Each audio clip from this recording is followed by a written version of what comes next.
It's an overcast day in Boston. It's Game 2 between the Atlanta Braves and the Boston Red Sox in the finale of the homestand.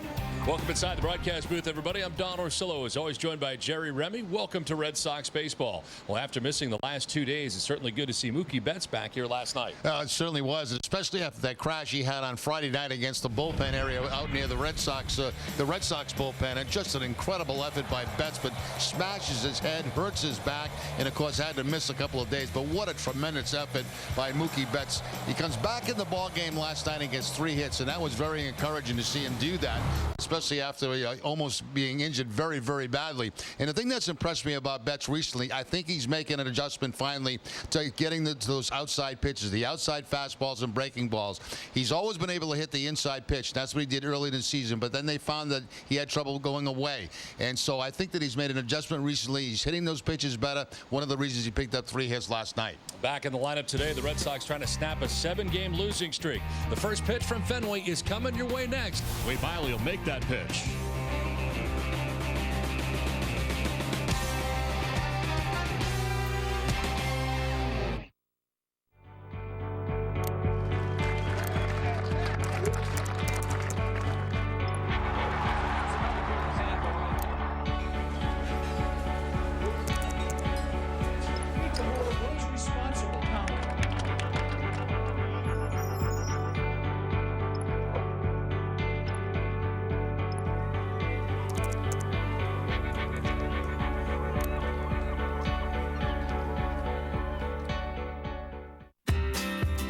You put fairness first. You put honesty first. You put simplicity first. And isn't it wonderful when a bank does the same thing? At Eastern Bank, many people told us they wanted and needed free checking, and we were happy to put their needs first. Eastern Free Checking, free of monthly fees, with other welcome benefits as well. And one more liberating example of how here, you're first. Eastern Bank.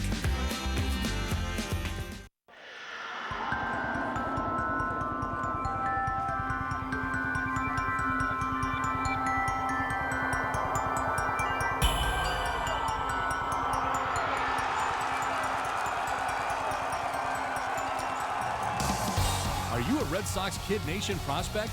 Join today to become part of the Red Sox Kid Nation Passport program and get other cool stuff, like a player backpack.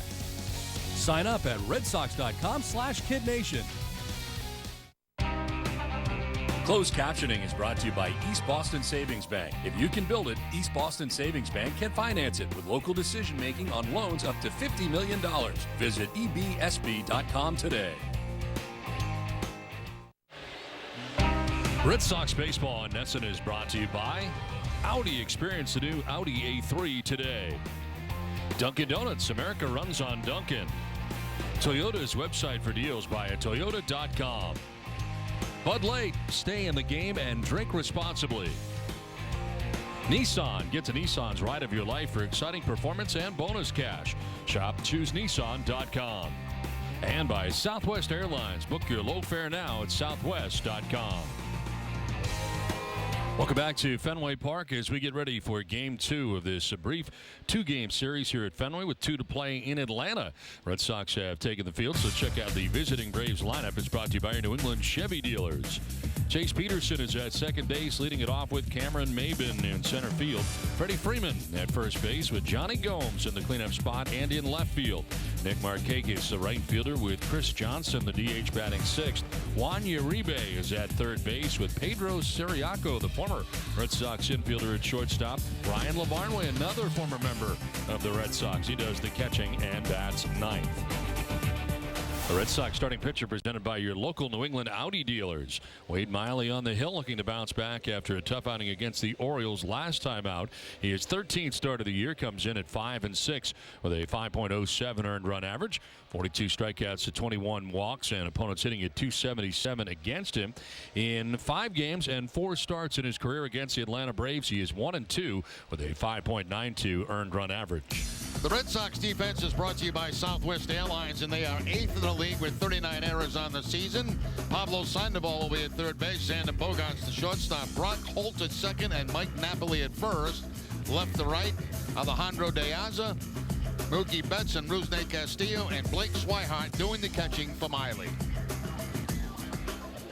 They're available. This telecast can be heard in Spanish by selecting the SAP button on your television remote. Enjoy the game. Buenas tardes, amigos. Now Chase Peterson standing in here. Second baseman for the Braves, leading it off again, and he takes strike one. We're underway.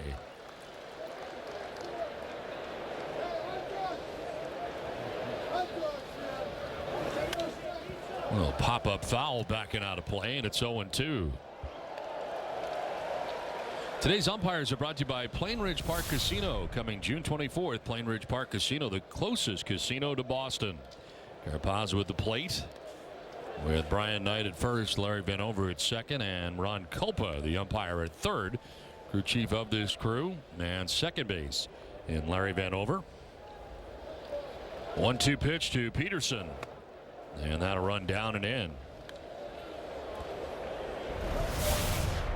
Peterson at .284, 2 homers, 28 runs batted in. Staying inside primarily here is Wade Miley. This wraps up a 5-game homestand for the Red Sox. And a good start for Miley, able to strike out Peterson to begin the day. I don't think there's any question where Miley wanted to go on Jace Peterson, and that was inside. Just about everything with the exception of one breaking ball was on the inside part of the plate, and he finally picks up the swing and miss for a strikeout. Miley last time out had 3 strikeouts against the Baltimore Orioles. That was in 4 innings.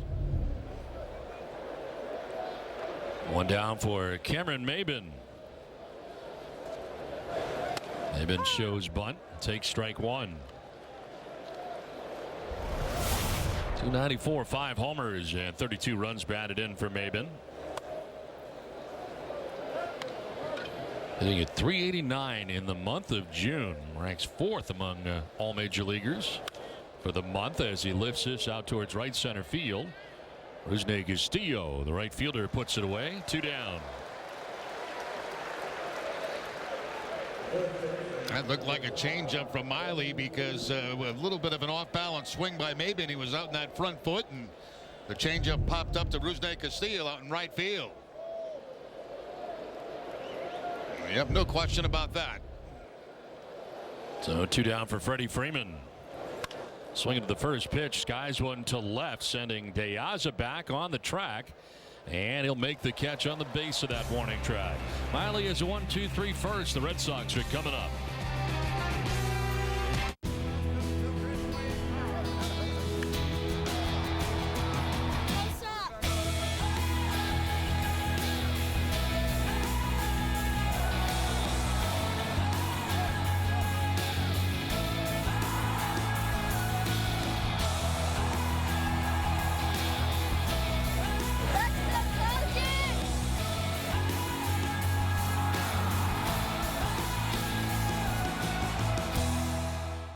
NESN has a new way to start your day off right. NESN Sports Update. Every morning, get a jump on the hottest sports stories happening in New England and see the top plays from last night's game with the exciting calls as they happened.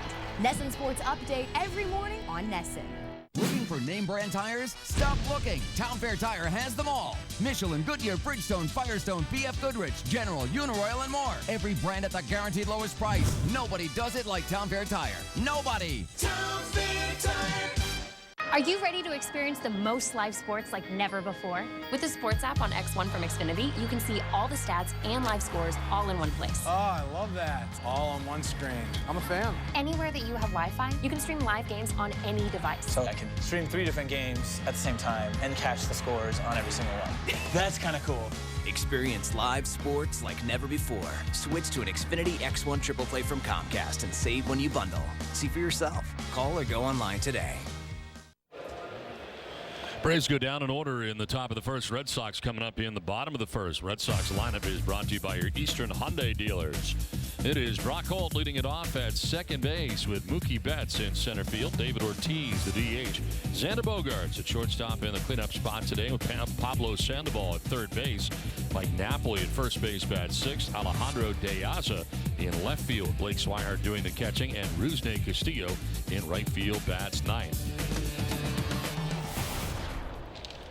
The Braves starting pitcher is presented by New England Nissan dealers. Julio Teheran, his 14th start of the year, 4-2 with a 4.78 earned run average, 61 Ks to 29 walks, and opponents hitting at 273 against Teheran. Last time out against the San Diego Padres, had a no decision, a 7-inning effort, gave up 4 runs, 3 of them were earned. So Teheran ready here to deal with Brock Holt leading it off and at second base. Dustin Pedroia out of the Red Sox lineup today with a left knee soreness, and apparently that was a little bit puffy today and sore, so out of the lineup today, and I'm sure they'll do all the tests to figure out how serious it is. But Pedroia still had a good game last night. It happened over the weekend against the Toronto Blue Jays apparently, and a little bit more sore today than it had been. Yeah, he didn't seem, Don, overly concerned about it when I was talking to him this morning. As a matter of fact, I asked him, I said, what should I say? And he said, just tell him I'm benched. So, you know, I think he's doing okay. I don't think it's going to be a long-term thing. Fly ball left field. Johnny Gomes going back. He will play it off the scoreboard, and it gets by him. Holt will pull it up around second base with a double to get the bottom of the first inning started. Well, Brock Holt now with a 4-game hitting streak as he picks up his 12th double of the season, gets a fastball away and takes it to the opposite field. Gomes gets in tight to the left field wall, thinking he can make a play, but then it gets by him. But that's going to be a double anyway. Ball took kind of a funny carom off that wall to the left of Johnny Gomes. So a good start here to the bottom of the first inning for the Red Sox, and here is Mookie Betts. Turned to the Red Sox lineup last night. Hitting at 246, 6 homers and 27 runs batted in. He had 3 hits in the game last night and will take strike 1. Matched his career high with the 3 hits last night. 5th time that he's done that.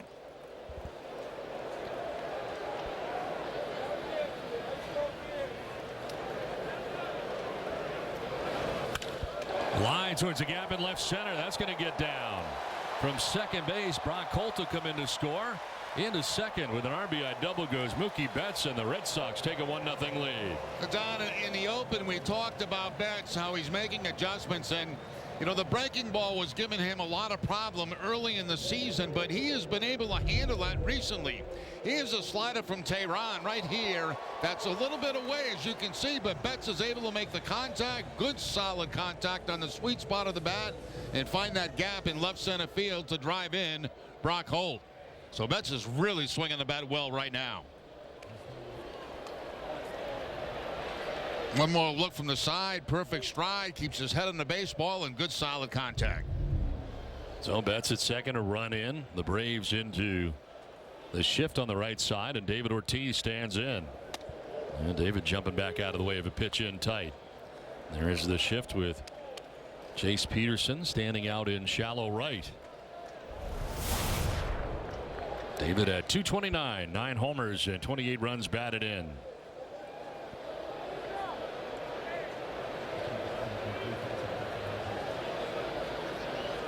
One thing to look for today, Teheran's given up 13 home runs. That's the most on the staff for the Atlanta Braves.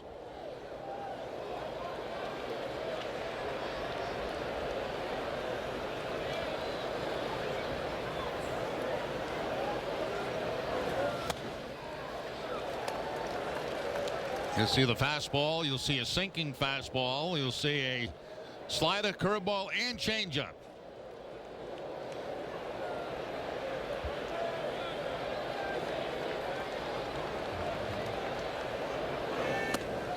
Falling behind Ortiz, 3-0. David just may have the green light right here. Bogart's waiting on deck in the cleanup spot. As Freddie Gonzalez looks on, the Braves manager. Ortiz with 3 home runs in his last 5 games. Takes strike 1. He was taking all the way, not even an attempt to swing at that pitch, and you don't want that pitch anyway. It's away. You're looking for something middle in.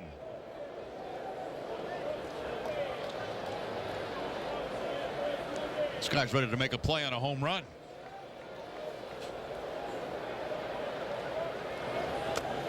Ball 4, and Ortiz down to first base. Now the Braves defense is brought to you by DraftKings, and they are 6th in the National League with 35 errors on the season. Juan Uribe at third base. Pedro Siriaco, the shortstop. Jace Peterson at second, and Freddie Freeman, the first baseman. Left to right, Johnny Gomes, Cameron Maben, and Nick Markakis, and Ryan Labanway doing the catching for Tehran. 2 on here, a run in already for the Red Sox, and still nobody out. Xander Bogaerts hitting at .289 coming in, 3 homers and 25 runs batted in.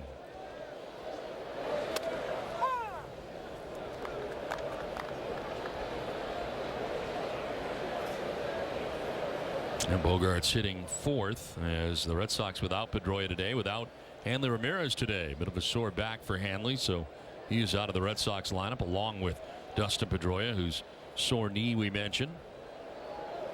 0-1. Bogaerts cranks it foul off to the right, out of play. Xander supplying one of the Red Sox runs last night, his 3rd home run of the year. Straightaway center field for Xander. Much to the delight of his family, who here for the series, and Bogaerts got the Red Sox on the board. Braves ended up taking last night's contest 4-2. To center field, falling fast and falling in for a hit. Mookie Betts will be stopped as Maben gets it back in, and the Red Sox have him loaded with nobody out in the inning. Just a little bloop out there to center field. That's going to drop in front of Maber. Now, with nobody out, I think if there had been 1 or 2 outs, Butterfield may have sent Betts, because he read this pretty well at second base. You can see him off, but with nobody out, you don't want to take that chance. And plus, Maben was not very deep.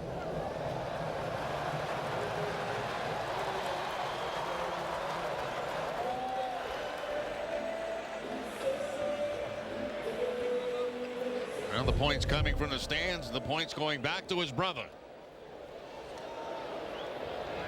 Bases loaded, a run in, nobody out for Boston here in the 1st inning. Yeah, here is Pablo Sandoval.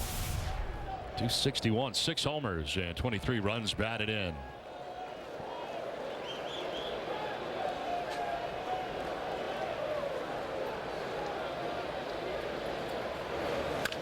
On the ground towards short, Siriaco go to second for 1, on to first, and that is in time. Ronald scores. Betts comes in from third base, but the Braves will take that exchange as they get 2 outs. Yeah, that's huge for the Atlanta Braves. I mean, bases loaded, nobody out, then you get 2 quick outs in the inning, and you got a man left at third base. I think they're going to check this at first base. Panda's just kind of standing out there. John Farrell on the phone. They may take another look at it. Big high bounce to Siriaco. And it looks like he wants a challenge.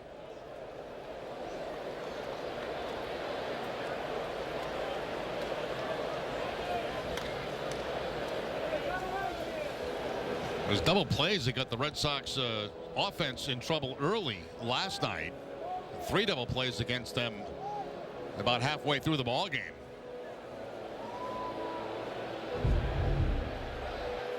So the headsets go on for the first time today. Feels like there's been more than usual, at least on this homestand for the Red Sox. So many close plays, and some overturned, some not. We'll see what happens here. Let's take another look. Can we pick it up? I mean, did Sandoval have the front of the bag before the ball was in the glove?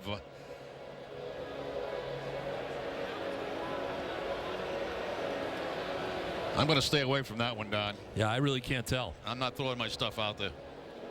I think he may be out. I think it's well, I'm going to throw my stuff out there. Same back of the glove, foot. Yeah. Not completely down yet. Yeah, I'm going with you. Come on. I think he's out. I think he's out. We'll see.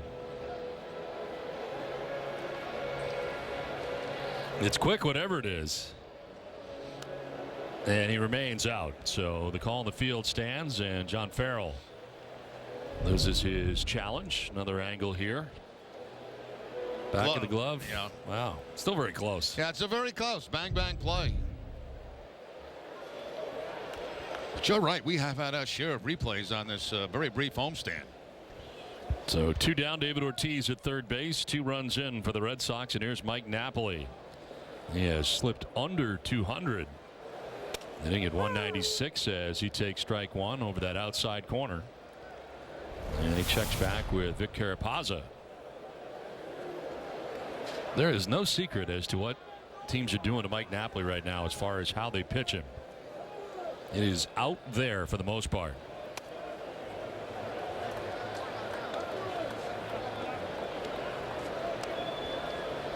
Napoli with 9 homers, 26 runs batted in. Alex Spear forms his 17 strikeouts, 47 June plate appearances. Nice K rate in a month.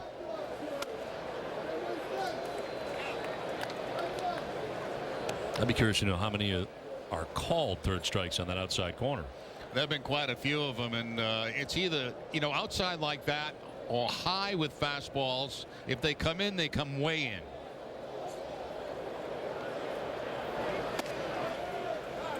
Out there again, but too far out there, and it's 3-1. These are not even tempting for Napoli. Alejandro Diaz waiting on deck.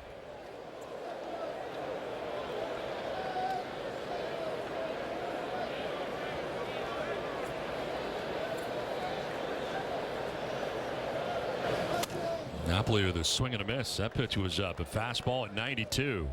That's what we're talking about, Don. Very few times have we seen Napoli recently get a fastball that's down in the zone, mostly away, and then they climb the ladder.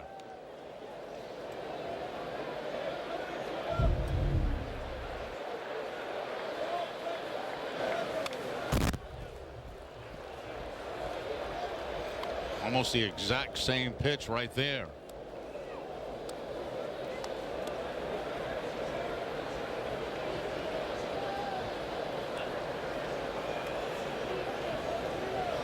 Ortiz at third, 2 down, 2 runs in. Swing and a miss. Napoli strikes out at a pitch away. Now the Red Sox get 2, take a 2-0 lead. Looks like the Garcias got a new car. What'd they get? I don't know. Sure doesn't look like a Buick. Buick. I'm outside. Where are you? I'm right here. I'm in the Buick. I don't see a Buick. Take a fresh look at Buick. It just might surprise you. That's not a Buick. That's what I told him. Wow. This is Nice. Oh, my. Now get nearly $7,200 total value on specially equipped 2015 Enclave models. Find your dealer at BuickDealer.com. Let's go.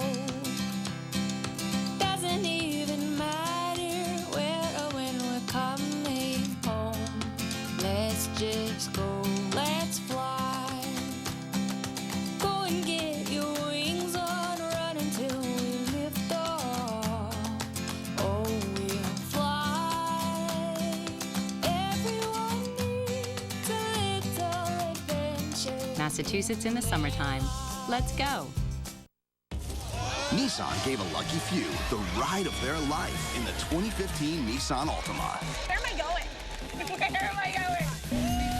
Nissan Altima with blind spot warning and up to 270 horsepower. Get the ride of your life at your local Nissan store. Lease the 38 mpg Highway Altima just $139 per month. Plus, get up to $1,000 bonus cash. Bonus cash ends June 30th. Shop ChooseNissan.com. Nissan, innovation that excites. Back at Fenway Park, good start today for the Red Sox on top 2-0. The new commissioner of baseball, Rob Manfred, is with us in the booth. Great to have you up here. Thanks for joining us. Glad to be here. Always a pleasure to be at Fenway. Well, so far so good here today for the Red Sox, and one of the key initiatives so far this year, and no doubt about it coming into this season, pace of play. So much talk about it, and so far it really appears like it's working. Well, I think the key to that has been the cooperation that we've gotten from the players. Just been unbelievable. I think that the players embrace this as something that the fans were interested in, and they've just been tremendously cooperative. Do you see any more further tweaks coming as far as that goes? Anything you've learned from this so far?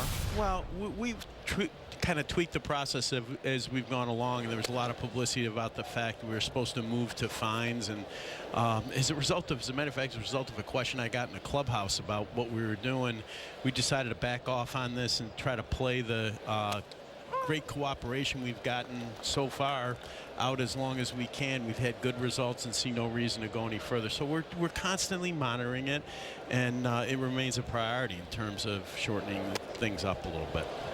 Question I have is, we're in the middle of an interleague series right now. One of my pet peeves has always been, DHs and no DH. Do you see any time in the near future where you may just go back to one system, whether it be the DH or without it? Well, it's interesting. I think that me personally, I've not been bothered by the difference between the two leagues. It's a great source of debate and conversation. I think it's good for the game when people are talking about the game.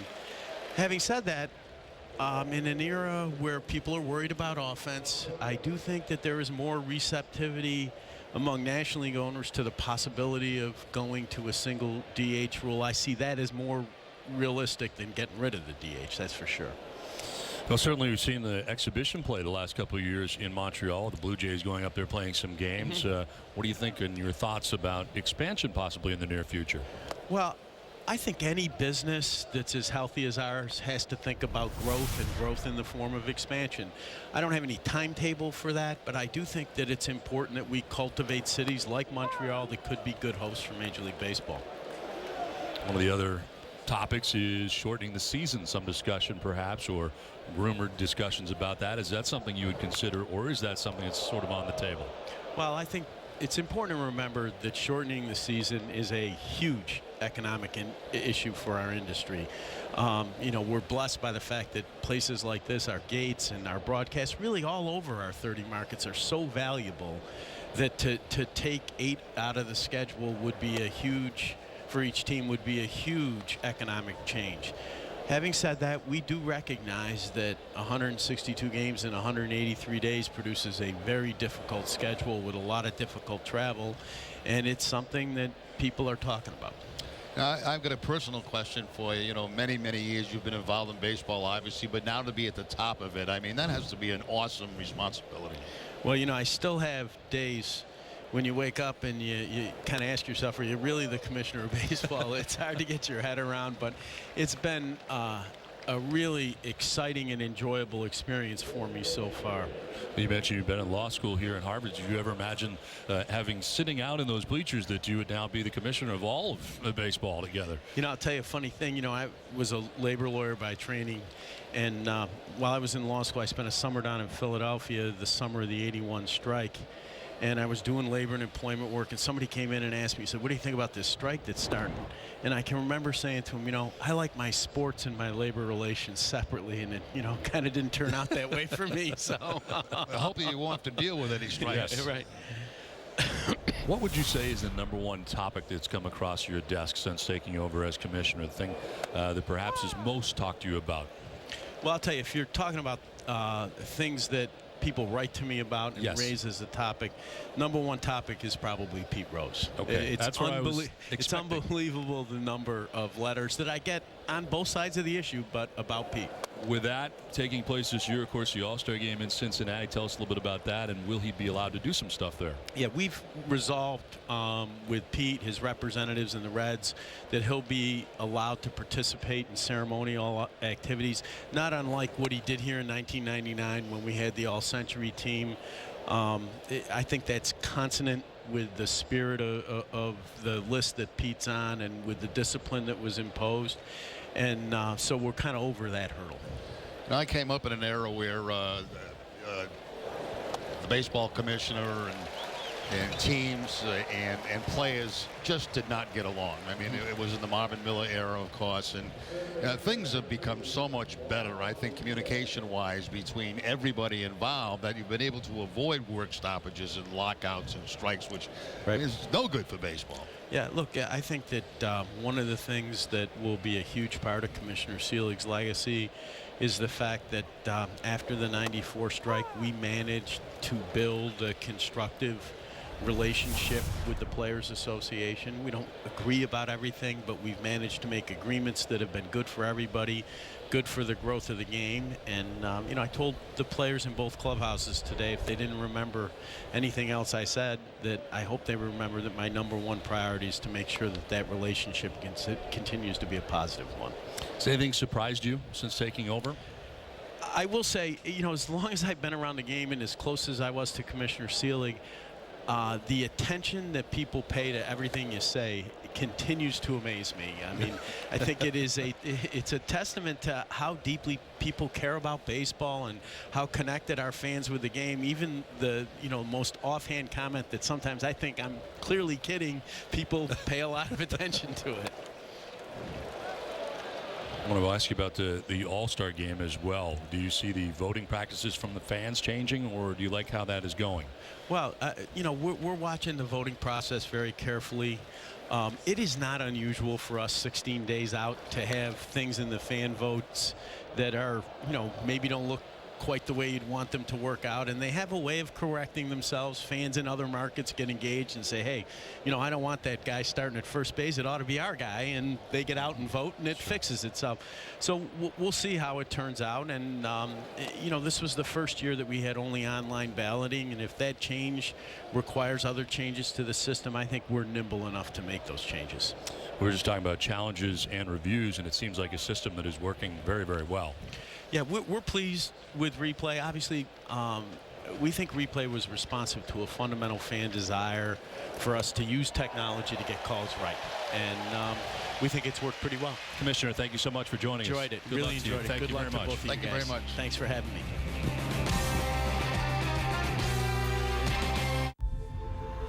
This summer, get ready for suspense. Unbridled jealousy. She's still there. New beginnings.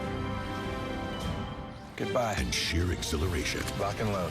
Roger. It's the event you don't want to miss. It's the Summer of Audi sales event. Get up to $3,000 bonus on select Audi models now during the Summer of Audi sales event.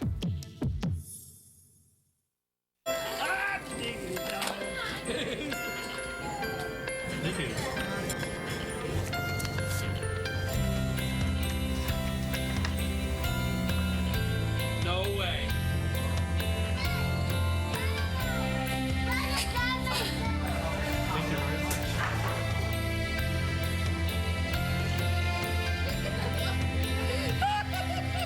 We going to game, Pop? No one knows the Sox better than its former players, Hall of Famers, good to be with you guys. and Nesson, the one home of the Boston Red Sox. We're out at second base. This is your home. Pre-game access, analysis, and info before every game on Nesson. Red Sox Game Day Live, presented by DCU, Digital Federal Credit Union. If you switch your credit cards for a free DCU Visa card, you'll get an interest rate way below the national average. So your bill and your wallet will feel a lot lighter. Apply today at DCU.org. Boston Red Sox baseball on Nesson is brought to you by Nissan. Get to Nissan's ride of your life for exciting performance and bonus cash. Shop ChooseNissan.com. Sullivan Tire and Auto Service. Thank you, New England, for 60 great years. Mazda. Mazda is KBB.com's lowest cost to own brand over 5 years.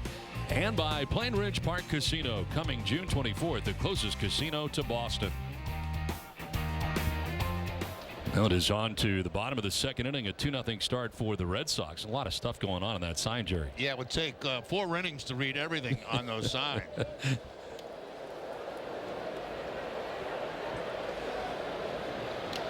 Now it's on to the bottom of the second inning, bottom third of the Red Sox order. Alejandro De Aza, Blake Swihart, Rusney Castillo. Well, he peppered the commissioner with questions. Well, a lot of stuff. Yeah, it's a no spin zone. Yeah, this is. Yeah. But I had just a few things that I'd written down, and I got them all. In there. I just went off the top of my head. I know. You're a field guy, but I want to make sure I get some stuff. The only thing I did not get to that I wanted to get to was and I was starting to go there, but then I didn't. Was the fact the All-Star game counts. It is my opinion that when you play over 300 games in interleague play between the American League and the National League, that by the end of that, whoever has the better record, the American League or National League, that should decide the World Series. Not one exhibition game. It was always an exhibition game. So I may bring him back and tell him that. Don Orsillo Nesson. I have. Well, I totally agree with you. Okay. All right. So yeah, I mean, I totally agree with you. We didn't get to it. You didn't. Yeah, it was a fast inning. Miley. It was. We did. But I think we covered everything else. We covered Pete Rose, which I wanted to know about. that's good that he's being involved in Cincinnati. I already knew that answer before. When you asked it, I already knew that answer because I've heard him say that before. No, I knew that, but I was curious to see what they would allow him to do. Yes. And it sounds like a lot. Yeah. 2-2 pitch is in the air to left. Gomes coming in, and Johnny will run it down. But I also found it interesting that the number one thing that comes across his desk from people is the Pete Rose Hall of Fame situation, which is, something that he was having to deal with right away. What I was happy to hear, he said with the drop in offense in baseball, the National League is becoming a little bit more receptive to the DH. The National League owners are. Yes. I like that. Because you like the DH. That's correct. Pitch in there for a strike to Blake Swihart. 221 with a home run. 8 runs batted in. The other thing I liked was the question I asked about Marvin Miller, because you see, you're just a kid. I know who Marvin Miller is. And you know who he is. I sat with Marvin Miller at a dinner. All right, never mind. You go ahead and talk. No. That's okay. Into center field. No, and I know where you're going with this, because there are a great many players who do not know today what it is, like guys like yourself and other major leaguers went through all the strikes, all the lockouts and everything else to get where they are today as far as the piece goes in Major League Baseball. Yeah, and the other point I was going to make is that, again, it makes me seem very old. Oh, no. Not really. But it is true. It is a fact. And I've always said that they should write a book and make every player of today read that book on how the Players Association got started, how free agency got started, and why they're making so much money. Freeman goes to second base for one, back to first. This Braves team can turn some double plays. We have seen that already in this series. We're through 2. It's 2-0 Boston. This is a different kind of airline. One that invented low fares so everyone could fly. One that decides where to go next by putting your needs first. And knows people are its most powerful fuel. Some say we do things differently. We say, why would we do things any other way? Without a heart, it's just a machine. Get ready for new Toyotas and great savings at the Toyota Ready to Go Savings Event. Save with a $129 a month Corolla lease with no cost maintenance included. Plus, recent college grads get an extra $1,000 rebate on Corolla or Prius C. Get ready to save at the Toyota Ready to Go Savings Event. But hurry, it ends soon. Toyota, let's go places. First reactions from the field, John Farrell's thoughts on the game, and in-depth analysis from NESN's team of Red Sox legends. It's the insider's perspective you won't get anywhere else. W.B. Mason Red Sox Extra Innings Live, immediately following every game on NESN. The Father's Favorites Essential Sale is on right now at Men's Warehouse. Select suits are on sale for $199.99. Select sport coats for $99.99. Plus, buy one, get one free on even more, including clearance, only at Men's Warehouse. NESN Sports Today takes you inside the action and behind the scenes to find out what's trending across New England. Coming up this week on NESN Sports Today, the Red Sox swinging the bats with a vengeance towards the end of their homestand, but can they keep it going? The Celtics have 4 picks in the upcoming NBA draft, but how will Danny Ainge use his assets? We'll be live in Brooklyn. And Claude Julien staying put, but will he modify his coaching style? All that and more this week on NESN Sports Today, presented by People's United Bank, live at 10.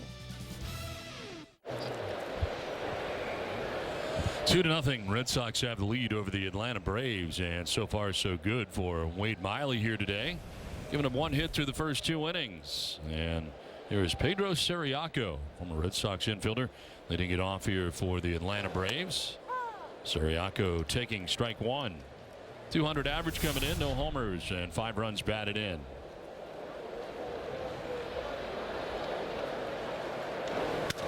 On the ground right side, Brock Holt to his left. 1 down in the inning. Well, Miley with 3 strikeouts in the second inning. Gomes, it looks like, on a fastball right down about knee high. And then he gets Johnson on a changeup away, and also Uribe on a changeup away. So 4 strikeouts in the game. Those are the 3 from the second inning. One down. Ryan Lavarnway batting here for the Braves. Saw Lavarnway earlier this year with the Baltimore Orioles.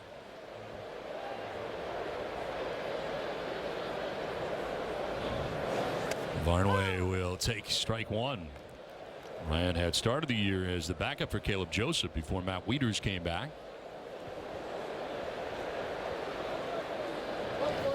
And now hooks on with the Braves. Was in Gwinnett in AAA with Atlanta. Just called up his first appearance with the Braves coming here today.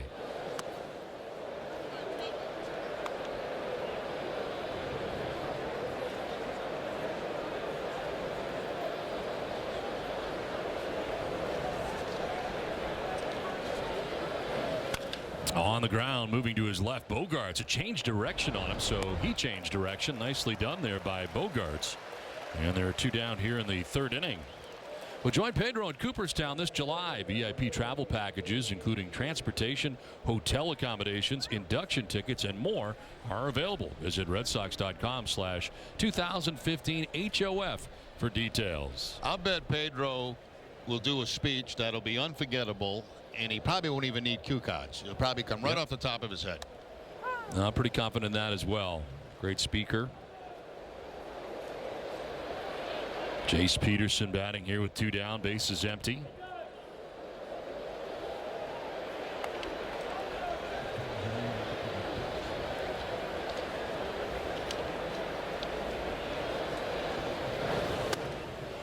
Boston-based daily fantasy company DraftKings.com, the official daily fantasy partner of your Boston Red Sox, is giving out $300 million in cash prizes.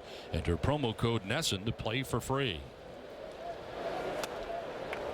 Well, so far, Wade Miley has it going on today. 4 strikeouts in 2 2/3 innings. A couple of groundouts here in the 3rd.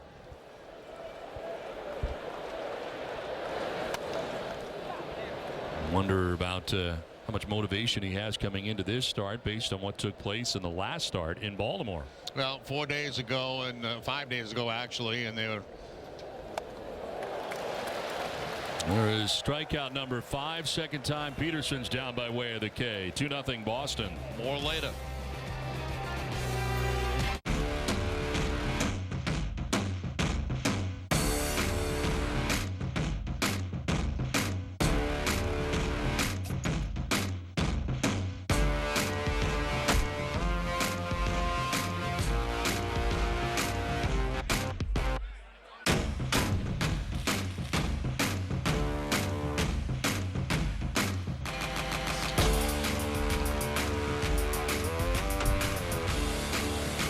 If you had touchscreen navigation, a rear-view camera, and a panoramic moonroof, where would you take it?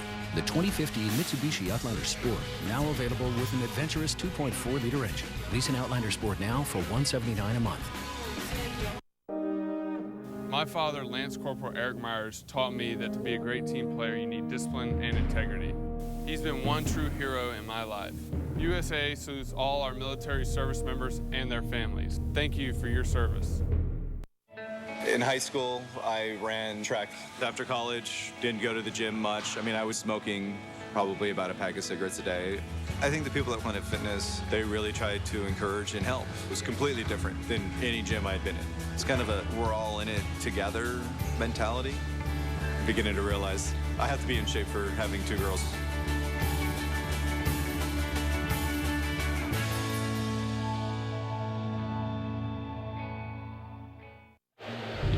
It's time now for the Geico Red Sox moment all season long. Geico will highlight the 1975 Red Sox in honor of their 40th anniversary. In their 66th game of the 75 season, Red Sox lost to the Indians 8-5. Jim Rice went 2 for 4 from the plate with a double and 2 RBIs. Jerry, did that team ever win? It seems like they lost every day. Right now they're in a bad streak. They're in a bad streak right now, but they're gonna. I guarantee they're gonna pop out of it. It seems like a loss every day. But they had to play better than that to get to the World Series. And Wade Miley pitching very well so far today. 44 pitches through the first 3. He struck out 5. And it's on to the bottom of the 3rd inning. Top of the order, Brock Holt to lead it off. You know, we were talking about Miley as we were going to break, and you know, he's had a couple of chats with John Farrell since that time, one after the game and then one the very next day. And they're fine. I mean, you know, right now everything's copacetic. Yeah, but you're right. You know, after something like that happens, I think there's a little extra motivation the next time you go out to make sure you do things right. Well, a ground ball out here on Brock Holt for the first out of the inning, and it brings up Mookie Betts.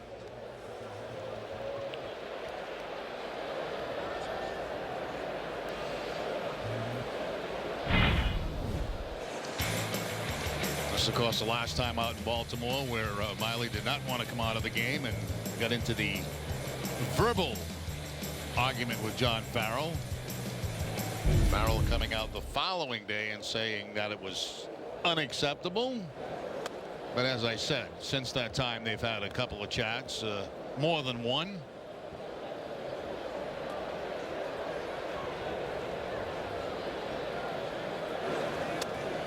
On the outside corner, as Mookie Betts doubled his first time up and drove in the Red Sox first run of the day.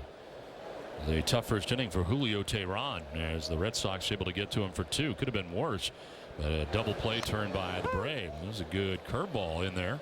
That's strike two. Yeah, they throw directly at the hitter. The hitter flinches a little bit, and the curveball picks up the inside corner.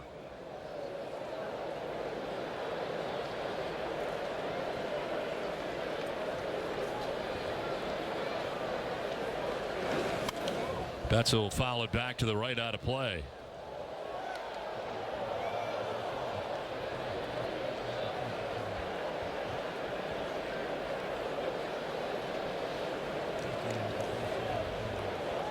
Center fielder Cameron Maybin over towards right center. Healthy gap out there in left center.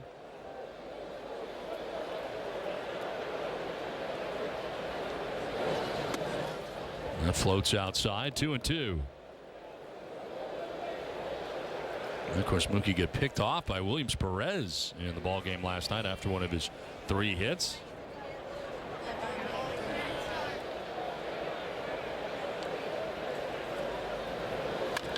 Well, ground ball to short, Pedro Siriaco. And there are 2 outs in the inning. You talked last night, Don, about Atlanta being able to turn over a lot of double plays, and they certainly have in this series. 3 in the ball game last night that really hurt the Red Sox. They had the leadoff man a couple of times on, and double plays wiped that out. They've already hit to 2 here this afternoon. And here's the first one that was challenged but was held up. And another double play turned 3-6-3. They have now turned 70 this season, and it is the second most in the majors right now. There's a ground ball right side. To the backhand goes Freeman. He will tag the bag, and gone are the Sox in order on 3 groundouts. We're through 3, 2-0 Boston.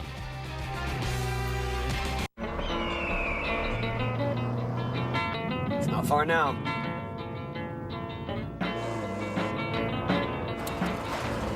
Dad, where is this park?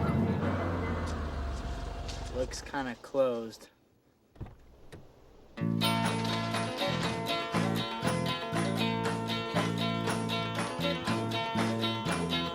Get your road trip started today. For details, visit minidealer.com/countryman-offers.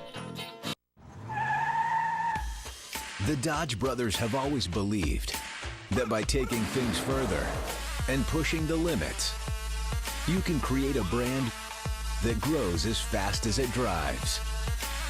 One drive and you'll discover why Dodge is America's fastest growing performance brand. Join us now during the Dodge Drive and Discover event. Well-qualified lessees of competitive vehicles get a low-mileage lease on Charger SXT or Challenger SXT for $219 a month. Nissan gave a lucky few the ride of their life in the 2015 Nissan Altima. Where am I going? Where am I going? Nissan Altima. With blind spot warning and up to 270 horsepower. Get the ride of your life at your local Nissan store. Choose Altima with 0% financing for up to 72 months and get up to $1,000 bonus cash. Bonus cash ends June 30th. Shop ChooseNissan.com. Nissan, innovation that excites. Batting 100 is no fun, but getting 100 feels great, especially when all you have to do to get $100 is open an Eastern free checking account. Learn more at easternbank.com/free checking. Well, it's turned out to be an okay day here in Boston. Cloud covered still, but so far precipitation free. Lights are on here at Fenway. Wade Miley back to the hill for the 4th inning. Cameron Maben, Freddie Freeman, and Johnny Gomes anticipated here in the inning. Maben flied out to the right fielder Rusney Castillo in the 1st inning.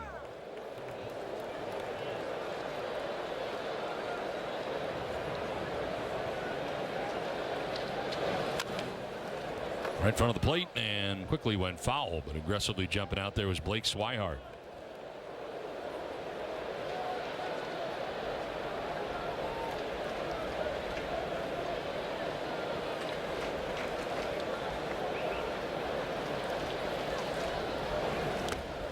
May have gone. They check. No, says Brian Knight, first base umpire.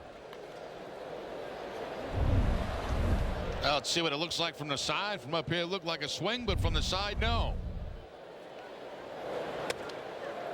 Where was that pitch? I guess a little bit inside.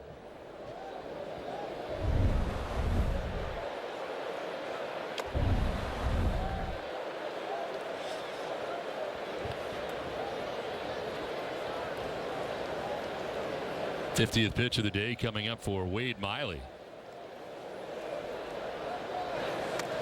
And it's down low. Leadoff walk as Cameron Maben makes his way down to first base with the first walk allowed by Wade Miley.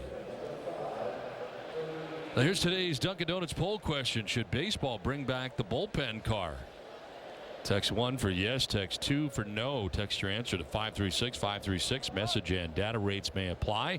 One message per vote. Visit NESN.com/terms for terms and conditions and privacy policy. May I vote? Yes. No. No.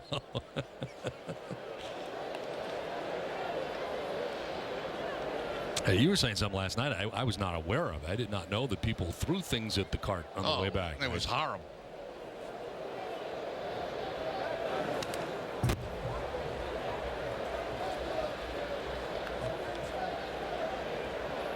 Freddie Freeman flied out to the warning track, and Alejandro De Aza in left field, first time up, and getting his second look today at Wade Miley.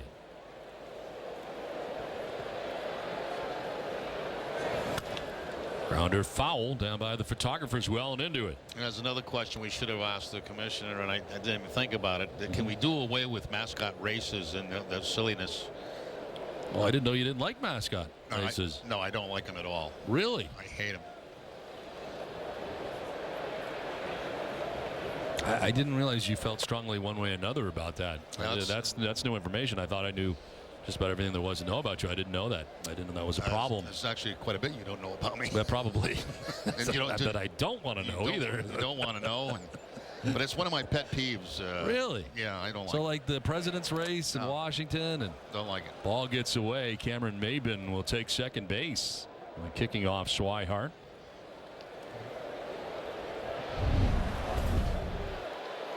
Miley trying to go inside, but that ball bounces down in the dirt.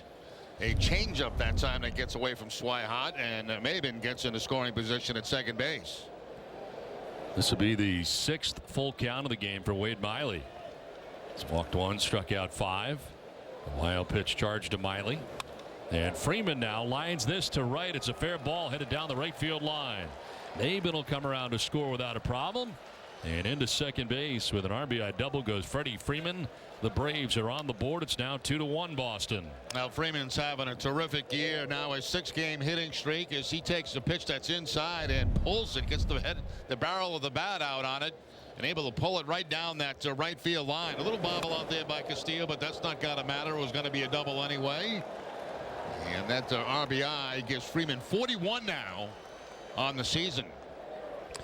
I feel strongly, by the way, that the commissioner, as far as his list of stuff to do, the mascot races are not near the top, probably, of the things he feels he has to deal with.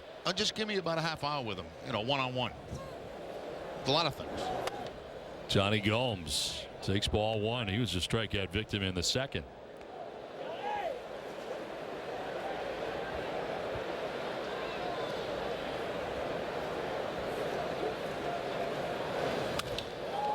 Drives this to center field, sending Betts back to the dirt of the track to make the catch. Tagging at second is Freeman. He'll get to third with one out as Gomes sends it to deep center, but he is retired. Good job by Johnny Gomes getting that ball in the air, and certainly deep enough to get the man to third base with less than 2 outs. A long way to go for Mookie Betts back to the warning track. Able to make the catch, but no chance to get Freeman at third base. So Gomes getting the job done with the long fly ball. 1 out. Freeman now 90 feet away with less than 2 outs. And here is Nick Markakis, who singled to left field in the second inning. One of only 2 hits off Miley, and that one runs inside for ball 1.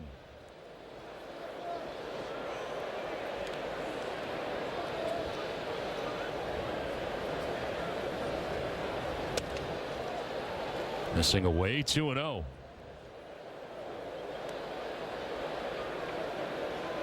Most of the action in the majors taking place tonight across Major League Baseball.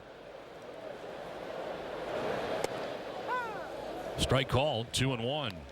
Borderline call right there, but Miley will take it.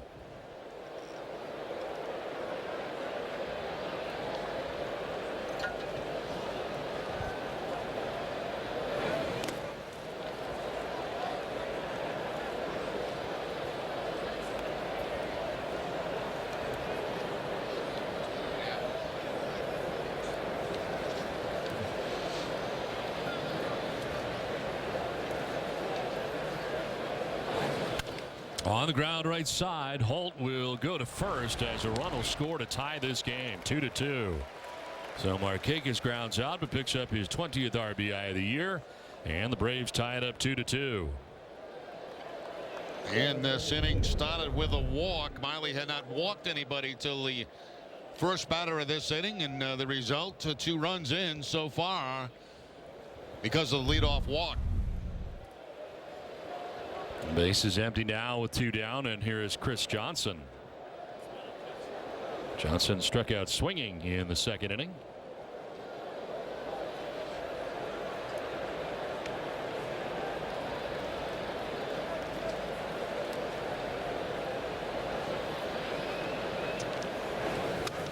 Fouls it straight back, and it evens at 1-1.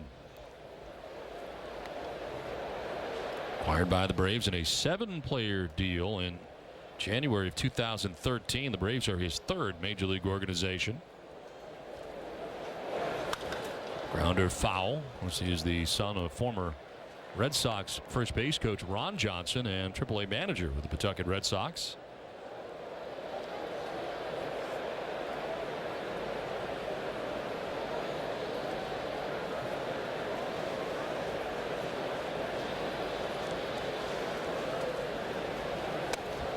Has him dancing around on a pitch down low at the shoe tops. Last night they had Kelly Johnson as their DH. Today it's Chris Johnson as their DH.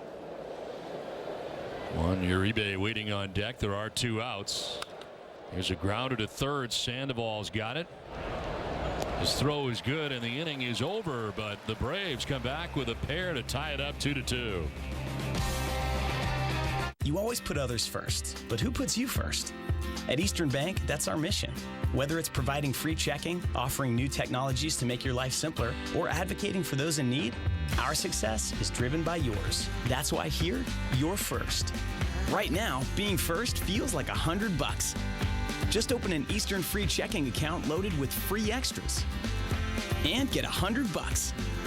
Terms and conditions apply. For more details, go to easternbank.com/free checking.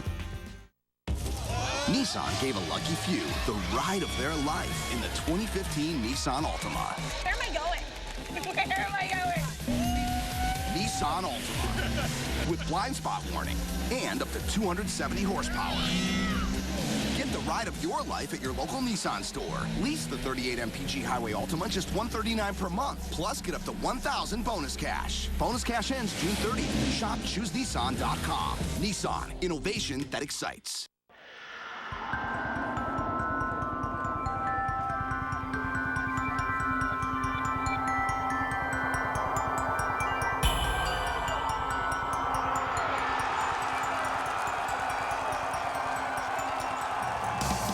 Are you a Red Sox Kid Nation prospect?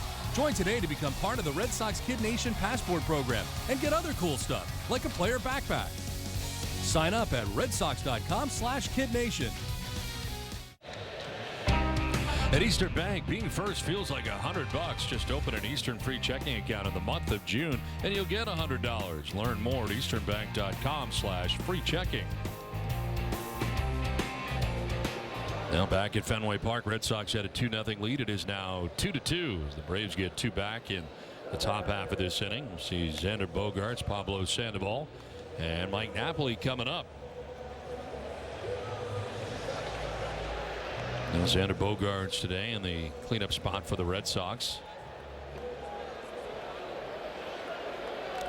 Alex Spear checking in. Bogaerts last at cleanup for High A Salem in 2012 in 16 games at .361. 1.095 OPS as Salem's cleanup hitter. Alex Spear of the Boston Globe checking in.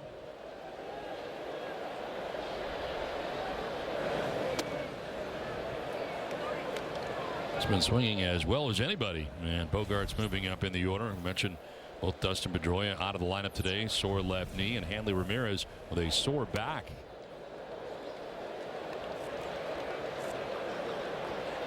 Red Sox traveling after the game to Atlanta. 2 with the Braves and 3 with Kansas City coming up. Royals off to a very good start again this year. 2 is left. Uribe plants and throws. Nice play by Juan Uribe. 1 out in the inning as we check in with Guerin. Hey, thanks, Don. As you just mentioned, Dustin Pedroia, Hanley Ramirez both out of the lineup today due to injuries. Here's what manager John Farrell had to say. We've got a couple of guys unable to go today, so with today's lineup, that's got Bogey in the 4-hole. Petey's got some left knee soreness that stems from a collision at second base a couple of days ago. So there's a little bit of fluid buildup in there. We're taking precaution with him. Hanley aggravated his mid-back last night with a swing early in the game, and it continued to persist throughout the night and needs a day down.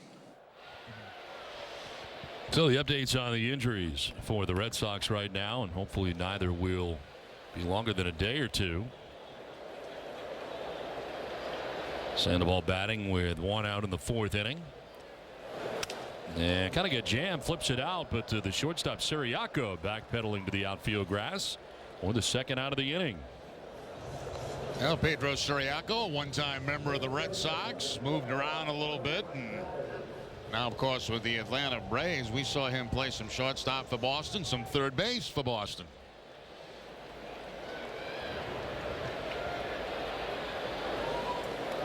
Two down for Mike Napoli, who struck out swinging in the 1st inning. The only strikeout for Julio Teheran today.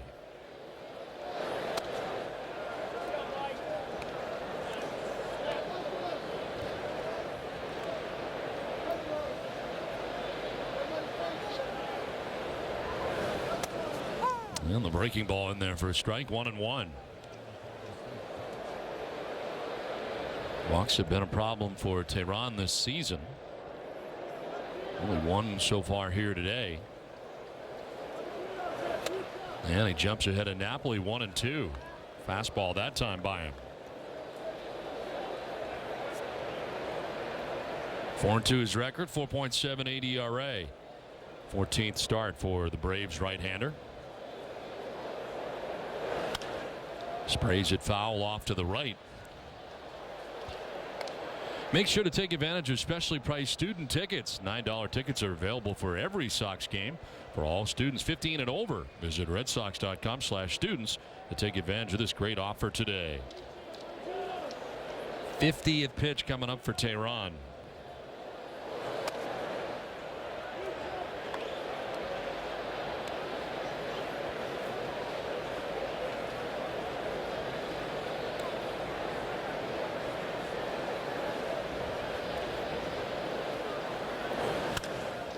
Down the left field line, a fair ball. Kicks off the box seats to Gomes as Napoli will pull it up with a 2-out base hit.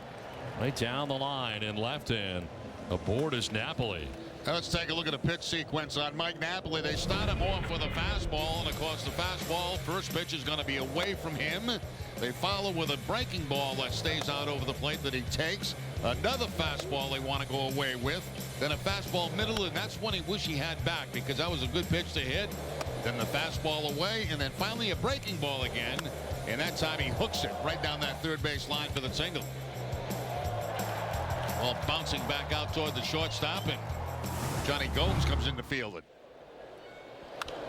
But the pattern is pretty clear against Mike. I mean, they're throwing him fastballs away, and finally he gets a breaking ball that stays out over the plate, and he's able to drill it down that third base line. His friend Johnny Gomes retrieved it in short left and held him to a single. Deaza taking a pitch up top, a ball and a strike. Alejandro flied out to Johnny Gomes in left field in the second inning.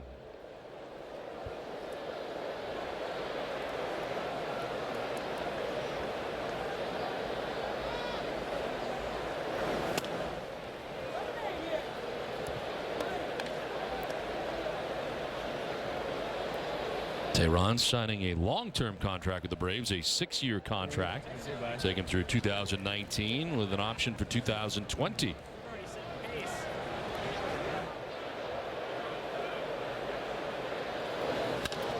Grounder up the middle, but right there is Siriaco. He will get to the bag first ahead of Napoli to end the inning. We're through 4. Game tied up 2-2.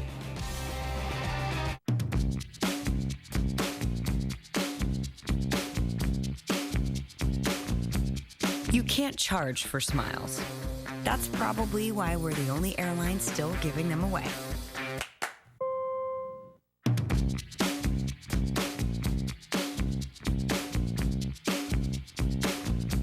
It's true, all airline employees have attitudes. Ours just have the good kind.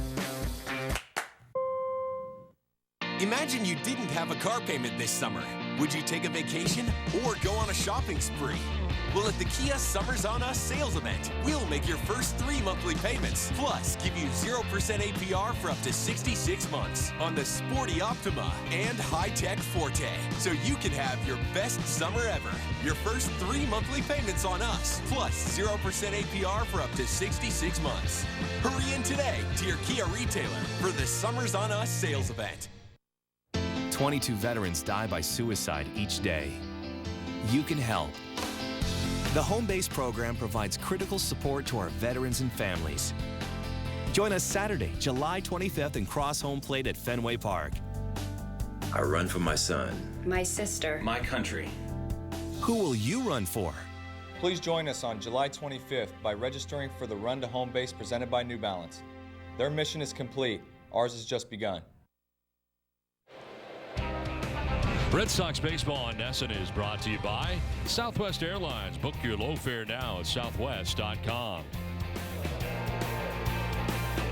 Only 2-2 game to the top of the 5th inning back at Fenway Park, and coming up here for the Braves, Juan Uribe, Pedro Siriaco, and Ryan Lavarnway. Very nice. Thank you very much. That's very nice of you.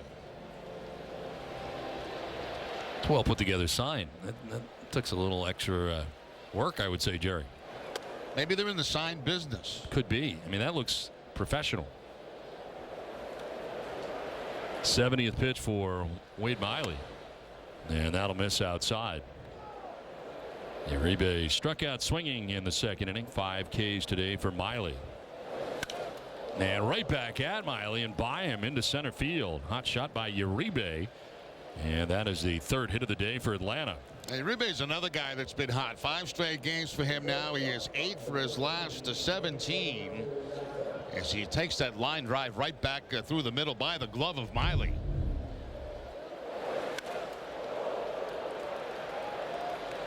And in the center field where Mookie Betts fields it with 2 hands, making sure the ball does not get by him.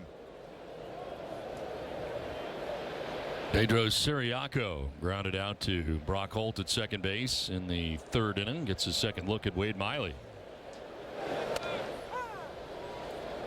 If the count gets right here, and it's not quite right now at the count, no balls, 1 strike, so a hit and run certainly is a possibility with Siriaco at the plate. You've got a guy at Miley with a very good pickoff move, so that kind of eliminates the running game, and Uribe really is not a fast runner.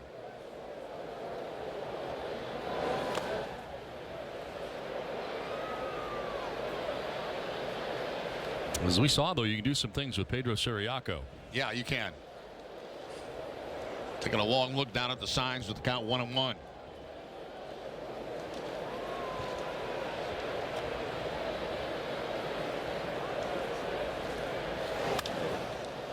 Fly ball to right field. Rusney Castillo will make the catch below the cap high for the first out of the 5th inning. Are you looking for ways to entertain employees or clients? Take them out for a night at Fenway Park to watch your beloved Red Sox. Visit redsox.com/groups for more information. 1 on, 1 out. Ryan Lavarnway coming up. Grounded out to the shortstop Xander Bogaerts in the 3rd inning.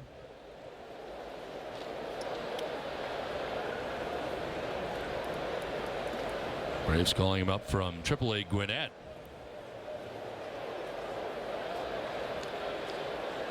Uribe with a very, very short lead over there, only about a step and a half, and still cannot figure out the move of Miley, and almost like he just fell down back to the bag.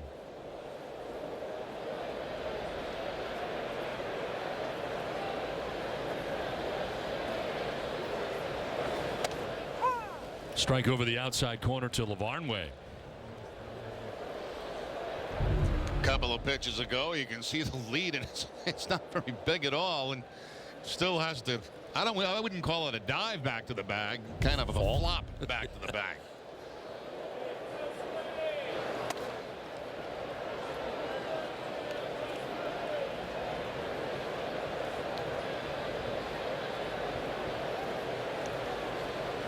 We'll see if they try something with Lavarnway.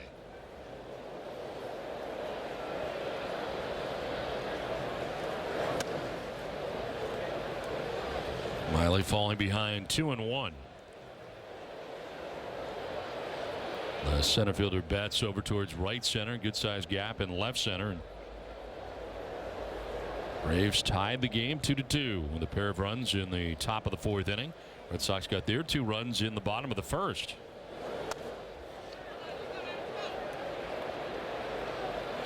RBI for Mookie Betts. The other run scored on a double play grounded into by Pablo Sandoval.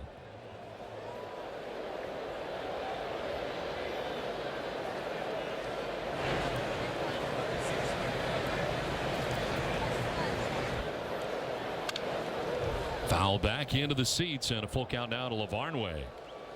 Well, Saturday on Dining Playbook, catch a special cooking episode. Learn how to make great dishes from well-known and aspiring local chefs. See Billy and Jenny in the kitchen this Saturday morning at 9. When did you tape your segment for that, Don? Last year, but not for this show. Well, it should have been on that show because you're one of New England's best chefs. I don't think I would qualify for the group that is going to be there on Saturday, sadly. I think a lot of them are overrated. 80th pitch is swing and a miss, and he strikes out Lavarnway. 6 strikeouts for Wade Miley, 2 down. Good changeup right there, as you can see, from Miley, keeping it down on a 3-2 count. That's the last pitch you're looking for, is a changeup, and it's exactly what Lavarnway gets.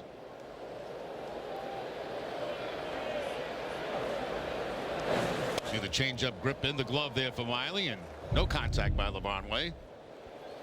So Uribe at first, where he's been to begin the inning. He's there with 2 outs, and the top of the order, Chase Peterson, who is 0 for 2, done the same thing twice and strikeout swinging.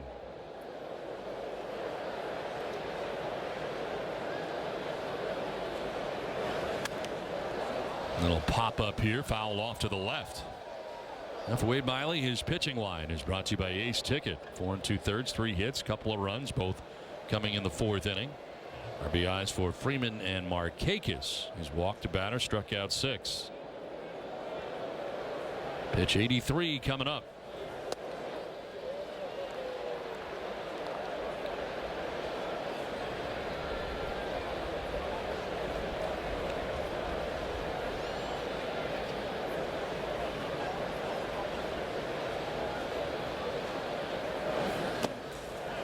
May have gone. The check. No, he did not, says Ron Kulba, third base umpire.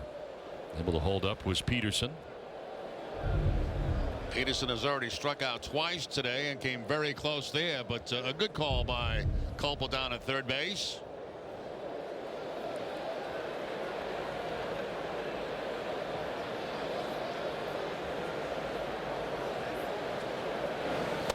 Swing and a miss, and Miley back-to-back strikeouts, 7 in the game. Halfway through, game tied 2-2.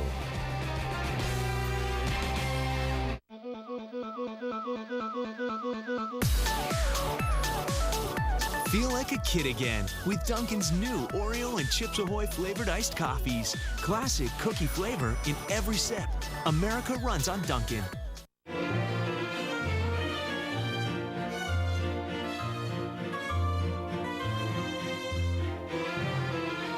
Games are better here, because there's playing games, then there's Foxwoods, the wonder of it all. 103. Say 103. 103. Yes! Here. Here. Winning is better here, because there's winning, then there's Foxwoods, the wonder of it all. I got this. I got this. Ooh, I got this. I don't got this. Sometimes we need help, and that's why it's great to be an Amica insurance customer. Whether you're calling Amica for a quote or because something happened to your car or your home, it's a whole new level of customer service. And when you're as helpful as Amica is, it doesn't go unnoticed. So call Amica today for auto, home, or life insurance and expect great service every time. I got this. Dunkin' Donuts has partnered with MLB to bring you MLB Runs on DD. Watch every Tuesday, and if 140 runs are scored league-wide, you could score free MLB prizes. Enter for a chance to win at MLB.com/Dunkin' and root for every run every Tuesday. Ace Ticket, the official Red Sox ticket partner, has the best seats at the lowest prices to all the games at Fenway, all with a 200% guarantee. Right now, Ace Ticket has special savings on all Red Sox games, including the Yankees. Visit Ace Ticket or call 1-800-MY-SEATS. Dustin Pedroia on the bench today. Left knee is sore, so out of the lineup today, and hopefully it'll be just today. We'll find out more, I'm sure, after the game today. They're checking him out prior to the game, and Red Sox here in the midst of a 2-2 ball game with the Atlanta Braves into the bottom of the 5th inning. First among active players, interleague average.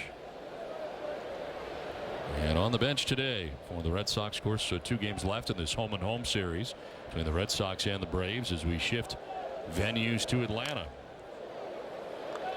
Like Swihart leading it off. We'll see Rusney Castillo and Brock Holt. Swihart a single to center field in the 2nd inning. One of 5 Boston hits on the day.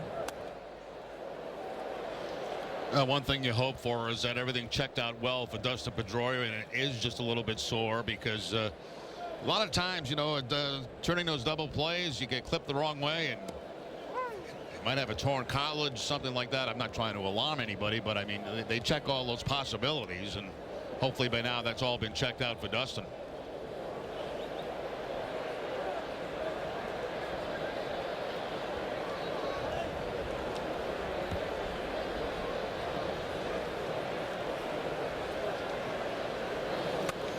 Strike 3 call. Swihart watching that one come back to get him right on the corner. That's the 2nd strikeout for Tehran.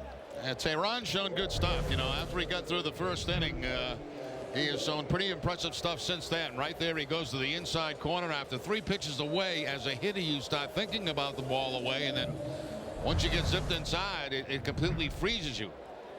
Make Insurance, great service, great coverage, and a great price for auto, home, or life insurance. 1 out in the 5th for Rusney Castillo.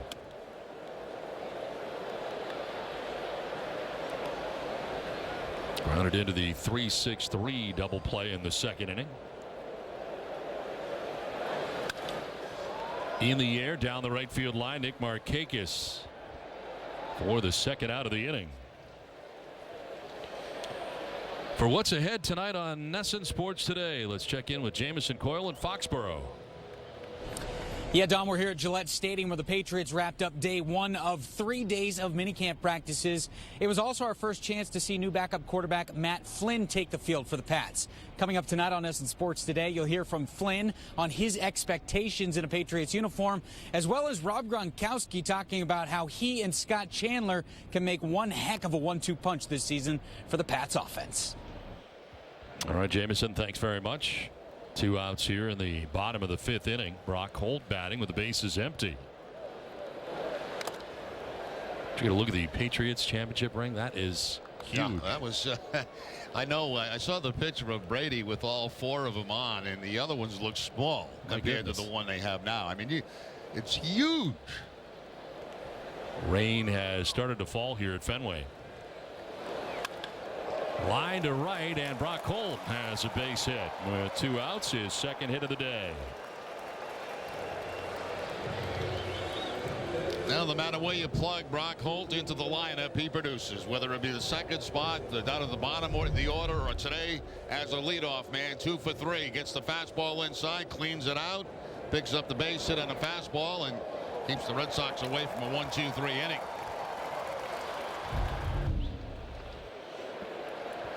So a double in the first, single here in the 5th for Holt, on with 2 outs. Now Mookie Betts takes a pitch up and in.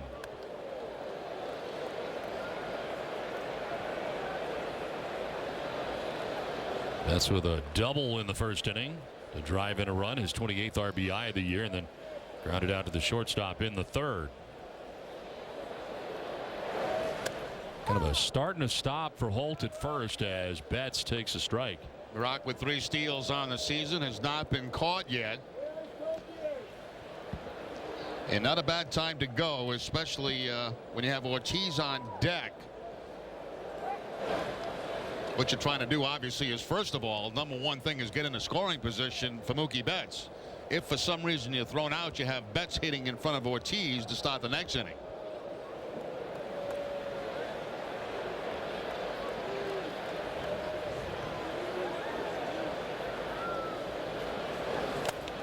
Swinging a foul tip, 1-2.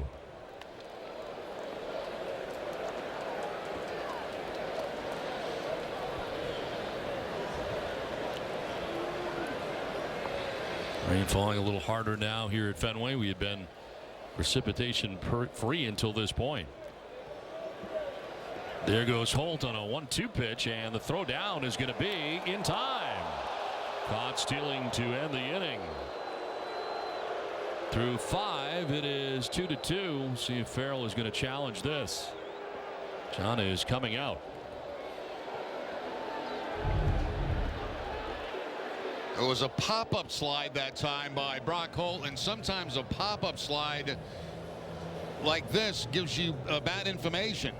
It's almost like he's already on the bag when he's actually not.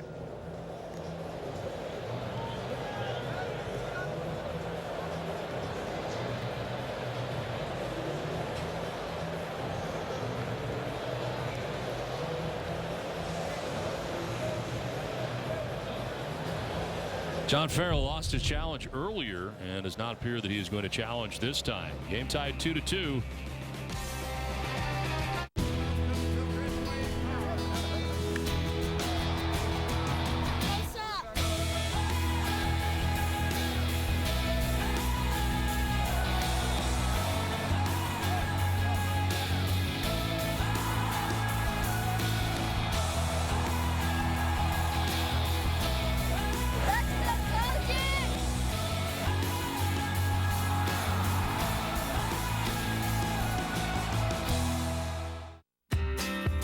You put fairness first.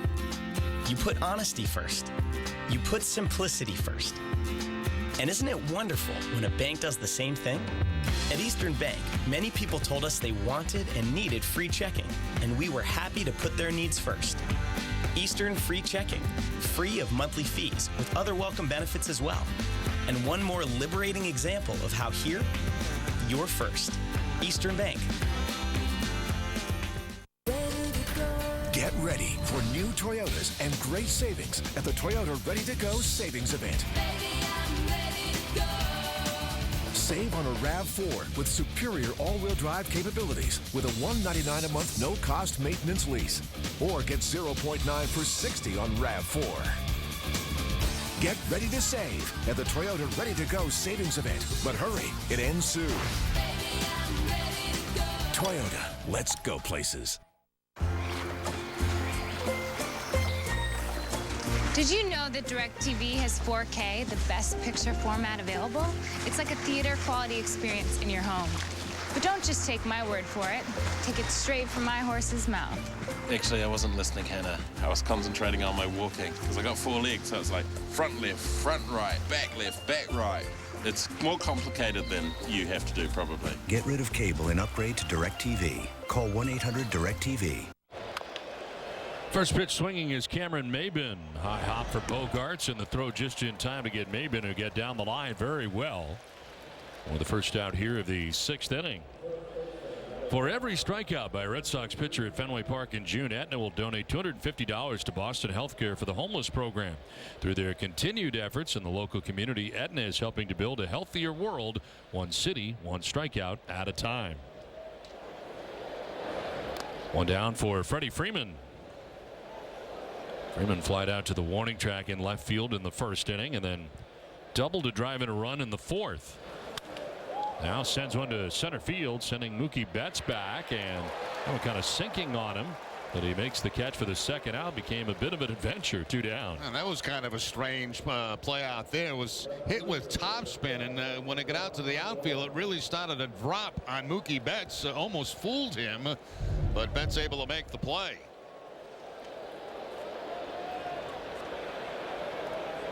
There's Mookie dipping down almost like an infielder back to his second base days. 2 down here in the 6th inning for Johnny Gomes, and 0 for 2 day today for the Braves left fielder. Struck out looking in the 2nd, flied out to deep center field in the 4th.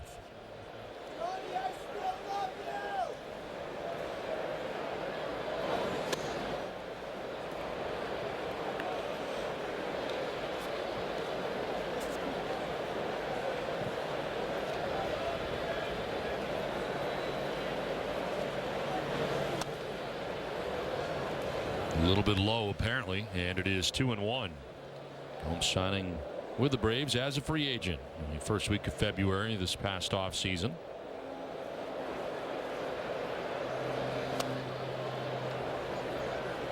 Ahead in the count, 3-1.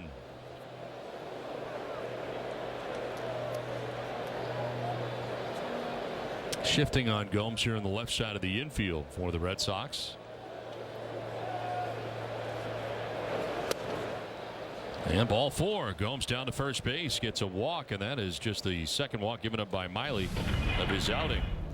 Well, Johnny Gomes, of course, a member of the Red Sox 2013 and 2014 until going to Oakland.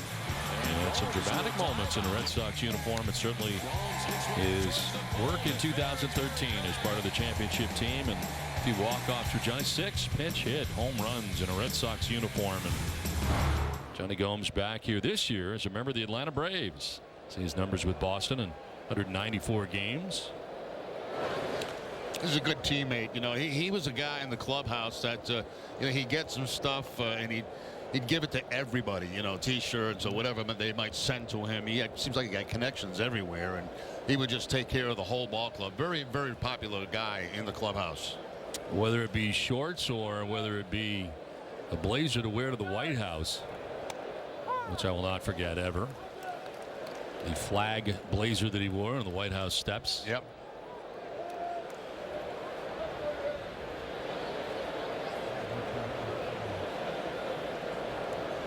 Board at first base, held on by his friend Mike Napoli as Nick Markakis stands in here, 1 for 2 with an RBI single.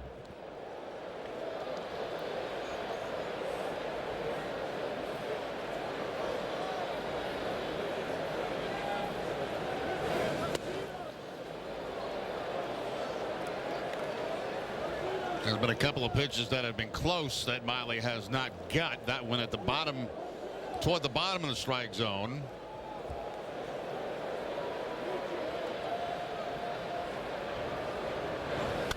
Marquez grounds one right side as on the outfield grass, Brock Holt throws him out to end the inning. 5.5 in the books, tied 2-2. Nissan gave a lucky few the ride of their life in the 2015 Nissan Altima. Where am I going? Where am I going? Nissan Altima with blind spot warning and up to 270 horsepower. Get the ride of your life at your local Nissan store. Choose Altima with 0% financing for up to 72 months and get up to $1,000 bonus cash. Bonus cash ends June 30th. Shop ChooseNissan.com. Nissan, innovation that excites. We call ourselves the Freedom Hikers. Hiking brought us together, but that's not the only thing that keeps us coming back. Here's to friends who reach for better. Fewer carbs, fewer calories, superior taste. Michelob Ultra, the superior light beer. Save big on great Father's Day gifts at Bass Pro Shops, like savings of 60% on Rattletrap hard baits. And get an instant gift card with purchase of a GoPro Hero 4 video camera. Plus free catch and release ponds and giveaways this weekend. This summer, get ready for suspense. Unbridled jealousy. She's still there. New beginnings. Goodbye. And sheer exhilaration. Lock and load. Roger. It's the event you don't want to miss. It's the Summer of Audi sales event. Get the Audi you've always wanted with zero due at signing now during the Summer of Audi sales event. Celebrity Cruises, the official cruise line of the Boston Red Sox. Join Red Sox legends Louis Tion, Jim Rice, Steve Lyons, and more on January 9th as they sail the Caribbean on Celebrity's 2016 Red Sox fan cruise. Space is limited. Call 1-888-727-4907 or contact your travel agent today.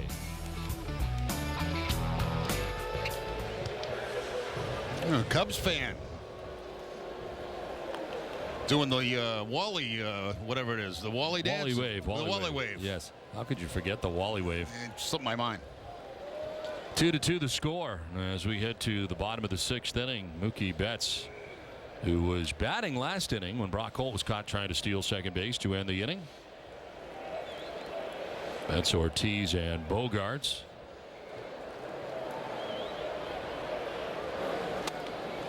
Strike over the outside corner.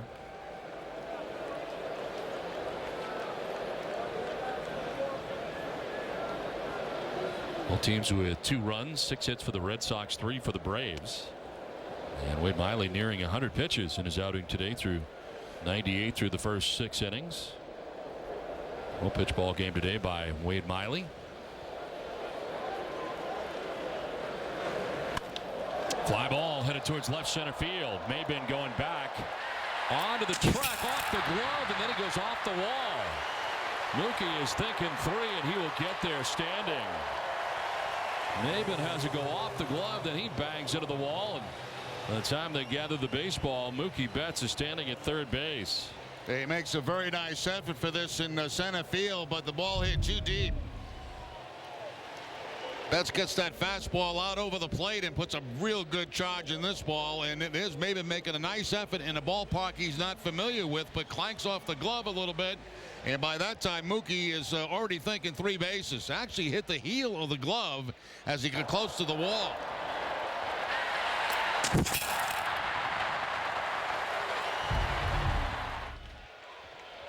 So Mookie Betts at third base here. The infield is in, but they get a shift on here for Ortiz. And this is kind of weird because I got to believe from where they're playing, Betts can score on a ground ball. Ortiz with a healthy hack fouls it back to the screen and got LaVarnway on the backswing. You know, I think that they're banking on, because there's nobody out, they won't play contact. But when you look at the way the infield is set up right now, a ground ball to second base, Betts can score.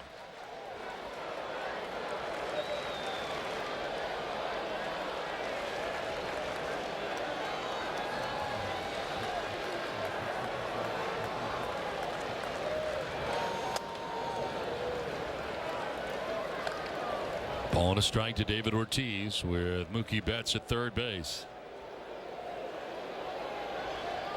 Outfield pretty deep and straight away for the most part on Big Papi. You see the Direction of base hits. Maybe get something in his eye. 7 of 13 from third with less than 2 outs. Batting here with nobody out, and Mookie Betts at third. Ortiz lines out to the second baseman Peterson, and that defense worked for the Braves. It's time now for a game break, brought to you by Jordan's, the furniture store of the Boston Red Sox. Tom? Don, they've had a couple of rain delays in St. Louis, but they are playing, and they're in the bottom of the 8th now with a 3-2 Cardinals lead after Mark Reynolds singled in Colton Wong and Matt Carpenter to take the 3-1 lead. Again, holding on to that 3-2 lead. It's in the hands of the bullpen now in St. Louis. Don? All right, Tom, thanks very much. So a line out off the bat of David Ortiz, handled by Jace Peterson at second base, and now they bring the infield all the way into the lip of the grass, all the way around. It was a strange arrangement, but it won out because of the line drive. Ground ball would have been a different story. Xander Bogaerts 1 for 2. Single to center in the first, grounded out to third base in the 4th inning.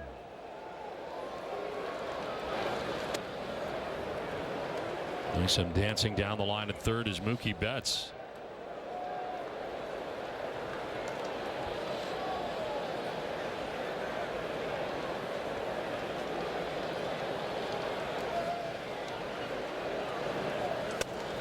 Strike on the outside corner. This is a tough call for a manager because you got 1 out and you got speed at third base. So most of the time you would play contact with a ground ball to the infield, but you also have a hot hitter on deck in Sandoval. So the question is, what do you do? I'd send him. Grounder towards second base. He do send him, and Peterson will not get him. The Red Sox will take the lead. Now a throw to second base, and out there is Xander Bogaerts. But the run in for the Red Sox as Bogaerts reaching likely on a fielder's choice as Peterson comes home with it, and Betts beats it out. Not playing it cleanly was Lavarnway. Yeah, and they do send him, and that's what I expected them to do. And Betts with the head first slide gets in, the ball gets away from Lavarnway, and once Bogaerts sees that, he tries to get in the scoring position. Not a base running mistake in my opinion by Bogaerts, but he is going to be thrown out at second base. You will pick up an RBI. Red Sox take the lead here 3-2 with a run in the 6th inning. And out is Pablo Sandoval to deep left field. This is going to grab some wall. Ricochet right to Johnny Gomes, who on one hop fires to second base. Long single for Pablo Sandoval, his first hit of the day. Now people will say, now Remy, you're crazy because you said there wasn't a mistake by Bogaerts. I still don't believe it was a mistake. I think when you see a ball that far away from a catcher, you take a chance to get in a scoring position. He did. They threw him out, and then it looks bad now because Sandoval goes off that left field wall. Very well played by Johnny Gomes out there, holding Sandoval to the single. So 2 down, runner at first for Mike Napoli.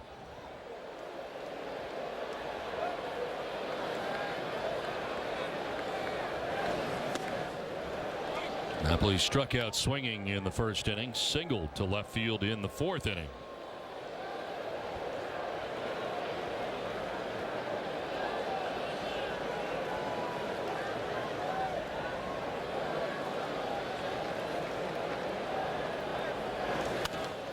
Fouled off to the right, out of play, 1-1. Now we saw a good play yesterday from Johnny Gomes out there in left field on this line drive off the bat of Pedroia, and Gomes robbing him.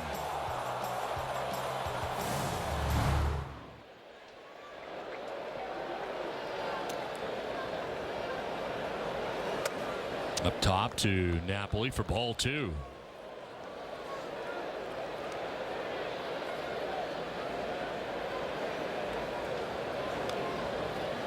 Pablo Sandoval with a very short lead at first base. Freddie Freeman holding him on.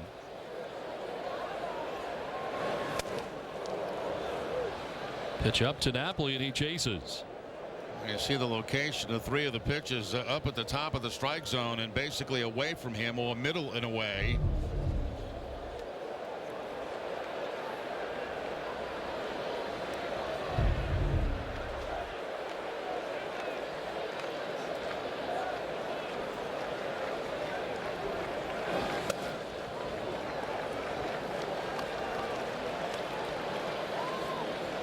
They gave Bogaerts credit for an infield hit. So a total now of 9 hits for the Red Sox in the game. So a hit and an RBI for Xander, who has 2 hits in the game. And of course thrown out at second base for the second out of the inning.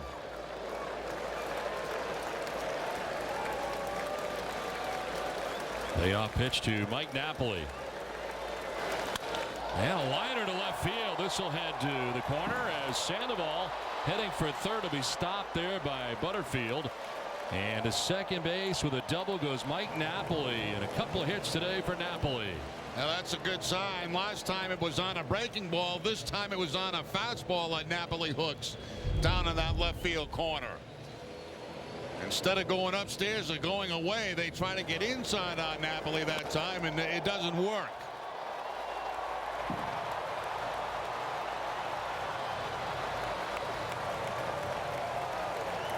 Napoli hesitated a little bit going into second base, and he looked up. He saw nobody covering second. I believe that's when he took off to go.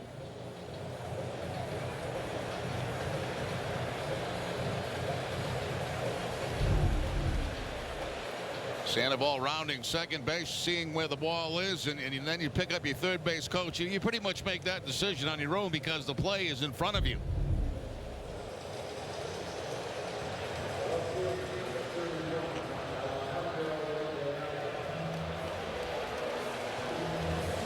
MLB.TV Premium, the #1 live streaming sports service, is available now. Get every game on every device. Blackout and other restrictions apply. Visit MLB.TV for details.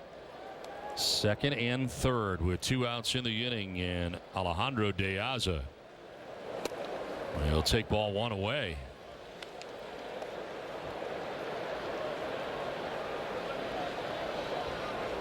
De Aza's fly to left and reach on a fielder's choice. Chance here to give the Red Sox some insurance. On top by just a run now. Fouls it off, evens the count at 1-1.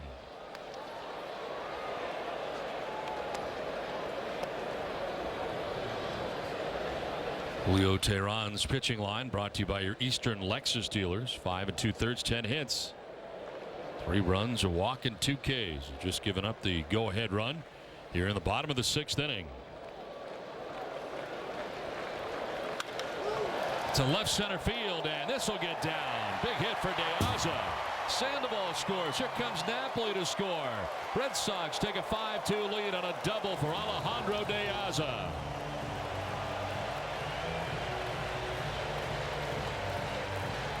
De Aza coming to the ballpark today, probably not expecting to play, but because of the injury to Hanley Ramirez, he gets to start in the outfield. They stayed away from De Aza on all 3 pitches, and finally on the 3rd one, he puts one in the gap in left center field. 2 runs come across. Red Sox take the 5-2 lead. Good action here with 2 outs for the Red Sox. There is Blake Swihart, a 1-for-2 day and a time call here.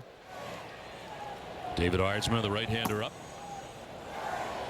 First action we've seen in the Braves pen today. Teheran being touched for 3 runs so far here in the Boston 6th inning.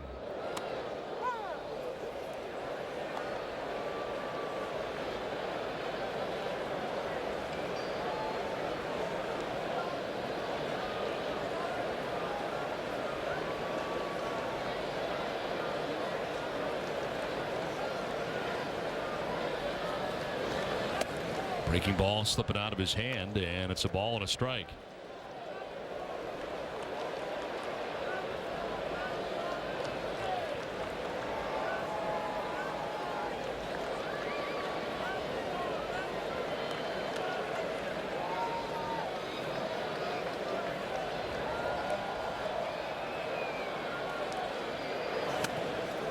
Swing and a miss, 1-2. This ball's hit hard in this inning too. The triple by Betts. Sandoval's ball off the wall. Napoli with a line shot to left field for a double, and De Aza in that gap.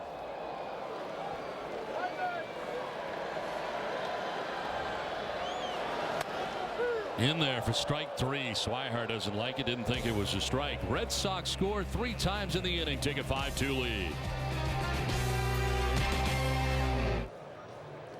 No one knows the Sox. Come on. I thought you measured. I did measure it. Just take the cushions off. They are off. Moving is frustrating, but moving your DirecTV isn't. Simply call before you move and we'll bundle DirecTV with internet and home phone services for one low price. You'll get the best value, a savings of up to $120. Moving has never been more rewarding. The DirecTV Movers Deal. Call and ask about all the benefits today. Do you toss and turn, wake up with back pain? If so, call now. The Sleep Number bed supports you with a cushion of air that conforms to your body for more proper spinal alignment and better sleep. Before I had my Sleep Number bed, I just had a hard time getting up because I had been tossing and turning all night. Now with my Sleep Number bed, I'm able to sleep through the night and I wake up refreshed. Call now for a free $50 savings card and catalog. It's the perfect bed for couples because you adjust each side of the bed to your Sleep Number setting.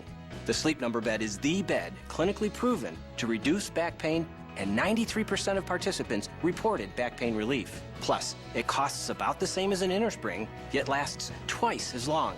So if you want to sleep better or find relief from back pain, call now. Call 1-800-894-1995 now for your free $50 savings card and catalog with price list. That's 1-800-894-1995 for your free $50 savings card and catalog.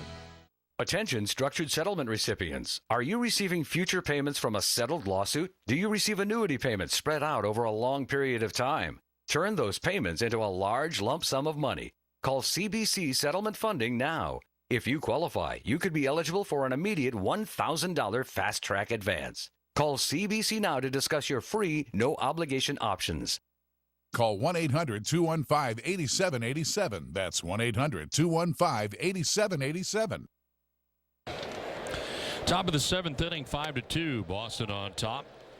Wade Miley back on the mound. Next pitch will be a hundo.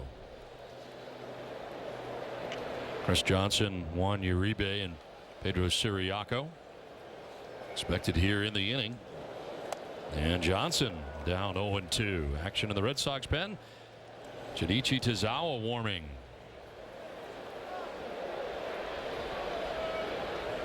Johnson 0-2.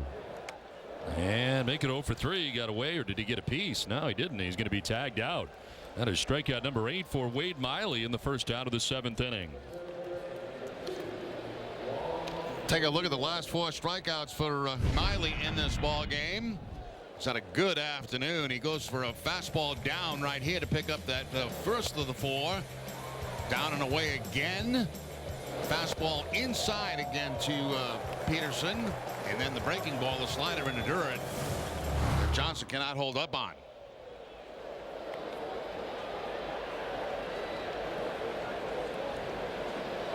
Eight strikeouts today for Miley. 1 down in the inning, and Juan Uribe laces this into left field. His second hit of the day, second single for Uribe.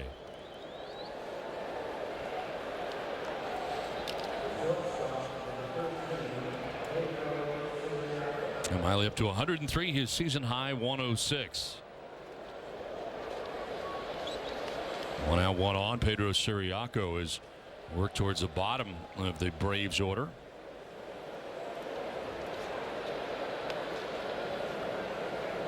Season high 106 for Miley was in a 7-inning effort to win against the Texas Rangers. Coming out of his shoes there on that swing is Siriaco on a pitch up. This ball not even close to being a strike. Going up on his tiptoes to try to make contact on that one.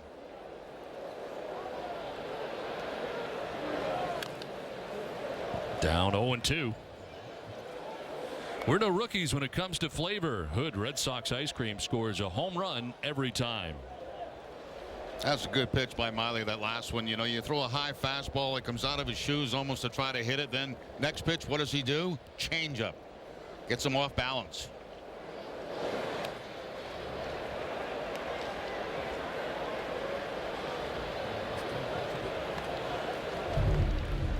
Change up that I was talking about right here. No, that's the breaking ball. That's the last pitch.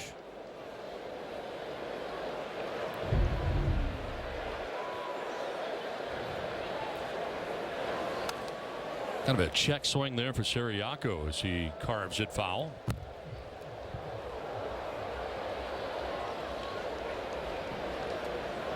Ryan Lavarnway waits on deck. Braves batting here in their half of the 7th inning.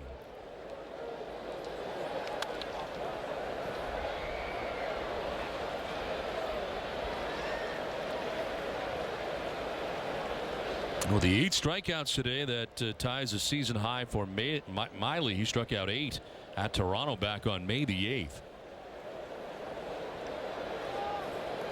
His career high in strikeouts is 11. Did that with the Arizona Diamondbacks against the Padres. 2 balls, 2 strikes here to Siriaco.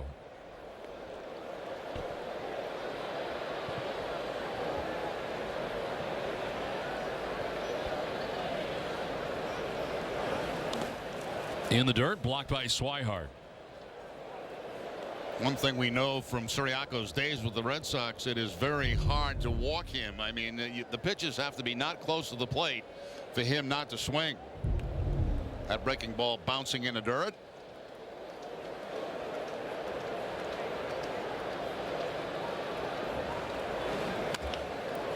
On the ground to third base, Sandoval will go to first, and that'll be late. And beating it out, an infield hit for Siriaco, with Uribe taking second base. And here comes John Farrell.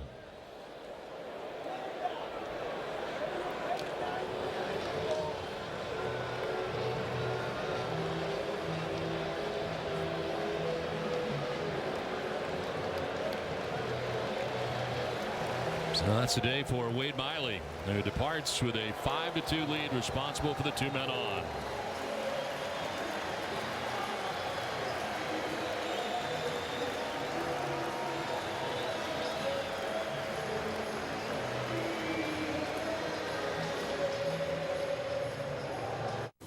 What do you think it's for? I don't know. Corn on the cob? Yeah, you're probably right. Lobster, we've got it at Uno's, with 3 incredible new dishes to choose from and so much more for a limited time at Uno's. First at the ballpark. First word on the game. It all starts with Red Sox First Pitch Live on Nessun, presented by Joseph Aboud. Available at Men's Warehouse. How do we make a great suit? We start with the finest Italian fabrics. Then it's built by the finest craftsmen in the world, right here in America. I'm Joseph Aboud. This is my signature suit, designed for Men's Warehouse. Tomorrow, the Sox head to Atlanta for the second half of their home-and-home against the Braves. Welcome to Turner Field in Atlanta, Georgia. Having swept the Braves last year in the Peach State. The Poppies tied this game. The Sox are back. The Sox go for a repeat performance this time around. Get this thing started. With Koji Uehara set to shut the door once more, down in the ATL. Swing and a miss, and the Red Sox win. Red Sox, Braves. Interleague Series coverage continues tomorrow at 6 on Nessun. Hey, that looks pretty good. What is it? A lobster slider. Oh, yeah? Anyone we know? Lobster, we've got it at Uno's, with 3 incredible new dishes to choose from and so much more for a limited time at Uno's. So I'm going to check out our results of the Dunkin' Donuts poll question today. Yeah, should baseball bring back the bullpen car? Surprising results. Really? Yes. Wow. How about that? Didn't see that coming. Nah. People like the bullpen car. I bet you 55% of them never saw the bullpen car. 5-2, Red Sox have the lead over the Braves. This call to the bullpen brought to you by Kia. And into the game is Tazawa with 1 out, runners at first and second.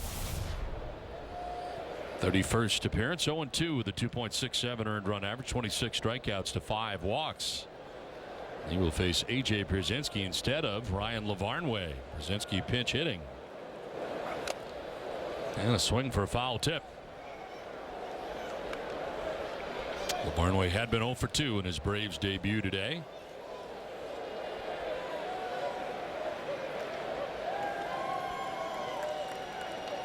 Uribe at second base, Siriaco at first base, 1 out here in the 7th inning.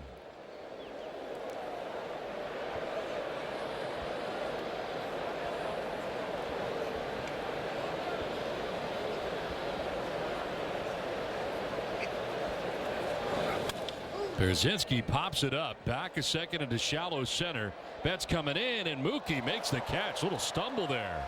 Lost his footing, was going down, but made the catch. No advance for the base runners. Not sure what happened out there. Created a divot, that's for sure. Yeah, Mookie's had a couple of interesting ones today. A sinking line drive. Now this one where it looks like, you're right, he slipped a little bit. Brought up a divot. Replace all divots, please. And is able to make the catch.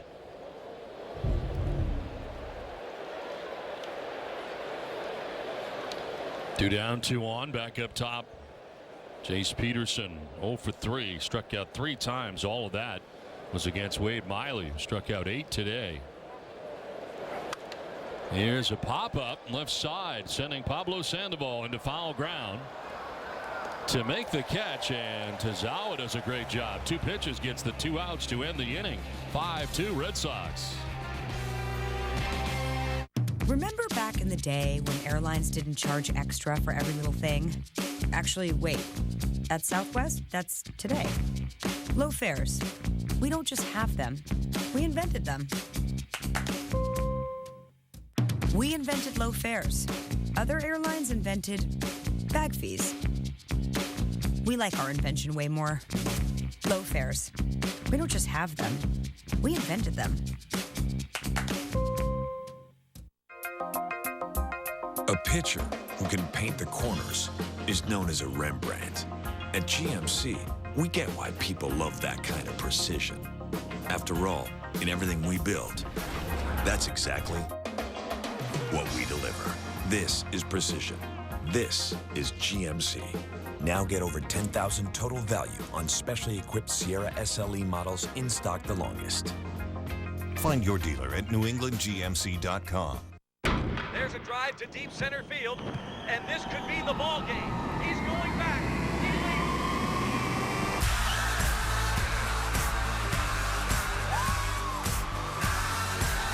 T-Mobile's network has more data capacity per customer than Verizon and AT&T.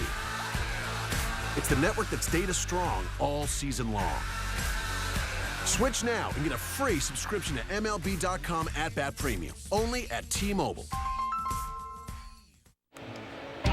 Red Sox baseball on NESN is brought to you by Southwest Airlines. Book your low fare now at southwest.com.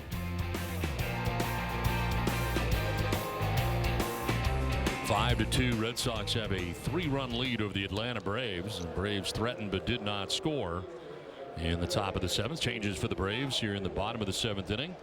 A.J. Pierzynski staying in the game after a pinch hit for Ryan Lavarnway.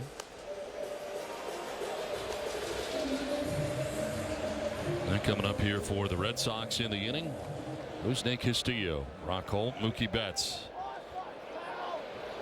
Castillo grounded into a 3-6-3 double play in the 2nd, flied out to right in the 5th.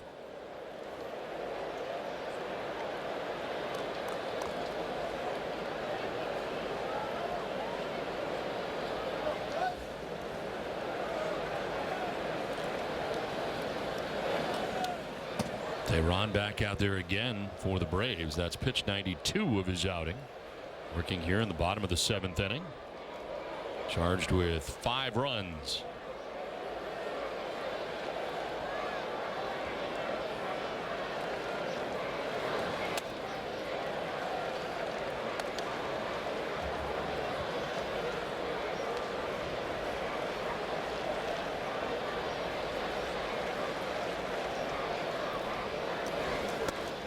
Outside 3-0.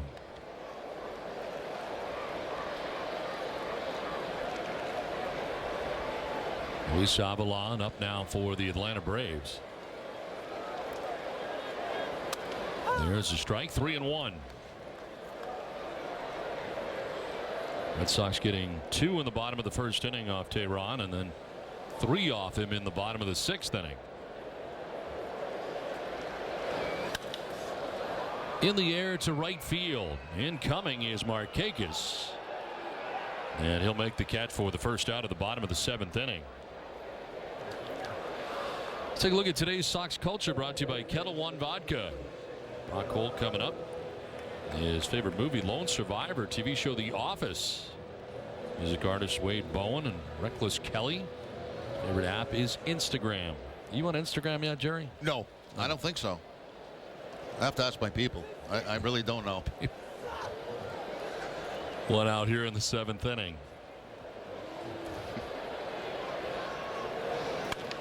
Fly ball struck well to left field and may grab some wall or not. Up above it for a home run. Opposite field for Brock Holt. His 3rd hit of the day is a home run, and the Red Sox take a 6-2 lead.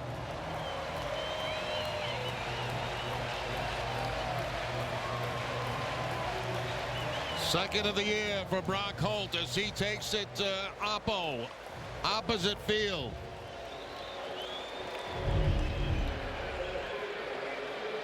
Gets the fastball outer part of the plate. Doesn't try to pull it, doesn't try to hook it, goes with it, takes advantage of left field, picks up the home run. 3rd 3-hit game of the season for Brock Holt.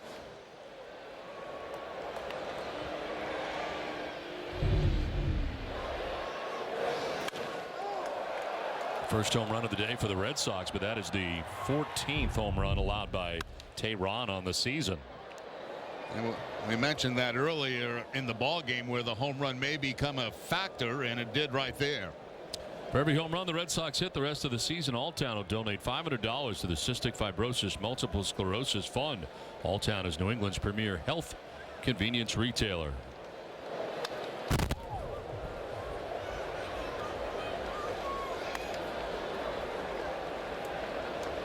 Mookie Betts, another good day today. A double and a triple. He has scored 2 runs. He's also grounded out to shortstop.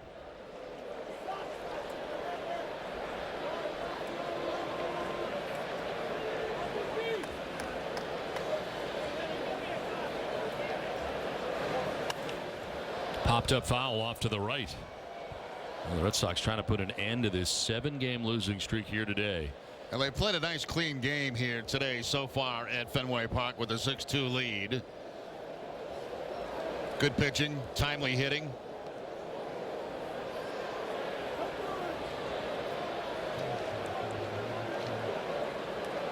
One-two pitch. And he cleans this out with a base hit to left field. 3rd hit of the day now for Mookie Betts.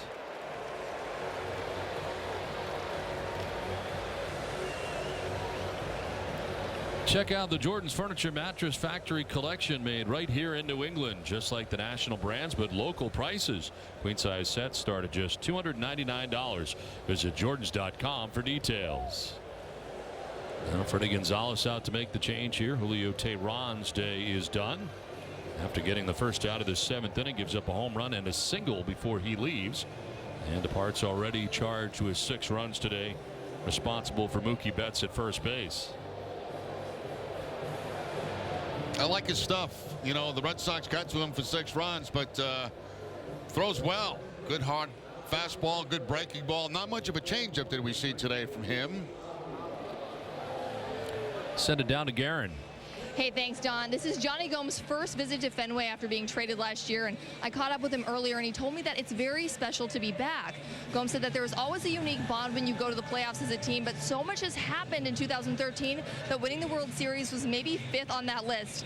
Don, when I asked Gomes if it was bittersweet robbing Pedroia of a hit, he said no, but Dustin Pedroia is still one of my favorite players.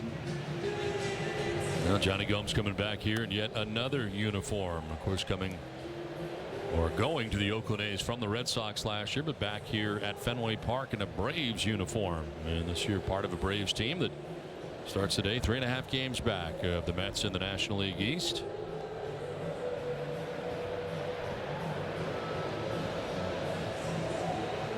Luis Avilan, the new pitcher for the Atlanta Braves. First out of the pen, 35th appearance, 2-2 with a 3.91 earned run average.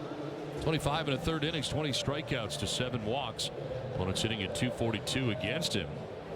He's allowed just 3 of 24 inherited runners to score. 12% scoring. He inherits Mookie Betts at first base with 1 out. A big 6th inning today for the Red Sox, and Mookie Betts got it started with a triple in that inning to straightaway center field. Nice effort by Mayburn out there, but can't come up with it, and Betts ends up on 3rd base. Now they play contact with the infield in. The run scores. Mookie Betts scores. And then Diaz gets an outside fastball and takes it to the opposite field to drive in 2 with 2 outs. So a big 6th inning for the Red Sox in this game. Nice to see some hits today for the Red Sox. They banged out 13. And clutch hits, 2 out hits.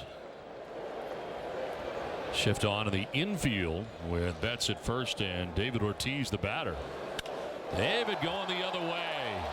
Back goes Gomes, and that's going to be off the scoreboard. Mookie Betts will be stopped at third. Ortiz will stop at first with a single. He had to dive back as he had rounded first base, so a long single to left. You know what we've seen today, Don? We've seen some very good at-bats by Red Sox hitters who are taking what the pitcher is giving them. And here's a great example. A fastball away from Ortiz, and again, he uses the opposite field, uses that wall to his advantage. Mookie Betts, made a great read on this, but had to be held up at third base. Betts knows it's going to be off the wall. It's the advantage of playing here at Fenway. You get the no contact, and you get a sense that the ball is going to be off the wall. Ortiz thinking too, but no. And watch the slide. That away, Bobby. First and third with 1 out, and Xander Bogaerts standing in. Sun poking through the clouds for the first time today.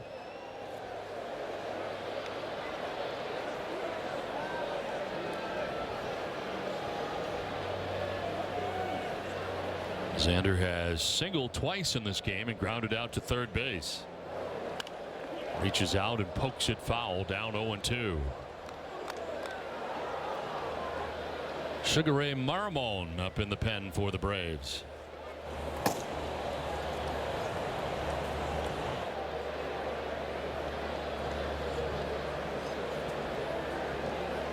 Marmon called up yesterday from AAA Gwinnett.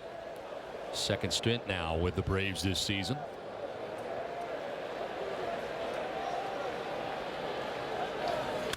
On the ground to third. It seemed to surprise Uribe, but he stays with it. 1 at second and 1 at first. They turn the double play. So they get out of it. They do give up a run to the Braves. Red Sox have a 6-2 lead. Dunkin' Donuts' unbelievable selection of breakfast sandwiches, freshly made all day, so you can enjoy them any type of way, any time of day. That's breakfast whenevs. America runs on Dunkin'. Who says desirable can't also be responsible?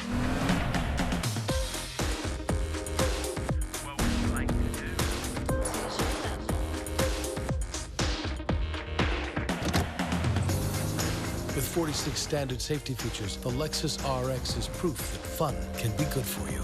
Lease the all-wheel drive 2015 RX 350 for $399 a month for 36 months. See your Lexus dealer. Do you buy brands like these? Everyone does. They're called store brands, and you find them everywhere. You buy them because they're good quality and you save money. Well, at Jordan's, we have our own store brand of mattresses, and they're made right here in New England to help create jobs and support the local economy. And guess what? Just like the store brands, you'll save money. You can buy a queen-size set starting at just $2.99. These are good. I wonder if we have any cookies.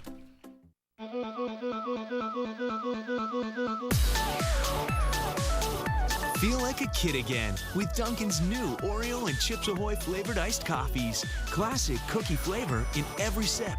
America runs on Dunkin'. Boston Red Sox baseball on NESN is brought to you by Southwest Airlines. Book your low fare now on southwest.com. Your local Subaru dealers. Digital Federal Credit Union. See what DCU can save you. And by the Kia Sorrento. 6-2. Red Sox have the lead over the Atlanta Braves. Took just 2 pitches for Tazawa to get out of the 7th inning. Came into that inning with 1 out and 2 on, but was able to get Pierzynski and Peterson to quickly get out of the 7th. Cameron Maybin leads it off here in the 8th.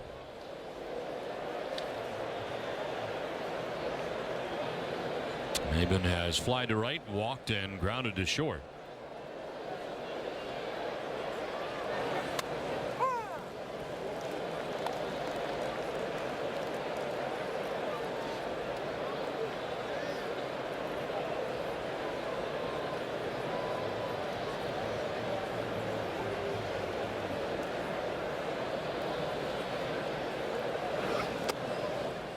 Tried to hold up and did, according to Brian Knight, first base umpire.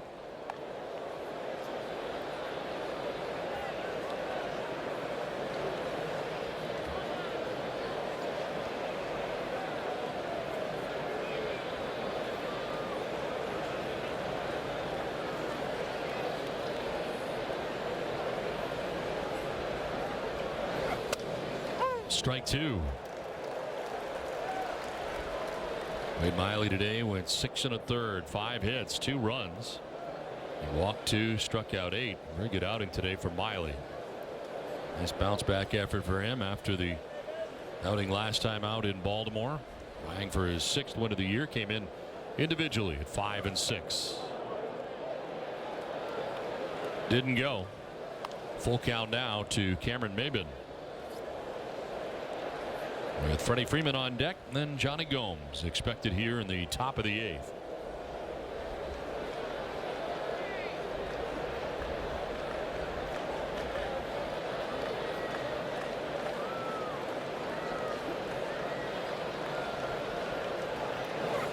Swing and a miss. Very defensive swing and late swing from Maybin. Well, that completely fooled Maybin. That ball is on the inside part of the plate. He must have been looking out over because he got completely fooled on this inside fastball. Almost a half swing. Ball actually was supposed to be away from him. You can see where Swihart was set up. Stays inside, and Tazawa gets the strikeout. First strikeout for Tazawa, the 9th strikeout for Red Sox pitching today. And here's Freddie Freeman.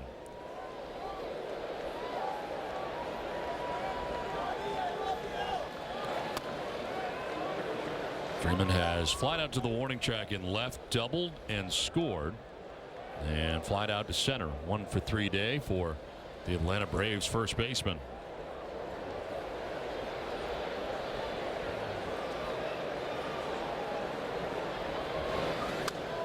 Gets the arms out of the way, but picks up the strike zone. Red Sox into the shift against him. Gomes waits on deck. Holt in short right field with Sandoval coming to the right side. Wow, getting a big piece of Swihart. That was a right hook right there that really knocked Swihart back. Watch his head ricochet there, the mask. That one hurt. Just one Nexium 24-hour day gives you all day, all night protection from frequent heartburn. Go to Nexium24hour.com for savings and pick up Nexium 24-hour at your local Stop and Shop.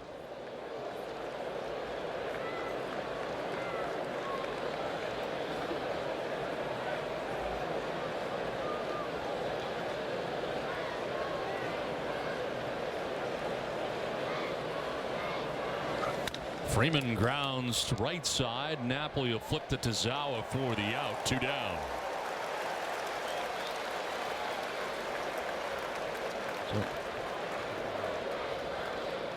They'll get immediate care without leaving the ballpark at the Beth Israel Deaconess Medical Center First Aid Station, located behind Section 12 in the lower concourse. BIDMC is the official hospital of the Boston Red Sox. 4 in a row retired by Tazawa since coming into this game. And there's Johnny Gomes. Struck out looking in the 2nd, flied out to the warning track at center in the 4th, walked in the 6th inning.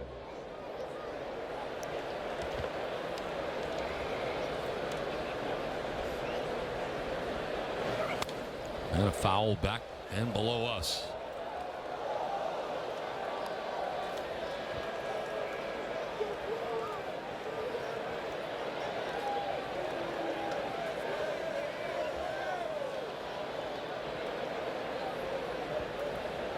Outfield deep and straight away here on Johnny Gomes.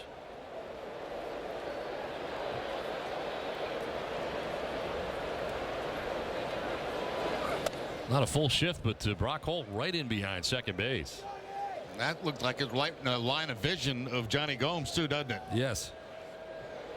Get that white uniform on, white baseball coming out of that uniform.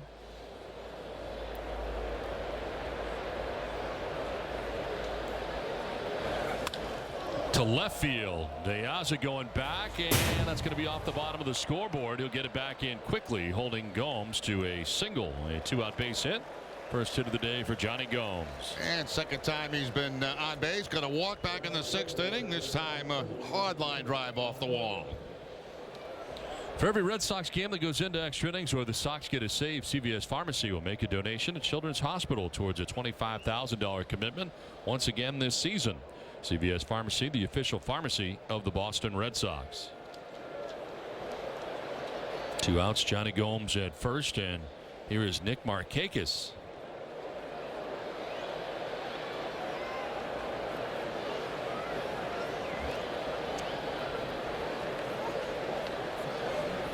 I think Joe Castiglione just lost one of his index cards that he keeps his information on, and went flying by our booth. Now it's headed down toward the screen. Is that what that was? I was wondering what that was. There it goes. I think that's one of Joe's index cards that he keeps information on. The gentleman should grab it. He'd find out everything he needs to know about Nick Markakis. Yeah, right now he's in. Is that yours, Joe? It's either Joe or Dave, one of the two, because it came out of the booth next to us.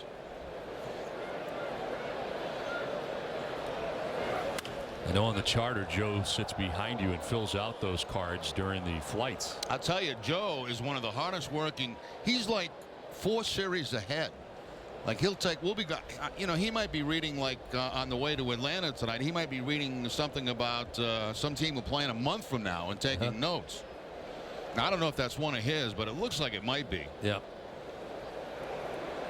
That's probably Nick Markakis' information that's on the screen right now. So he has nothing on Nick Markakis, as this one is popped up foul off to the left. Yeah, but he's got a backup. He's got that little machine. Oh no, next door. It came from next door. Oh, okay, Joe. Chip Carey, some of his stuff. Now he's got nothing. Joe Simpson. You worked with Joe Simpson in the playoffs. I did. I love Joe Simpson. He is a great guy, great broadcaster. Known the Braves a long time now.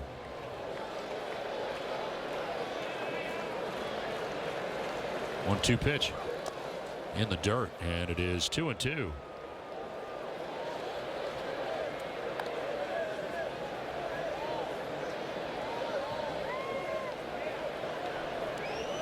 Tazawa giving up a base hit with 2 outs here in the 8th inning. Old friends getting reunited. Johnny Gomes, Mike Napoli at first base.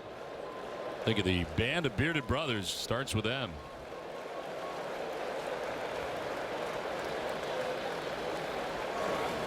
Swing and a miss. And Markakis strikes out. Nice job by Tazawa in his inning at 2/3. 6-2 Boston. Get your red hot values. Red hot values here. I'll take one.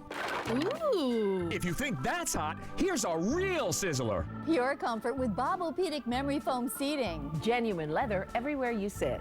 With 2 power recliners. Power reclining chaise. Cup holders and USB port. Hidden storage. Only $29.99. This way only $19.49. Or this way only $17.99. No phony sales. Or gimmicks.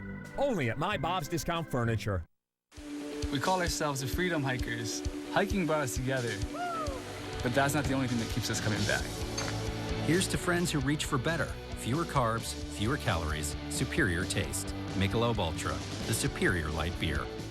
If you missed it, 30 on the year for Big Papi. or just want to relive it, Throws to first, and it's in time. Nesson has you covered with 2-hour Red Sox game replays on Sox in 2. Tonight at midnight on Nesson. Refreshing, great-tasting Blizzard spring water is the new buzz around the water cooler. WB Mason offers free same-day delivery of 5-gallon Blizzard spring water bottles with no minimums or hidden fees. Whatever, whenever, wherever. The difference is in the delivery. This Father's Day, give the gift of style at K&G. Select men's suits or buy one, get 2 free. And complete the look with dress shirts, 2 for $25. Come to shop, prepare to save at K&G. K&G. Today's game summary brought to you by Xfinity. Tehran starting this game today for the Atlanta Braves. 6 1/3 on the hook, giving up 6 earned runs. Red Sox with 13 hits today. Freddie Freeman 1 for 4 in the game for the Braves. On the other side, Wade Miley, 6 1/3, gives up 2 earned runs. A good outing from Miley, vying for his 6th win of the year. Brock Holt, 3 for 4, including his 2nd home run of the year, an opposite field solo home run. And Mookie Betts had 3 hits last night, 3 hits today. So the Red Sox trying to snap out of this 7-game losing streak as we play along here to the bottom of the 8th inning.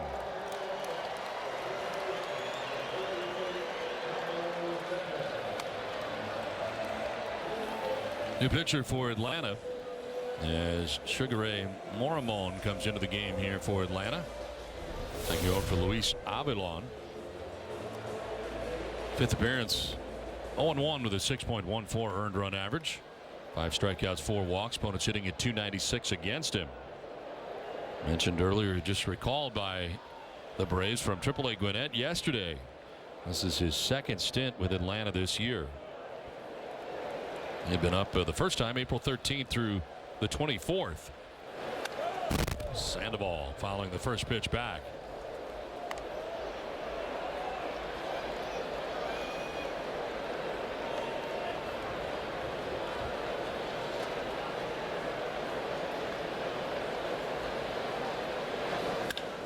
To right center field for Sandoval. That'll get down.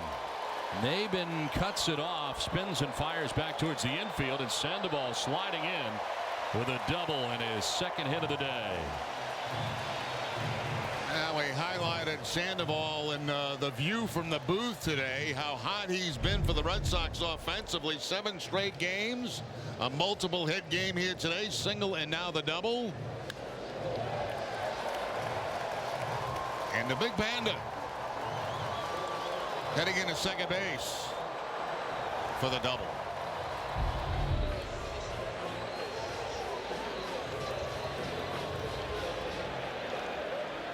Koji Uehara getting ready in the pen. Not be a safe situation, but the Red Sox will use their closer to finish off this 7-game losing streak as Mike Napoli stands in. Everything's a safe situation right now, right? Pretty much.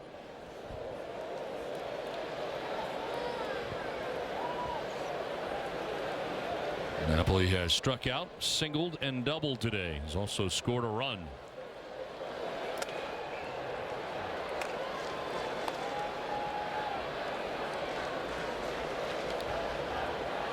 Alejandro De Aza waiting on deck. A big double earlier in the game, driving in a couple.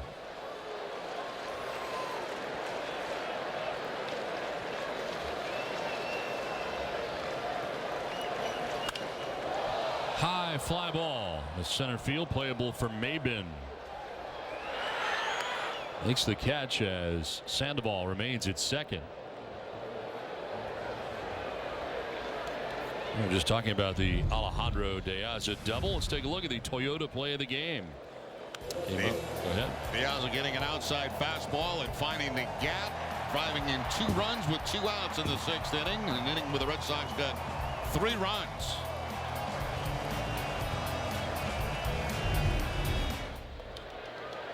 Runner at 2nd, 1 down. Here is De Aza.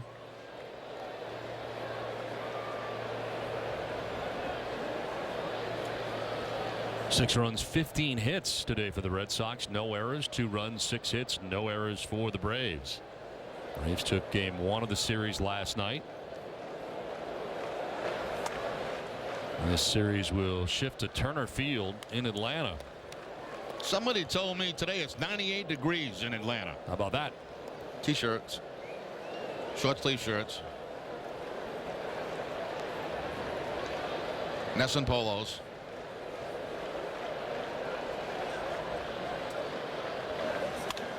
In the air, down the right field line. Over comes Markakis. It's falling, and Markakis can't get it. This trouble, it's by him. Sandoval's going to come around and score. Meanwhile, De Aza will end up at 3rd base with an RBI triple, and the Red Sox take a 7-2 lead.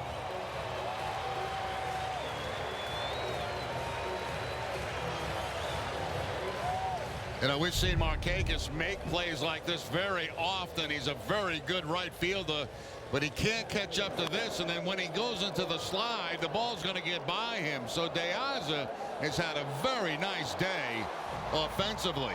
3 RBIs, a double, a triple now. And probably surprised, as I mentioned earlier in the ballgame, that he was in the lineup today. Infield in all the way around as Swihart pops it up. Foul ground, and that'll make its way into the seats. Sariaco and Uribe both giving chase for Atlanta.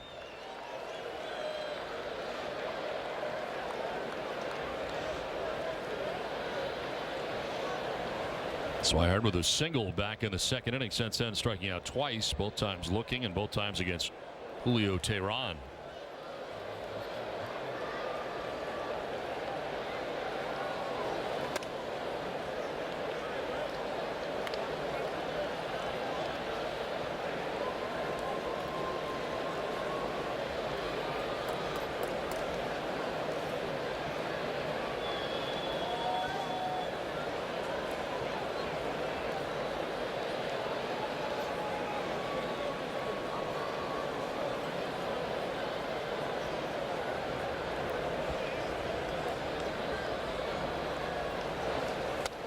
Fooled Swihart, down 1-2. A change up that time.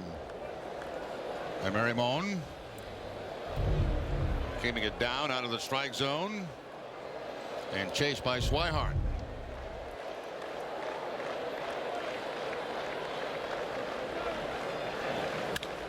Grounded back to the mound, picked by Marimon. Looks the runner back at third and throws out Swihart for the second out.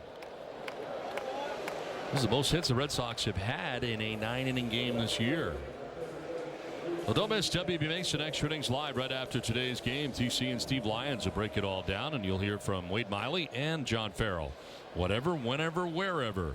Huba WB Mason. Red Sox had 18 hits in a 19-inning game earlier this year, but in a 9-inning game, the most hits the Red Sox have had in a contest was 16 now. On the ground, slowly down the third baseline. Uribe will let it roll, and it's a foul ball. Good decision by Uribe, as it turned out.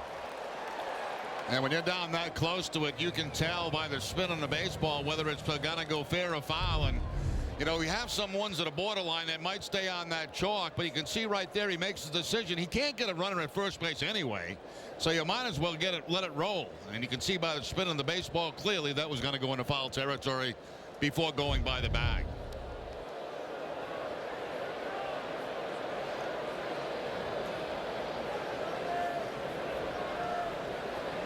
So Rusney Castillo down in the count 0-1. Trying to get De Aza home from third.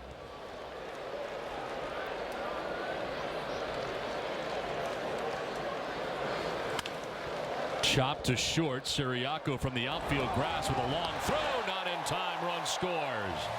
Pull the runner and pull the first baseman and Freeman, and the runner reaches in Castillo. De Aza comes in from third, and the Red Sox up their lead to 8-2. Now once again, a 2-out base hit by the Red Sox in this game. You can see how far Siriaco has to go to his right. He makes a good play, but Castillo runs well, and really no chance at all to get him, not even with a good throw.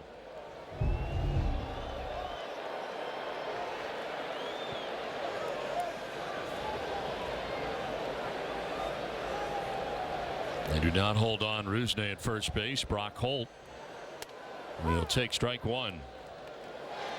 3 hits in the game for Holt, 3 for 4. He's got himself a double, a single, and a home run. He's a triple shy of hitting for the cycle today.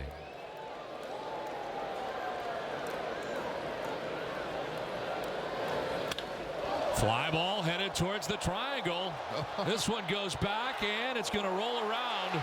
Heading for third base and trying for the cycle as a run will score will be Brock Holt. He's got the cycle, and the Red Sox have a 9-2 lead. The Brock Star hits for the cycle. That's unbelievable right there.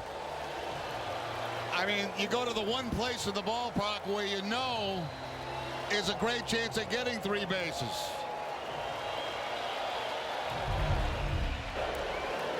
Out toward the 420 marker. And you knew as soon as this ball left the bat, he had 3. There was no question about it.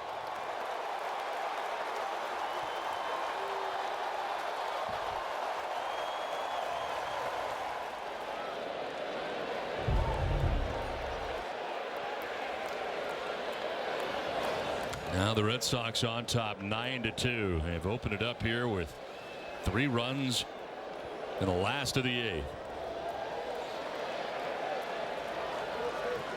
Nice to see some smiles in that Red Sox dugout. It's been a while.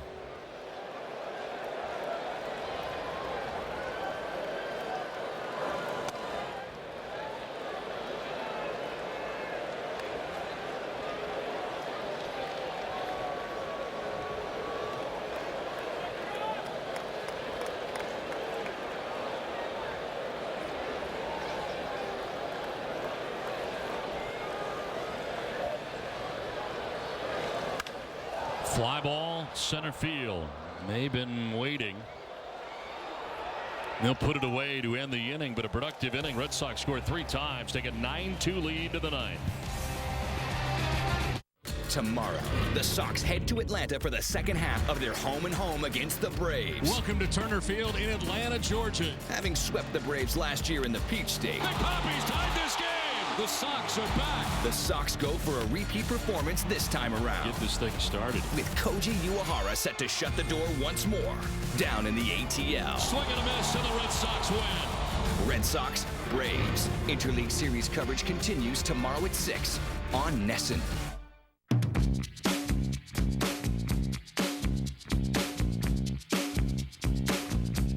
You can't charge for smiles. That's probably why we're the only airline still giving them away.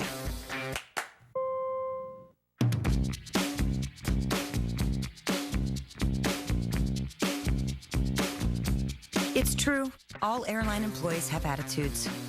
Ours just have the good kind.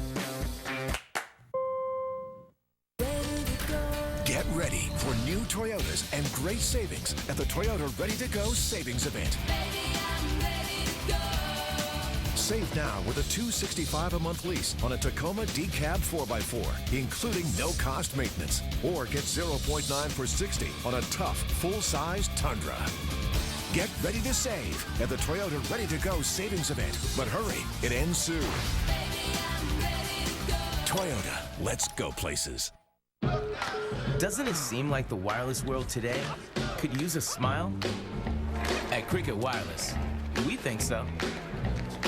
That's why prices for our plans are all in, taxes and fees included. And we've got more 4G LTE coverage nationwide than T-Mobile or Sprint. It's what makes Cricket the happiest place in the whole wireless world. Stay tuned following WB Mason Extra Innings Live, a Red Sox final presented by Uno's. TC and Steve Lyon to wrap up the Red Sox homestand.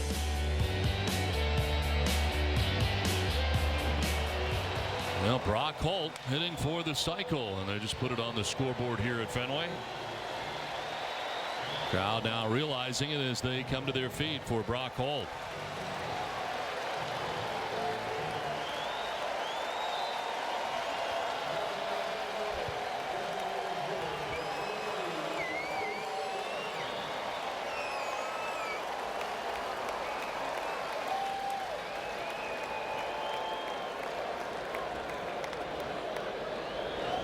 Koji Uehara into the game here for the Red Sox.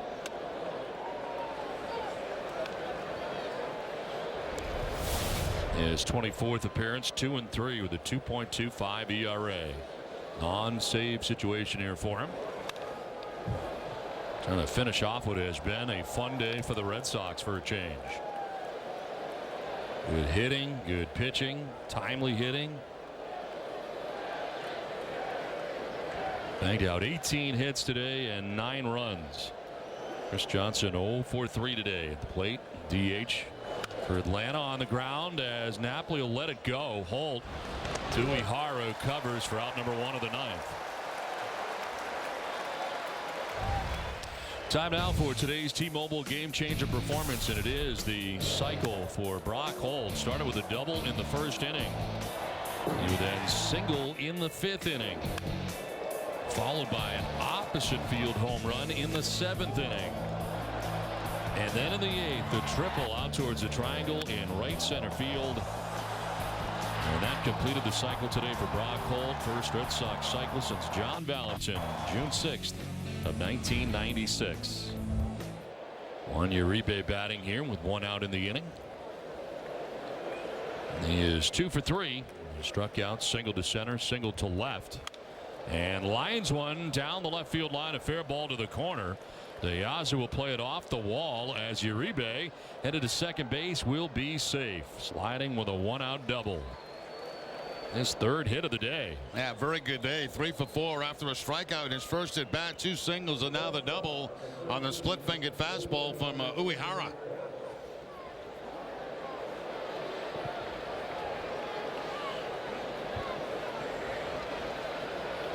One out, runner at second, and Pedro Ciriaco coming up. Playing at shortstop today for Andrelton Simmons, who was hit in the hand last night with a pitch, trying to bunt and played through the game, but really was not doing very well. And today really was in some pain. There was no fracture, which was good news, but fingers badly bruised and out of the lineup today. This is to right, pretty deep too, and this ball is not going to be caught. It jumps up into the bullpen for a ground rule double. And they will give the plate here to Uribe, so the Braves will pick up their 3rd run. Ciriaco with an RBI double, and it's 9-3 now.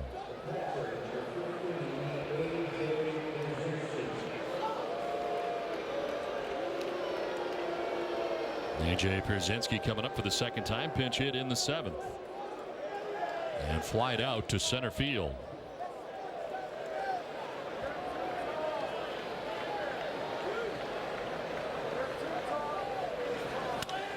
Driven to right. Castillo coming in. It's going to be way over his head to the track and the wall, as from second base Ciriaco will score. Into second base with a double goes A.J. Pierzynski, and it's now 9-4. Castillo was actually coming in on that ball and ends up way over his head. Yeah, I have no idea what happened there. I mean, I don't know if he saw it on contact, but he was certainly headed in the wrong direction.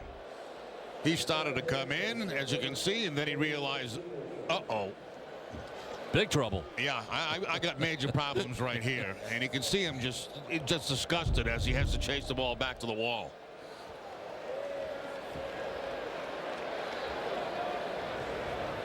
So Pierzynski at second base. 3 straight doubles here for the Braves.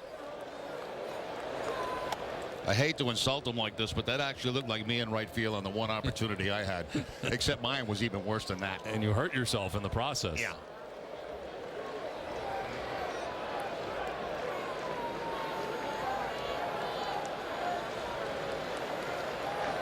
Jace Peterson takes the strike. 1-1. 0 for 4 day from the top spot in the Braves order for Peterson. Striking out 3 times and fouling out.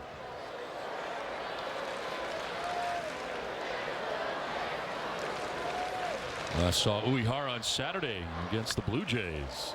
Fly ball center field. Mookie Betts going back. He will make the catch in front of the wall. 2 down.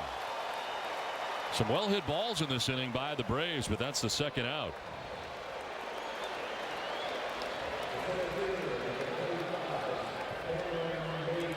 Mookie Betts back to the warning track, getting close to the wall, puts the hand out, the right hand, to see if he can feel the wall, and able to make the catch for the 2nd out here in the 9th. 2 down. Cameron Maybin does not have a hit today. Did reach on a walk in the 4th inning. 0 for 3 day.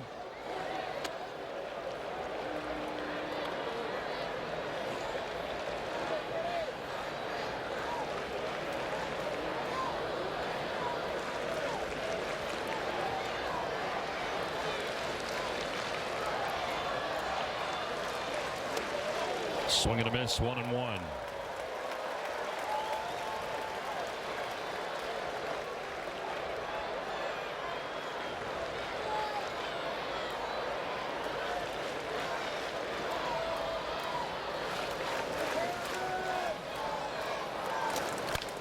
Ground ball softly hit. Sandoval is going to cut it off. Throw on the run, and it is not in time. Reaching third is Pierzynski. Reaching at first, Cameron Maybin with good speed. Now, we've seen this a couple of times today from Maben. He can really get down the line. And he just beat that ball. I mean, there was nothing Sandoval could have done any better. He got rid of it quickly, but Maben able to beat it out down the first base line. Here comes Sandoval, cuts the ball off in front of Bogarts, the shortstop, which he should be doing. Maben just beats it.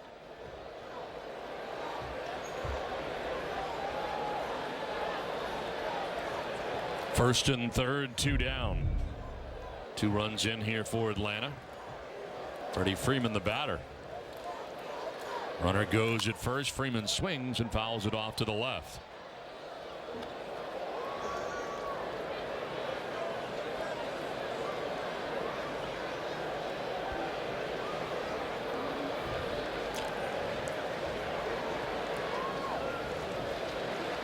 Stack it up on the right side here. In the shift with Sandoval over there on Freddie Freeman. Sliced foul into the grandstand off to the left. 0-2 the count with 2 down here in the 9th.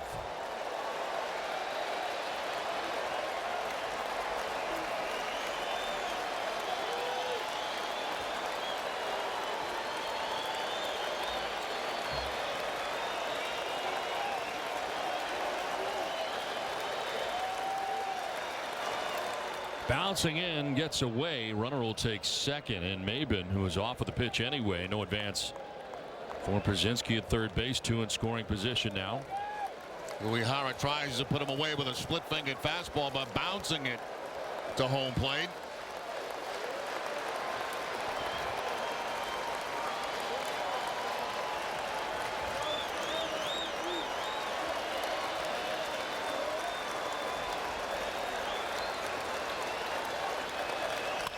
On the ground foul outside of first. Przinsky was well down the line. With the shift on, he can get all the way down the line almost. He can almost touch home plate, can't he? Yeah, Bogart's playing well back to the shortstop spot, and Przinsky was like 2/3 of the way down the line, jumping around.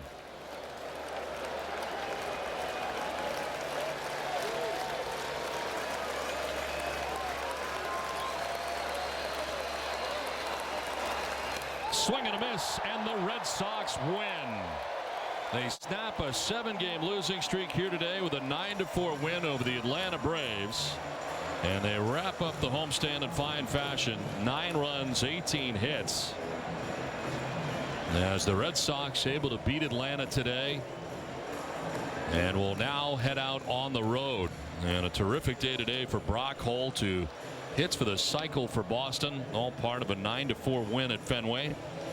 And a well-pitched ball game today by Wade Miley, who gets the win for the Red Sox. Miley now 6-6 with the victory. Tehran taking the loss today for the Atlanta Braves. He will fall to 4-3 on the season. Uehara wrapped it up, but it is certainly not a safe situation today, but certainly needed to finish off this game, and the Red Sox are able to win it 9-4. So the home and home series will now shift to Atlanta for 2 more games. The Red Sox will go to Kansas City for 3 after that over the weekend as part of this road trip coming up for Boston, and hoping to gain some of the momentum from here and take it with them on the road. Well, the star today is Brock Holt, and he is standing by with Garen Austin. Hey, thanks, guys. Brock, the first Red Sox player since John Valentin on June 6, 1996 to hit for the cycle. How does it feel? It feels good. You know, biggest thing we got the win today, so just trying to do my part and put some good swings on some balls, and fortunately it went my way. This was a big win for you guys. What was different today? Just came out and we were ready to play. Put a lot of good at bats together the whole game.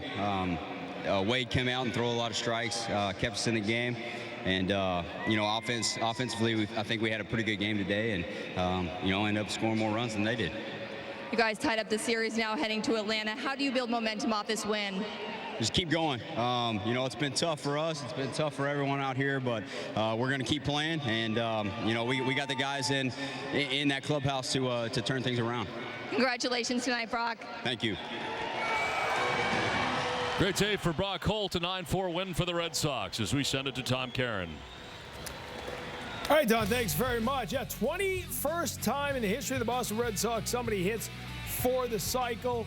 It's actually more rare in Major League Baseball than a no-hitter. We'll show you what Holt did, how he did it, and how he legged out that triple in the 8th inning to finish off the cycle. His cycle breaks the cycle of losing. A 7-game losing streak is now history as the Red Sox take the win and head to Atlanta. We will preview the road trip as we come your way with full post-game coverage. And tonight at 10, it's NESN Sports Today presented by People's United Bank. A full report from Gillette as Patriots minicamp begins. Red Sox coverage coming up next. Stay with us.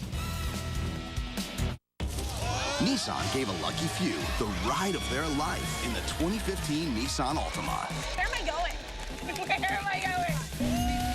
Nissan Altima with blind spot warning and up to 270 horsepower.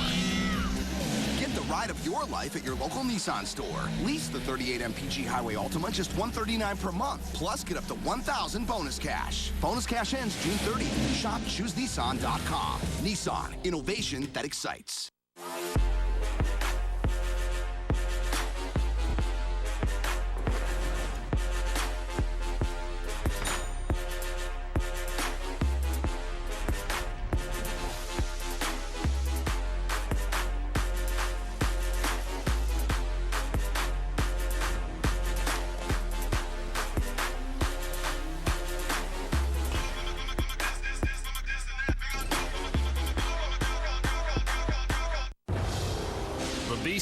Was as long as the boat.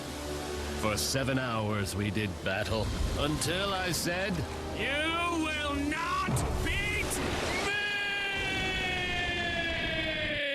me!" Greg, what should I do with your fish? Gary, just put it in the cooler. If you're a fisherman, you tell tales. It's what you do. If you want to save 15% or more on car insurance, you switch to Geico. It's what you do. Put the fish in the cooler! Want to take your shows everywhere you go this summer? Now you can with Xfinity from Comcast. Now through June 21st, get the X1 Triple Play for only $89.99 a month for 2 full years. Plus, get X1 DVR service free for a year. Only Xfinity offers the cloud-based X1 DVR. Download and watch or stream your recordings from anywhere. There's never been a better time to get the X1 Triple Play for only $89.99 a month for 2 full years. Plus, get X1 DVR service free for a year. Or ask how to get $500 back. Hurry, offer ends June 21st, so call or go online today.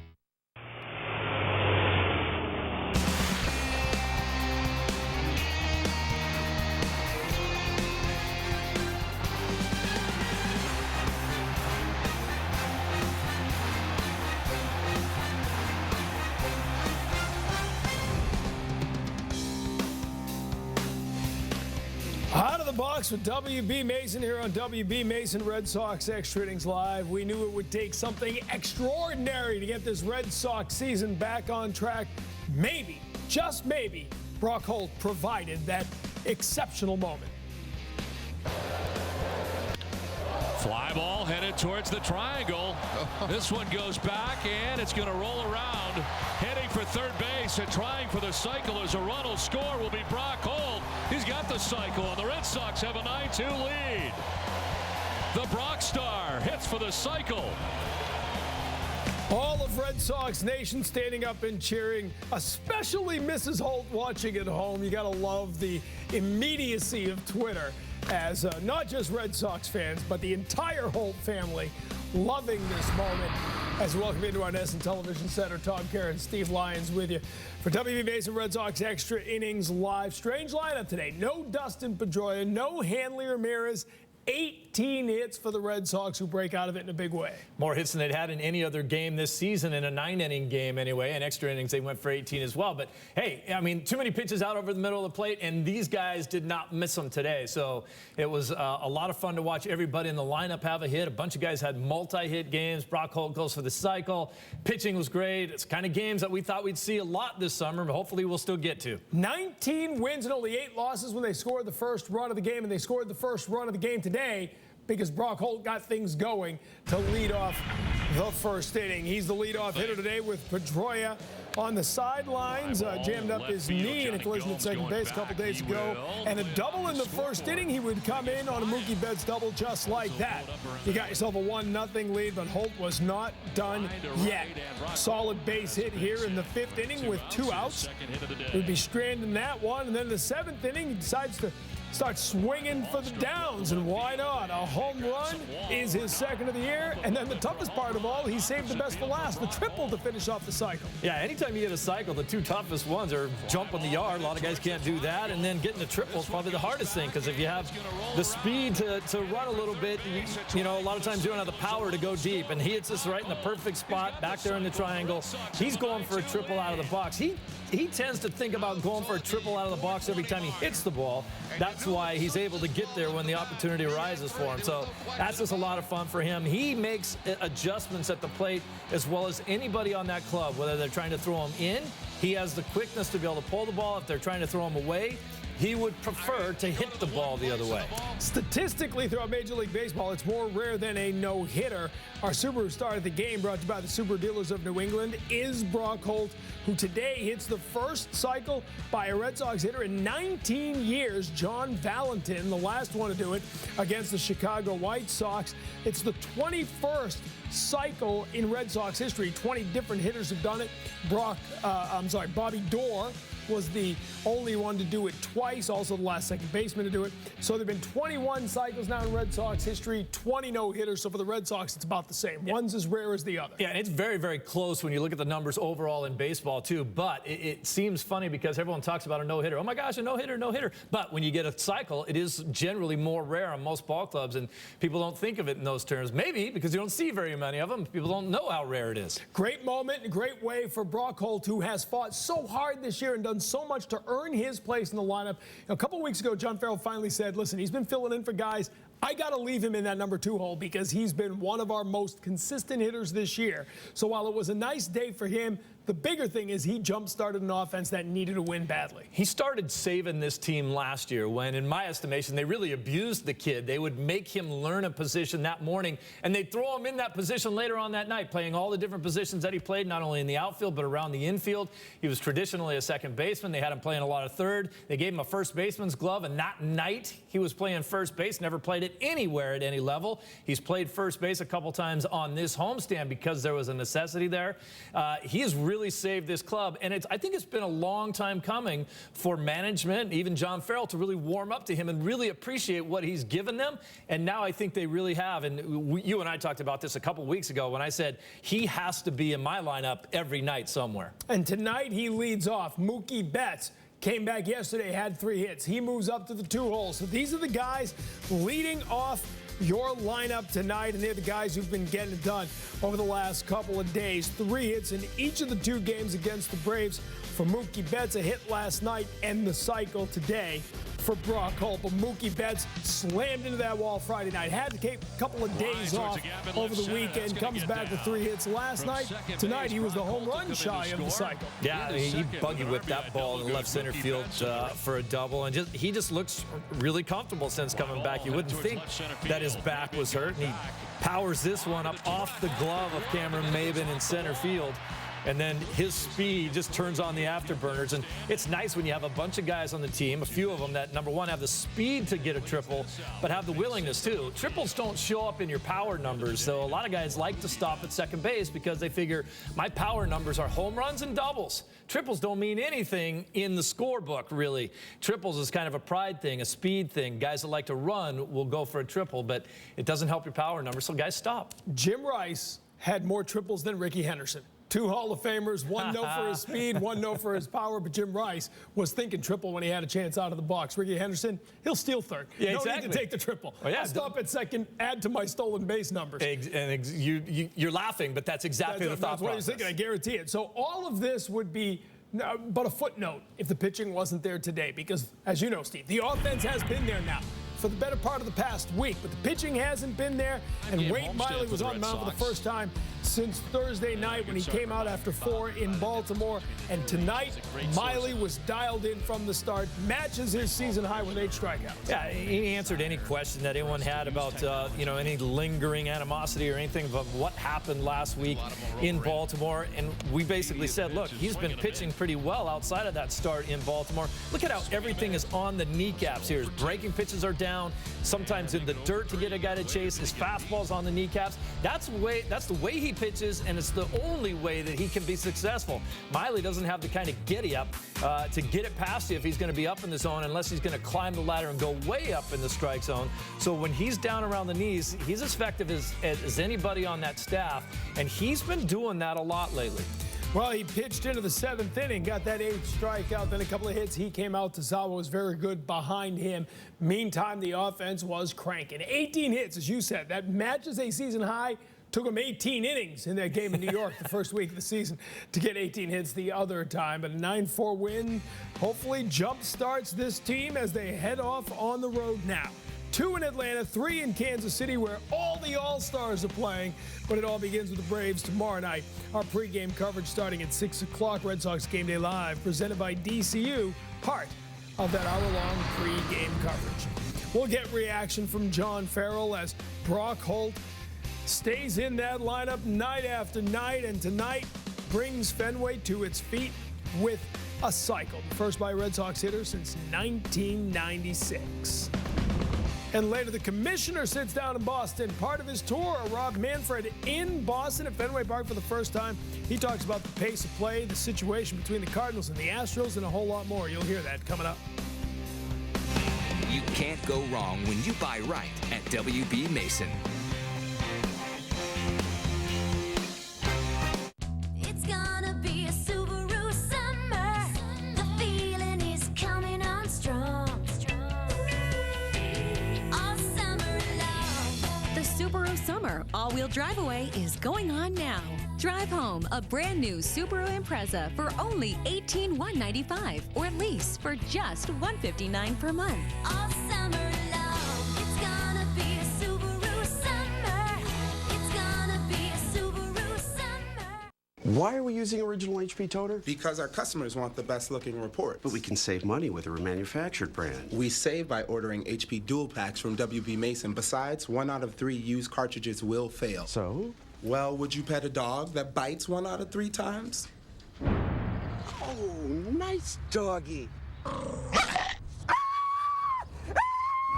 Maybe it's better to order the real thing from WB Mason, an HP preferred partner. Who but WB Mason?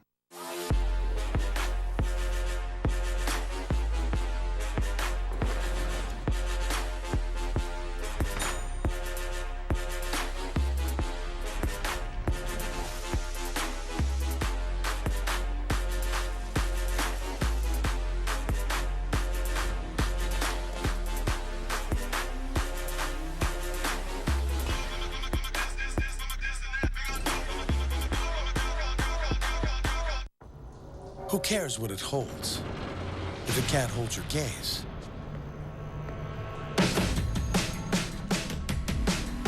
Who cares how capable it is if it's incapable of creating a reaction? Once you go beyond utility, there's no going back. Introducing the first ever Lexus NX. Lease the 2015 NX 200 Turbo for $369 a month for 36 months. See your Lexus dealer. All right, this one is all about Brock Holt today. As you can see, brings the dugout to life. There's some energy that this team has been looking for. He provides it with the 21st cycle in Red Sox history. Let's hear from his manager and go back to the ballpark for John Farrell. Yeah, big day at the plate. He's been in a good run here of late in the 2-hole, and today obviously in the leadoff spot where he's getting on base multiple times, but really squared up some balls today. It goes without saying, anytime a guy hits for the cycle, he's had a stellar day, and that was a day for Brock. But in combination to an overall really good offensive day, Wade was strong. On a day we needed a quality start, he gave it to us. You think back in that relatively tight game, and Diazzo with a big 2-out double to drive in 2 to give us a little breathing room, and then we opened things up late. You talked a lot about just sort of the energy in the dugout throughout the difficult stretch, but how good was it when he slides in the third, he fist pumps, dugout goes up? Yeah, despite the stretch that we've been in, guys have played with good energy. I thought today we drove the ball more consistently, whether that's a result of energy or not, or just not missing pitches in the zone. It was a day that, up and down the lineup, we had a number of good at-bats. Why wasn't Miley so effective today? He got ahead strike 1 for a vast majority of the at-bats, and then he was able to work from there. But, if you're looking at individual pitches, he had an excellent changeup today. Good arm speed, good deception to it, got a number of swing and miss. It was a quality outing for him. John, any updates regarding Pedroia and Hanley? Yeah, both are day-to-day. I would suspect that Hanley would be available for sure tomorrow after going through a full day of treatment today on that mid-back. Nothing structurally was defined in the images that PD underwent right before the game. So, he's dealing with some inflammation. He's dealing with a little bit of fluid that hopefully in a day or two he's back in the lineup. Coming into today's game without PD and Hanley, what did you think would be the likelihood that you'd have the most hits you've had in a game all season? I'm not saying we're not capable because there's good hitters up and down our lineup. Guys have been in individual stretches of late. Panda's on one of those runs. He and Mookie, since crashing into the wall, have swung bat along with Brock. We felt like we were very capable of putting up some runs. But to say that you're going to, tally 19, maybe not quite that many, but still a very good approach up and down the lineup. A very good approach, and our DCU save of the game. Well, Bob's Discount Furniture save of the game as Bob's continues to donate money to the Jimmy Fund Telethon for every game save. No save situation today, but after Wade Miley came out in the 7th inning, got a strikeout, then a couple of hits, Junichi Tazawa came in and got the job done. Got out of the mess in the 7th and a nice clean 8th. Yeah, a little bit of a shaky situation to come in there, and we talk about this all the time. It's like the setup guys usually have the much more difficult job. They're the guys that come in when you're in a little bit of trouble and guys on base. They got to get out of that and then come back out and get the next inning. And that's what he does all year long, unless you're facing Toronto. He has a tough time with Toronto, but he's been doing that all year. But you talk about having to come back, get back on the horse. After that, being part of that horrible inning on Friday night against Toronto, good to see him come back out and be a big part of a win. If you're a back of the rotation, back of the bullpen type guy, either a setup guy or a closer, the best attribute that you can have is a short memory. You cannot let your last outing, if it was a bad one, affect the next time you go out there. In fact, most managers try to get those guys right back out there the next night if they can, if the situation arises, because they don't want anybody dwelling on that situation. I think those guys are better than any other player on the team at doing that. If you're a hitter, you're an everyday player, you go for 4, you can't even sleep. You're thinking about it until you get to the ballpark the next day. That's why people say you take a day off struggling. Last thing you want is a day off. Get back in there and do something about it. And today, Tazawa was able to help nail down the win. Wade Miley got that win back to 500. His ERA back below 5. And we will hear from him as we continue after this. Red Sox Extra Innings Live on Nesson is brought to you in part by the all-new Kia Sorrento. Visit anykiadealers.com to learn more. Why are we using original HP toner? Because our customers want the best looking reports. But we can save money with a remanufactured brand. We save by ordering HP dual packs from WB Mason. Besides, 1 out of 3 used cartridges will fail. So? Well, would you pet a dog that bites 1 out of 3 times? Oh, nice doggy. Maybe it's better to order the real thing from WB Mason, an HP preferred partner. Who but WB Mason? Nissan gave a lucky few the ride of their life in the 2015 Nissan Altima. Where am I going? Where am I going? Nissan Altima with blind spot warning and up to 270 horsepower. Get the ride of your life at your local Nissan store. Choose Ultima with 0% financing for up to 72 months and get up to $1,000 bonus cash. Bonus cash ends June 30th. Shop ChooseNissan.com. Nissan, innovation that excites.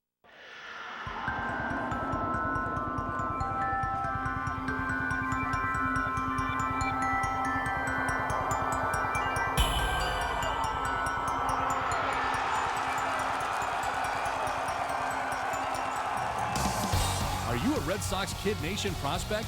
Join today to become part of the Red Sox Kid Nation Passport Program and get other cool stuff, like a player backpack. Sign up at redsox.com/kidnation.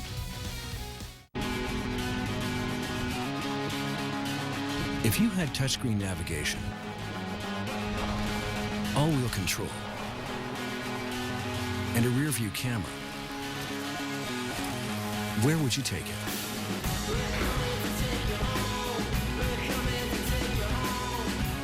The 2050 Mitsubishi Outlander Sport, now available with an adventurous 2.4-liter engine. Lease an Outlander Sport now for $179 a month. Wade Miley on the hill looking to bounce back after a tough outing against the Orioles last time out. And a good start for Miley. It would strike out Peterson to begin the day. Second time Peterson's down by way of the K. 80th pitch is swing and a miss. Good changeup right there. Swing and a miss, and Miley back-to-back strikeouts. That is strikeout number 8 for Wade Miley. Oh, Wade Miley working quickly, working effectively, and striking out 8 tonight. You can see what he did Thursday in Baltimore when he gave up the 5 earned runs over 4 innings, gave up 9 hits in the 4 innings. Today, just 5 hits in the 6th and the 3rd.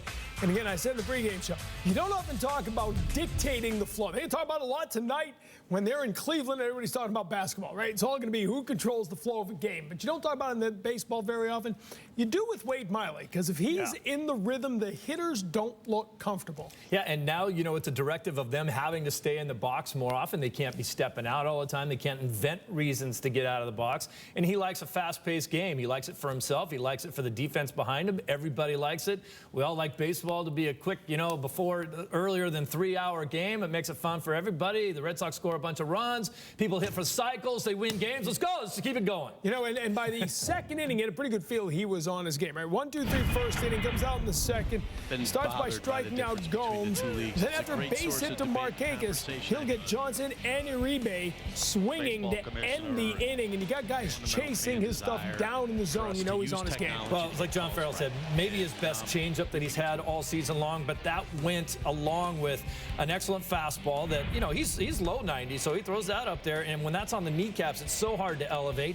And his breaking ball, he throws it on a plane that's so low, it's not like a big flipping curveball that comes up there and it starts off high and kind of settles into the zone. It stays down around your knees too. Look at that, there's another change right there. That's a tough pitch to hit.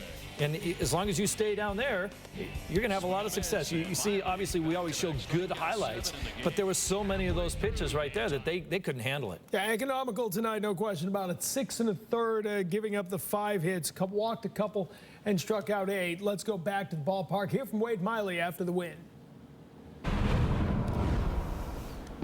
Yeah, it's always great to get the run support we got today. Brock Holt hitting for the cycle. I mean, that's amazing. It's awesome to be a part of that, and it was great. Great team win. Wade, considering how your last start ended, was it nice to walk up and on with a standing ovation? Yeah, I kind of put all the stuff behind me from the last start. I just wanted to go out and try to give the team a chance to win. And like I said, we were able to score some runs and keep them at bay. You think you're good off-speed steps today? Can you talk about what you have? Changeup was really good today, so I kind of established that pretty early and was able to go back to it late. Swihart did a great job, just kind of managing the game, and worked out. Wait, despite trying to put the last start behind you, how much did you kind of want to just erase that completely, and how much did it motivate you out there today? Like I said, I put it behind me. So, I mean, not necessarily going to motivate me or anything like that. My goal going into today was just give the team a chance to win.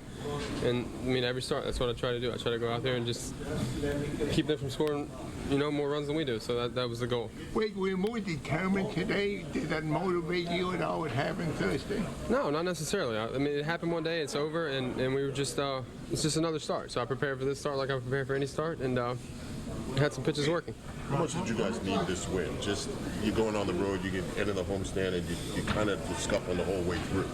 I think it's a very big win for us. Hopefully we can build off of this and move forward going into Atlanta. But any win's a big win, but especially after going what we just went through, the losing streak or whatever. But it is what it is. It's over. It's behind us. We can't do nothing about that. We just got to move forward. All right, Sox and Braves do travel to Atlanta for the back half of the home-and-home series. Joe Kelly on the mound for the Red Sox. Tomorrow night, our pregame coverage begins at 6, and it includes Red Sox first pitch presented by Joseph Abuda, available at Men's Warehouse.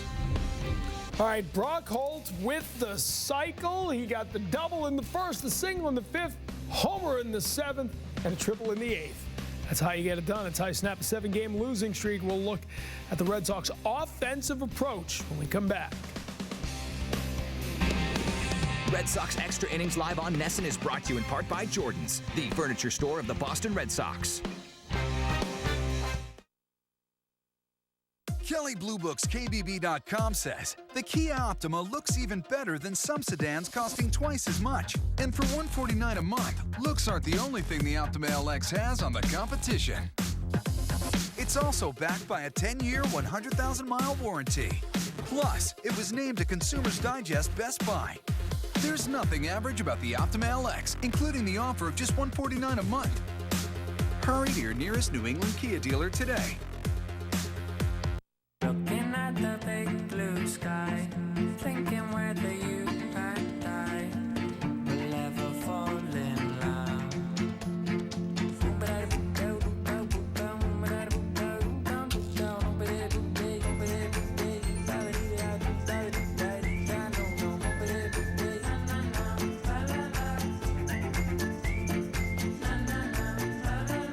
Looking at the big blue sky.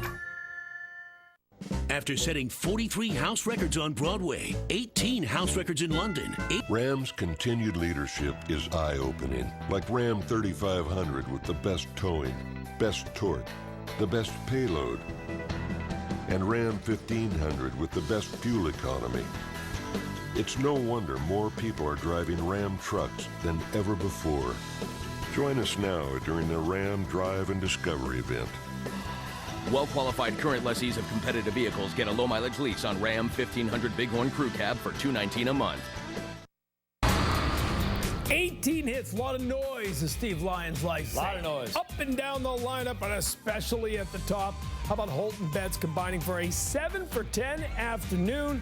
Holt and Betts were part of the first inning rally. Holt got the home run in the seventh, and the sixth inning all started with Betts stepping up to the plate. Good approach for the Red Sox today, Steve. Yeah, it really was. And you just talked about how things get dictated in game. Every hitter has a favorite pitch to hit. I wanted a fastball middle in, but I don't always get to hit that pitch. The pitcher dictates what I get to hit. And the success that the hitters had today was based on going with the pitches that they saw. And it started off right off the get-go. Here you see Mookie Betts in an at-bat. He sees a ball pretty much middle in right there, so he pounds it into center field, into left center field, off the glove there. That's going to be a hit. And now you see Pablo Sandoval. That ball down and away from him. He doesn't try to pull it. He goes with it, knocks it off the left field wall for a base hit. Nice play by Johnny Gomes to get it back in. Now, what have they been doing in Napoli? Away, away, away. But not this time. They go in on him. That's his favorite place to hit. So he shoots this one right down the left field line.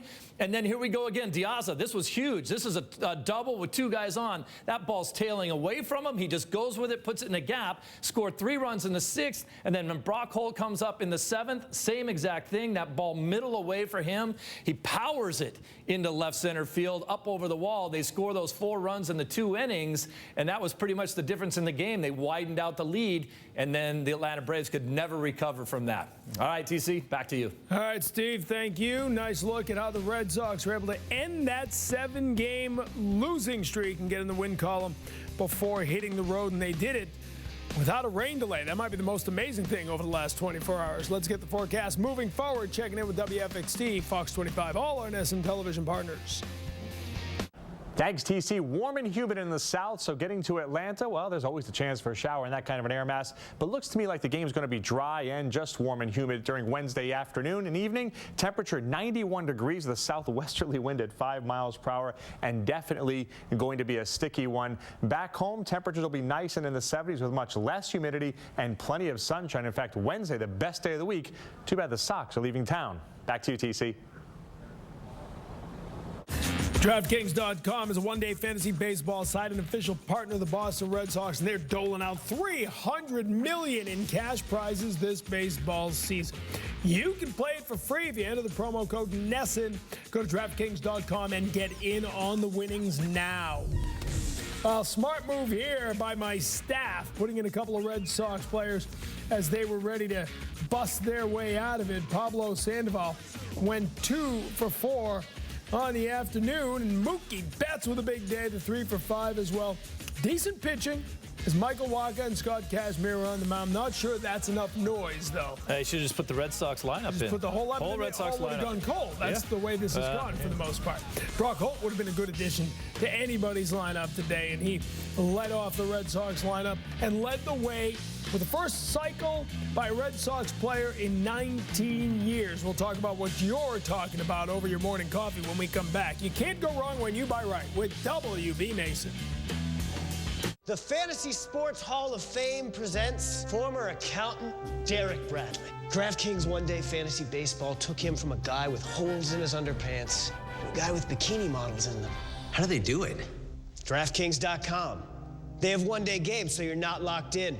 It's like a new season every time you play. And best of all, you could win a shipload of money. Play with DraftKings, the official daily fantasy partner of MLB. Play with promo code HIT and get free entry in our daily contest. Get to DraftKings.com. Get ready for new Toyotas and great savings at the Toyota Ready to Go Savings Event. Save now with a $265 a month lease on a Tacoma D-Cab 4x4, including no-cost maintenance. Or get 0.9 for $60 on a tough, full-size Tundra. Get ready to save at the Toyota Ready to Go Savings Event. But hurry, it ends soon. Toyota, let's go places. There are reasons why Easton Clothing is one of the last independent retailers left today. We began in 1937 as a manufacturer, and we evolved into the retailer that we are today. Many of our competitors, their focus is on the stock price and the bottom line. At Easton Clothing of Watertown, we focus only on the customer. So if you need a good suit, visit us at Easton Clothing of Watertown. Every Sunday on the Ultimate Red Sox Show, you get the best of the best that NESSN has to offer. And everything you may have missed from before and after the games. The Ultimate Red Sox Show, presented by AAA, every Sunday on NESSN. I spend a lot of time in my car. I rely on AAA to finance it, to insure it, fix it, even a battery when and wherever I need it. Call 1-800-JOIN-AAA or join at AAA.com. Membership for life.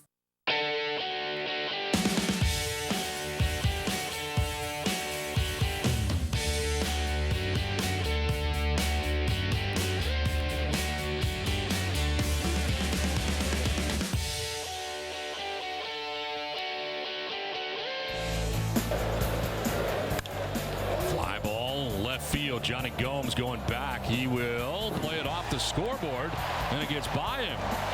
Holt will pull it up around second base with a double to get the bottom of the first inning started.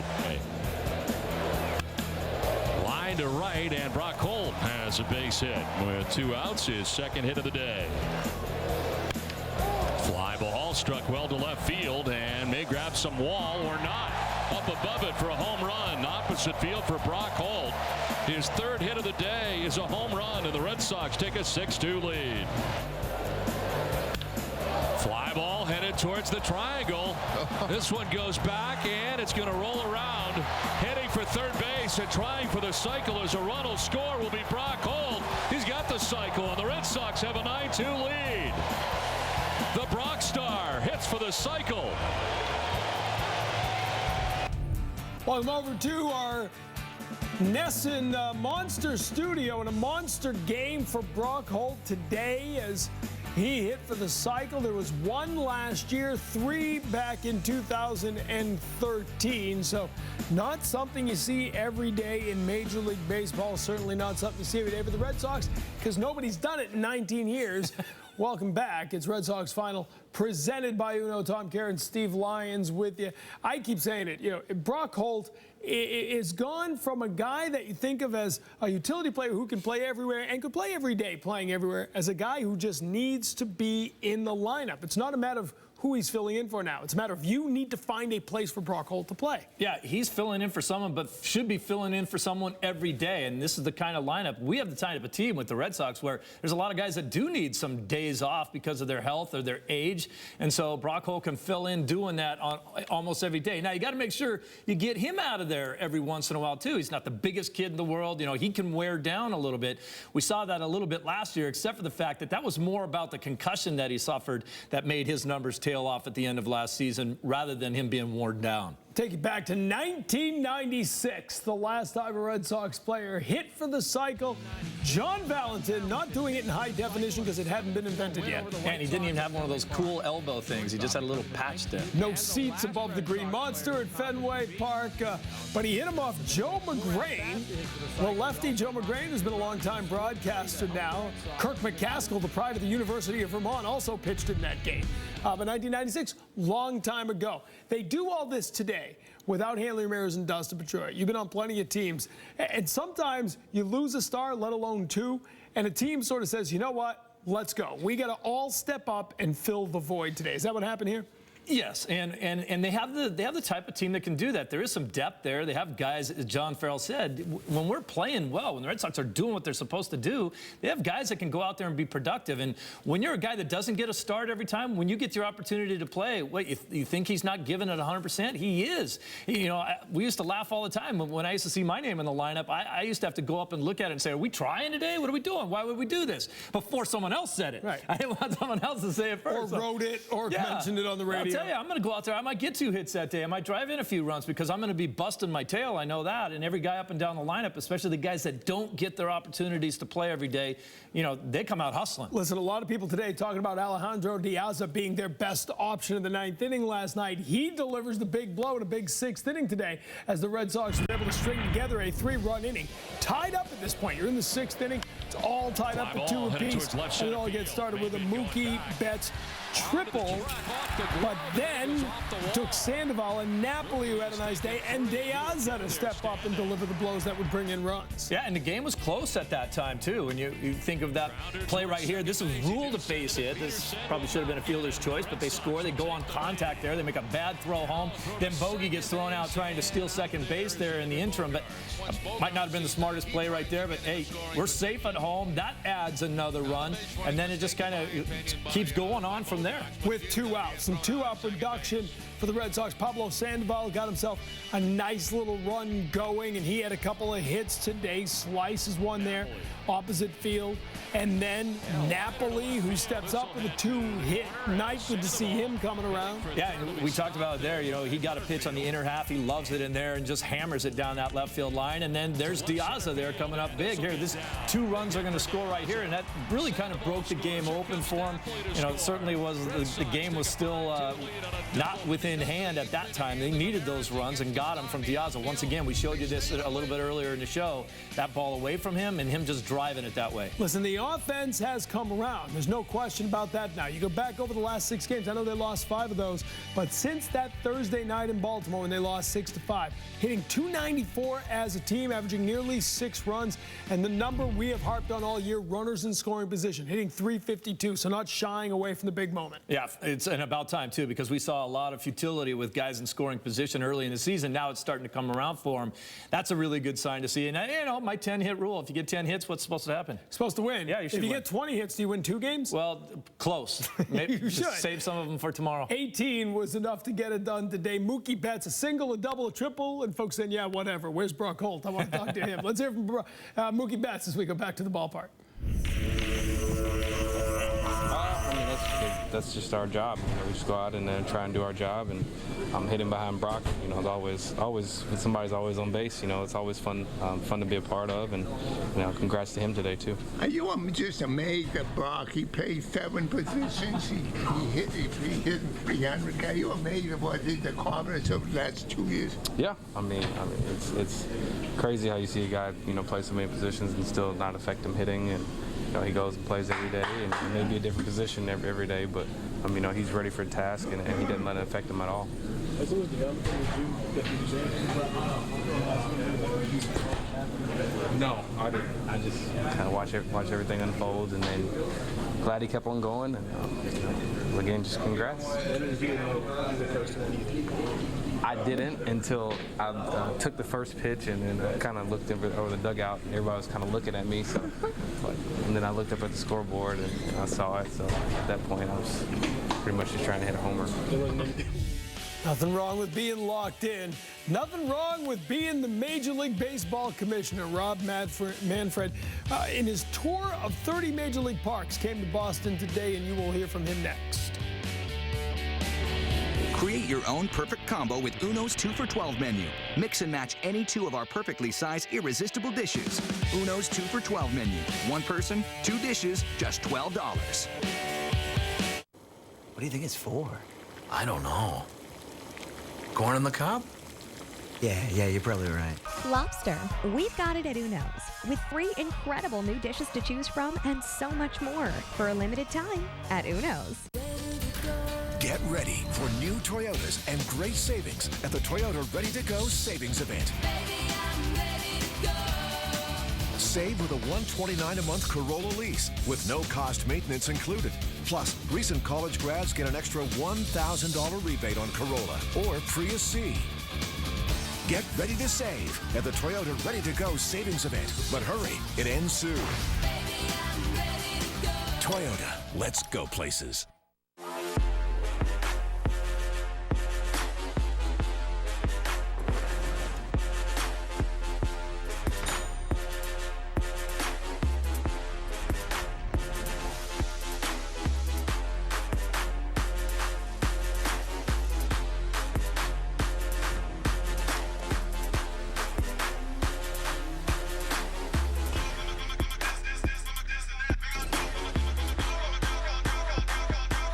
Imagine you didn't have a car payment this summer. Would you take a vacation or go on a shopping spree? Well, at the Kia Summers on Us sales event, we'll make your first 3 monthly payments, plus give you 0% APR for up to 66 months on the sporty Optima and high-tech Forte, so you can have your best summer ever. Your first 3 monthly payments on us, plus 0% APR for up to 66 months. Hurry in today to your Kia retailer for the Summers on Us sales event. Stay on top of your game by making NESN.com part of your digital day. The region's #1 sports site. Get what's trending with the teams you love and access you won't find anywhere else. Momentum, they always say, is as good as your next starting pitch. NESN.com, your homepage for New England sports. Hey, that looks pretty good. What is it? A lobster slider. Oh, yeah? Anyone we know? Lobster. We've got it at Uno's with 3 incredible new dishes to choose from and so much more for a limited time at Uno's. I said from the beginning that I was not focused on a particular game time, but the game time is down. It is one metric. I think equally important, the people that we have out observing games every day have an almost uniform impression that the pace of the games, the way the game's moving along as opposed to the time of the game, is much improved this year, and those are all positives. I think that is due in no small measure to 2 groups. Number one, the unbelievable level of cooperation we've gotten from players. I'm not sure exactly what accounts for it, but I do know that we engaged in a process with the MLBPA that included extensive player involvement from the very beginning, and I think that's always a positive. The second group that I would be remiss, excuse me, if I didn't mention is the umpires. I think the umpires have made moving the game along a focus, and they've done it without creating needless confrontation. So I have to commend both of our on-field groups in that regard. Well, I know he said, and he is correct, it's not really about the time of game, it's about how things are moving along in whatever time it takes. That said, the Red Sox, who I think we've all seen a dramatic increase in the pace of Red Sox games. In April, they were some 8 minutes down over last April. In May, it was 9 minutes. Overall, it's 10 minutes at this point compared to last season. They have shaved 10 minutes off. And I know 10 minutes might not seem like a lot, but under 3 hours versus over 3 hours is a huge difference when your games are starting at 7:10. And I think it was an interesting distinction that he made there, too. He talked about time of game versus pace of game. And to me, pace of game is when you have the feeling that the game's moving along and everything's fine, and whether you're winning or losing, it's an enjoyable experience. Time of game, you don't care how long you're there if you're having a good time. Right.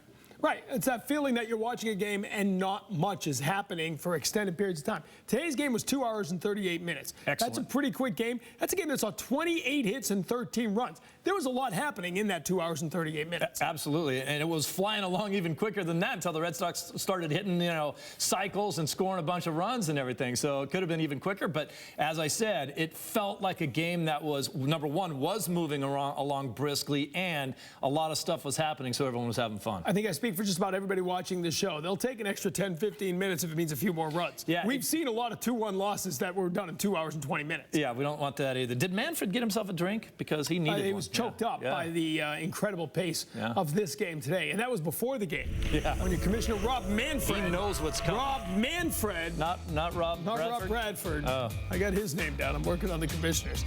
Meanwhile, the American League East in action. The Orioles underway. A 4-0 lead over the Phillies. Marlins trying to make it 2 in a row against the New York Yankees. No score in New York as the Blue Jays try to bounce back from an extra innings loss last night that snapped an 11-game winning streak. And the Tampa Bay Rays scoreless in the first inning with Alex Colomé on the mound against the Washington Nationals. That's our look around the majors, brought to you by Buick. When we come back, Joe Kelly will be pitching and, yes, hitting, because they will be in Atlanta. We will discuss in a moment. Create your own perfect combo with Uno's 2 for $12 menu. Mix and match any 2 of our perfectly sized irresistible dishes. Uno's 2 for $12 menu. 1 person, 2 dishes, just $12. Are you ready to experience the most live sports like never before? With the Sports app on X1 from Xfinity, you can see all the stats and live scores all in one place. Oh, I love that. All on one screen. I'm a fan. Anywhere that you have Wi-Fi, you can stream live games on any device. So I can stream 3 different games at the same time and catch the scores on every single one. That's kind of cool. Experience live sports like never before. Switch to an Xfinity X1 Triple Play from Comcast and save when you bundle. See for yourself. Call or go online today. Come on. I thought you measured. I did measure it. Just take the cushions off. They are off. Moving is frustrating, but moving your DirecTV isn't. Simply call before you move, and we'll bundle DirecTV with internet and home phone services for one low price. With this added value, moving has never been more rewarding. The DirecTV Movers Deal. Call and ask about all the benefits today.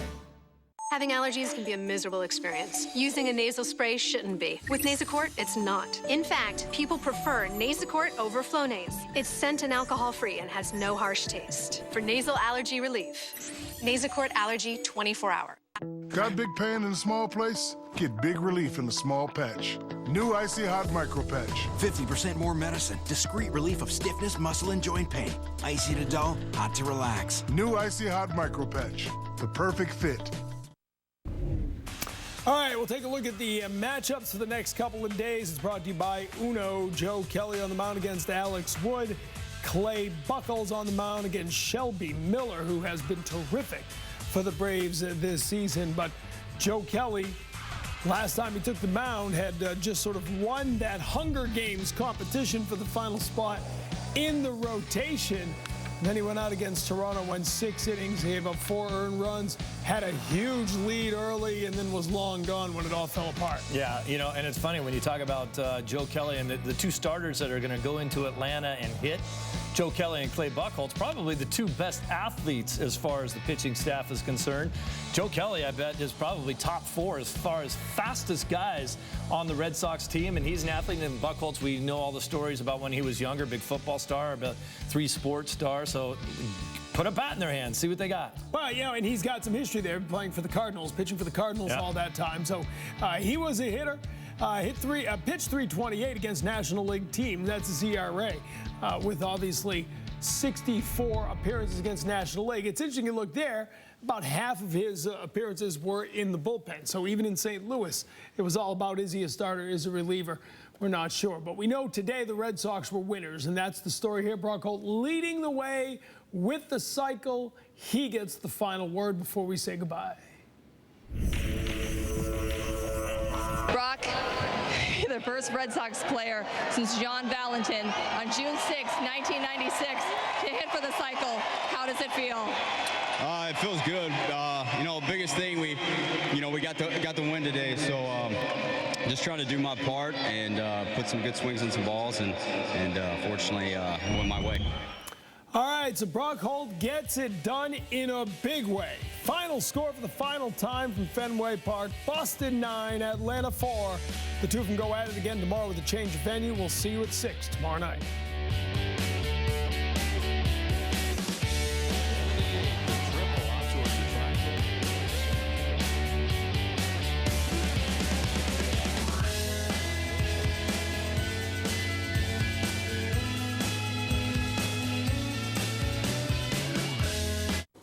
What do you think it's for? I don't know. Corn on the cob? Yeah, you're probably right. Lobster. We've got it at Uno's, with 3 incredible new dishes to choose from and so much more for a limited time at Uno's. This one's too big, and this one is too small. This one is just right. Get the recliner that's just right for you at My Bob's Discount Furniture. Big recliners, medium recliners, small recliners, swivel recliners, even recliners that don't look like recliners. 13 choices in all and only $2.99 each. No phony sales. No phony gimmicks. 13 recliners, only $2.99 each. An untouchable value and only at My Bob's Discount Furniture. We've been thinking. There's a sound a ball makes when it catches nothing but net. Everyone loves that sound. That precision. At GMC, we get that. Nothing separates the men from the boys. Like nothing but net. This is precision. This is GMC. Now, current lessees switch to GMC and lease this Acadia for around $293 per month, with just $293 due at signing. Find your dealer at newenglandgmc.com.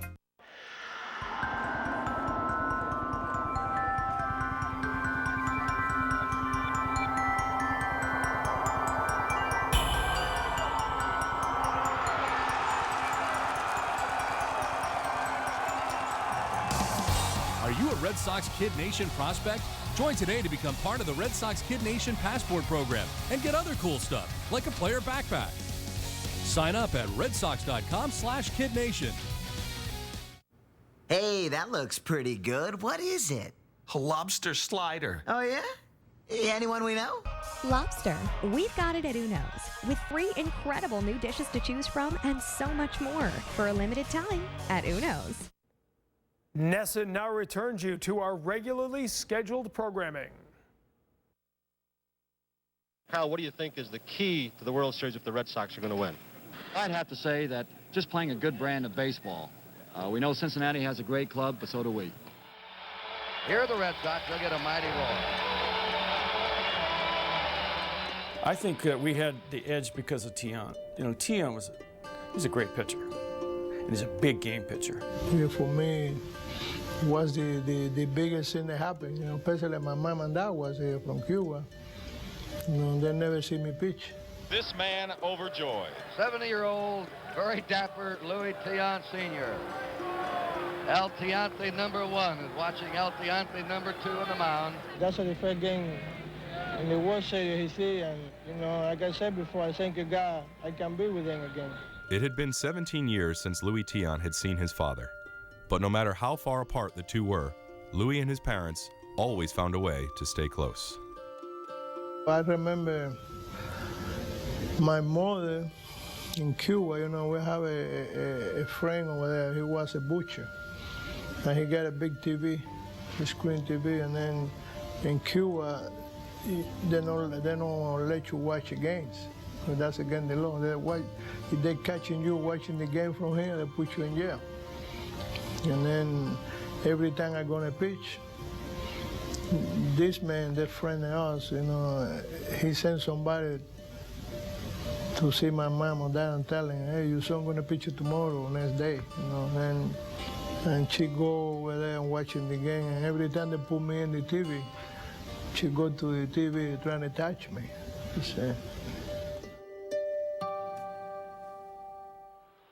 But Louie's mom wasn't the only one who couldn't touch him. With his unorthodox style, Tiant baffled the Reds lineup and threw a complete game shutout in Game 1.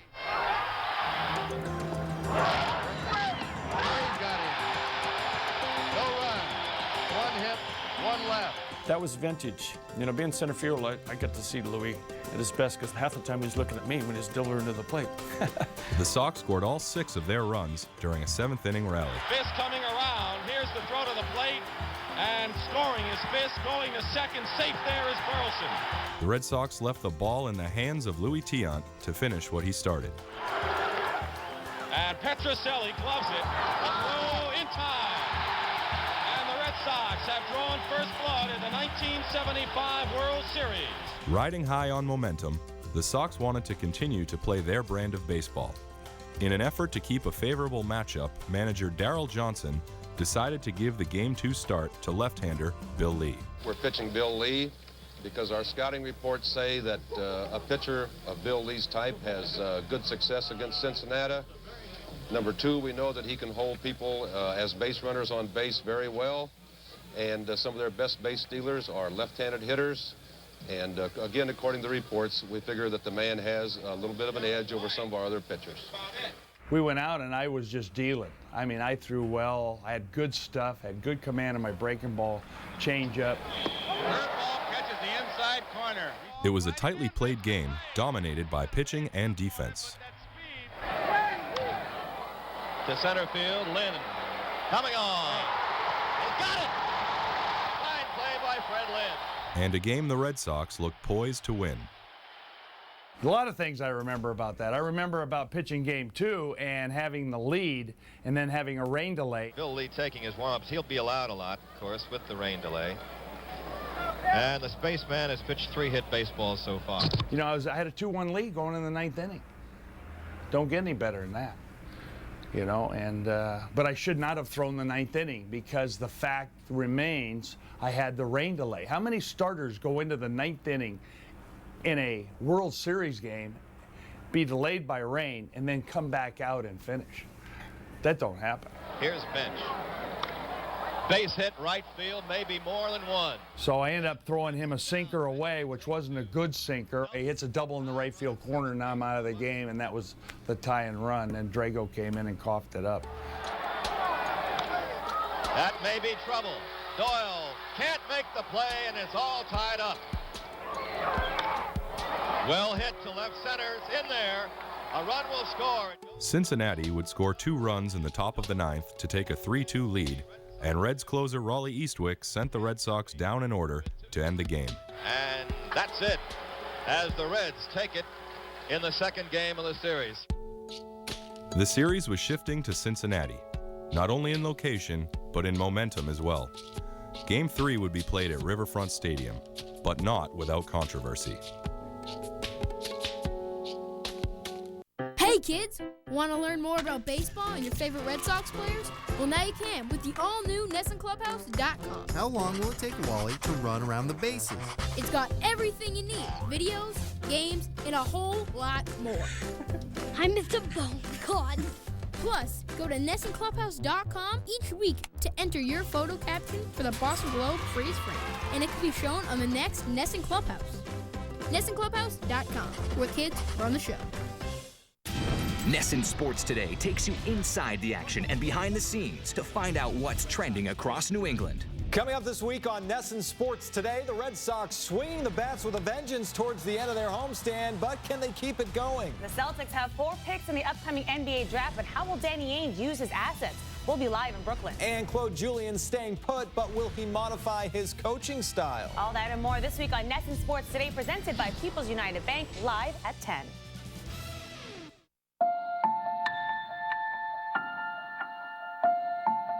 They win game 1, they lose game 2, they leave for Cincinnati, the series is tied.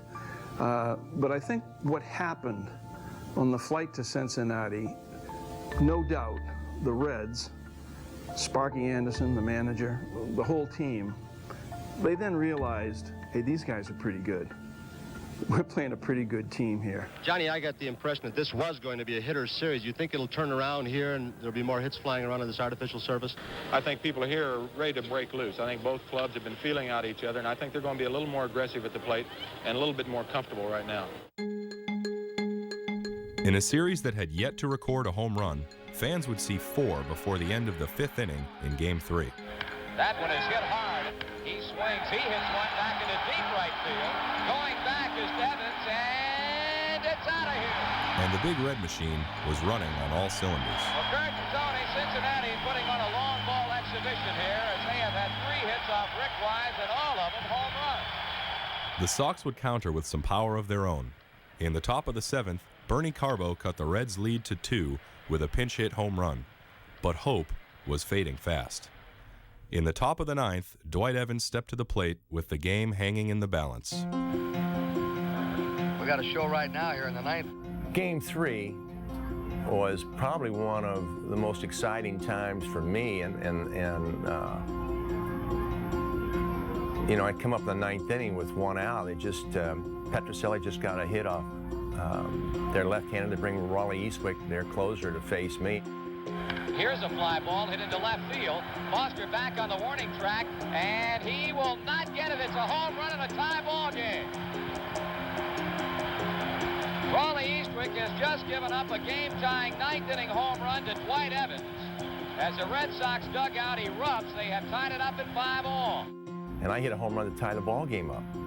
The thrill of my life was at 23 years old, hitting a home run to tie a ball game up in the 9th inning against the Cincinnati Reds. The game would head into extra innings, but the excitement was short-lived for the Sox, and controversy soon followed. 10th inning in the final game at Pittsburgh in the National League playoffs. Provide the winning run. Throw to second.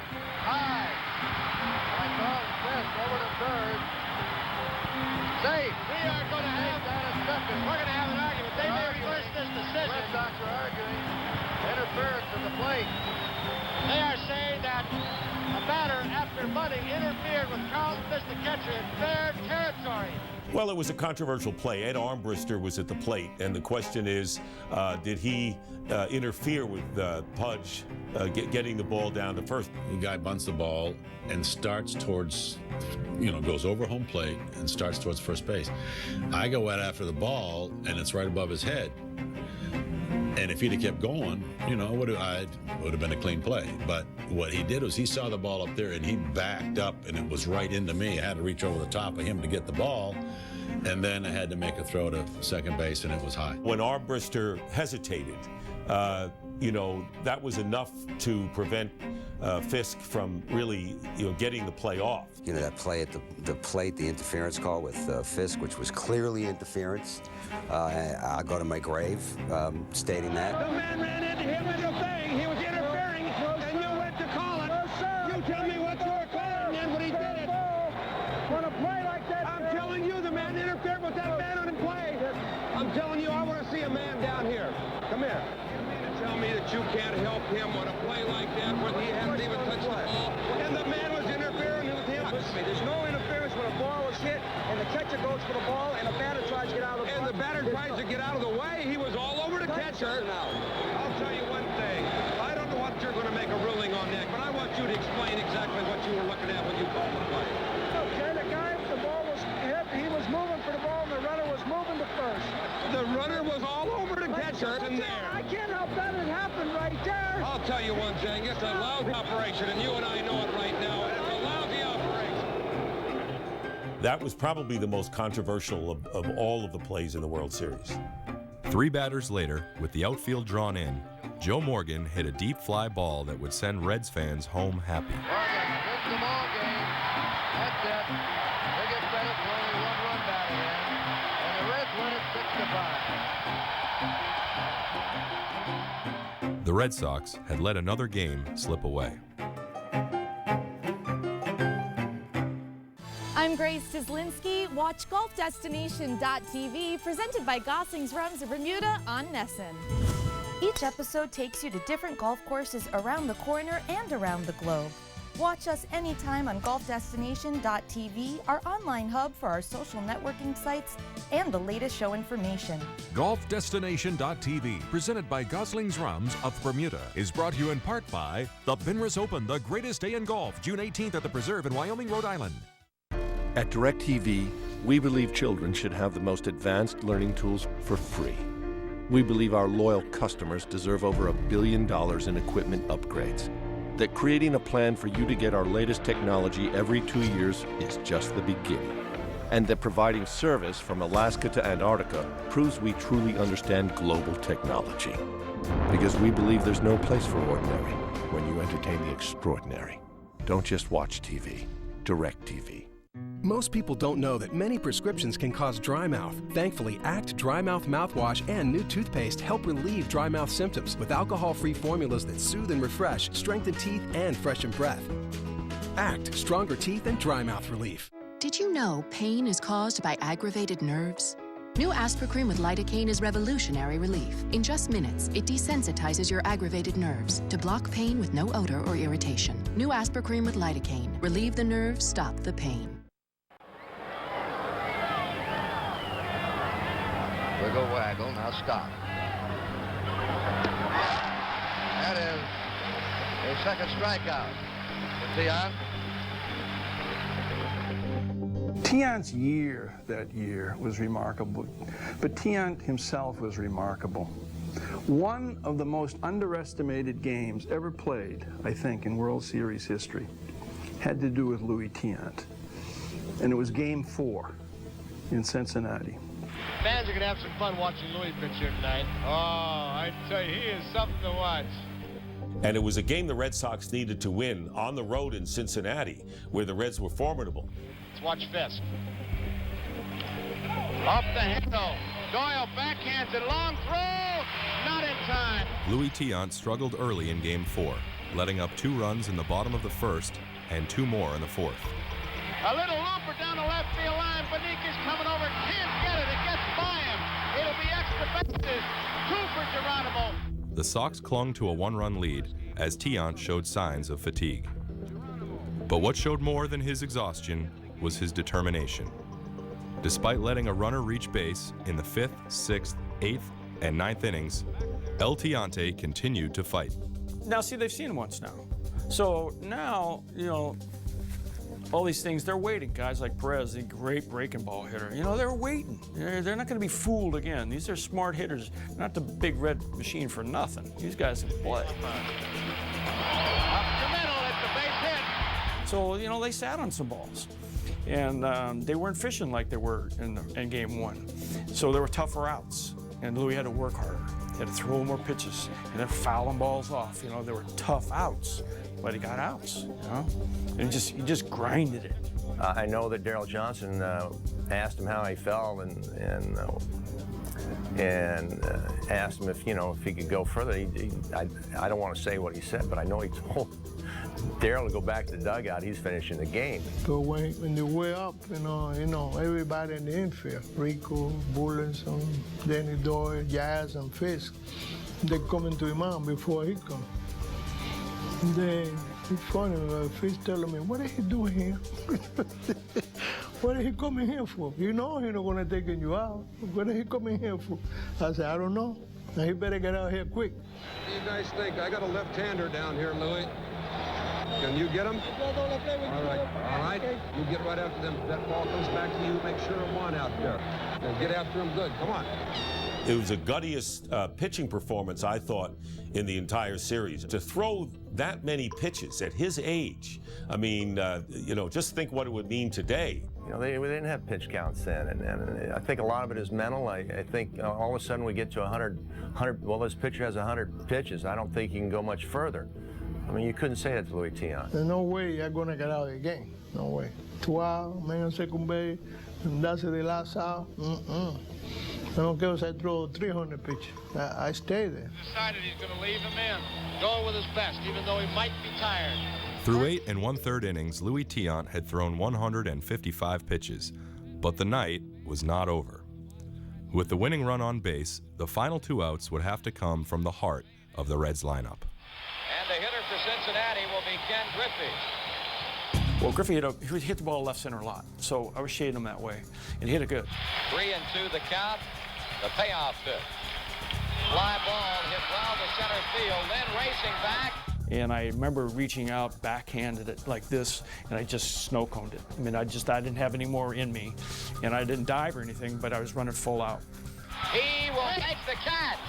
What a catch by Freddie Lynn. Geronimo 3/4 of the way down to third, and Fred Lynn has just turned in the defensive play of the game. Here's a man who has not had a good World Series, Joe Morgan. He is the last reigning hope for Cincinnati to try and keep the 9th inning going.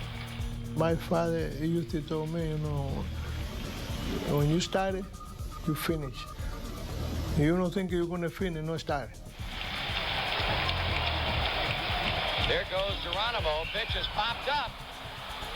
And that should do it. Yastrzemski and Boston has taken the 4th game of this World Series.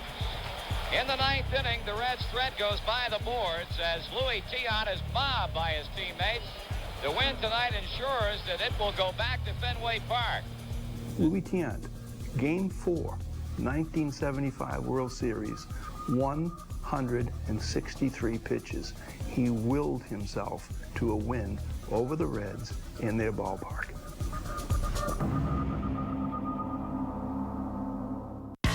We've got a room full of very talented players, but it's important for us to become a very talented team rather than a group of individuals. It's not just about yourself, it's definitely about the team. Tremendous play by Betts. I don't care what other people say. He's no one guy, he's 25 guys in the roster. High chopper, up to get it is Sandoval. His throw is perfect. It's a game about performance and trying to be a good teammate. Gonna clear the bases as Bogarts heads for third base. The talk is always going to be there. What matters most is how we work every day.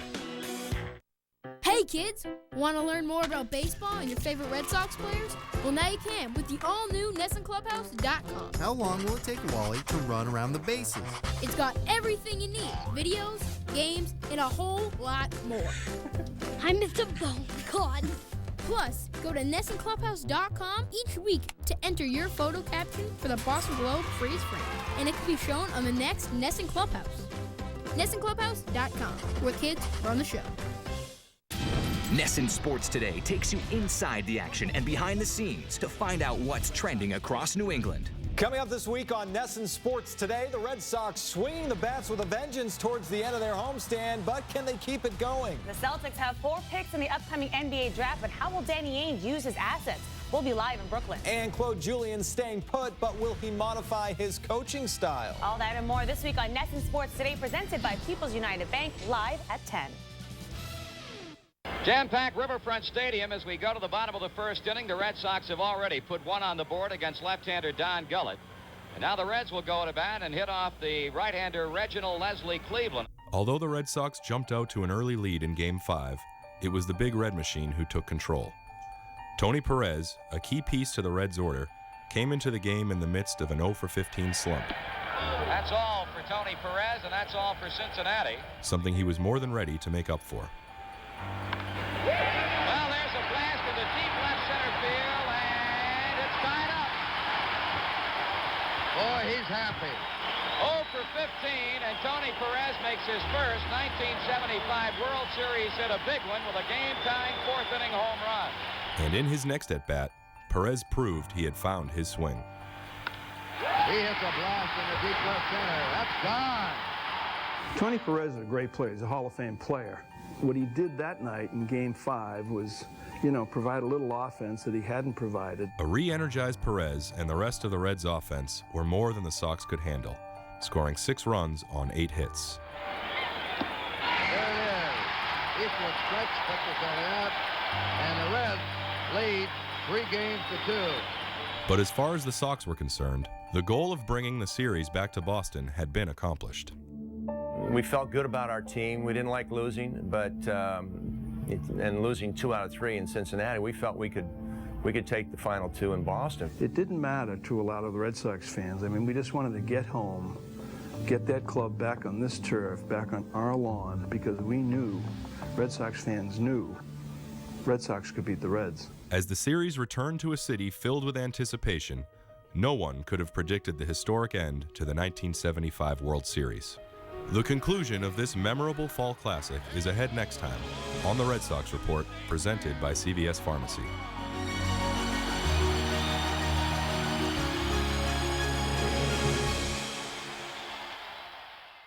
Stay on top of your game by making NESN.com part of your digital day. The region's #1 sports site. Get what's trending with the teams you love and access you won't find anywhere else. Momentum, they always say, is as good as your next starting pitch. NESN.com, your homepage for New England sports.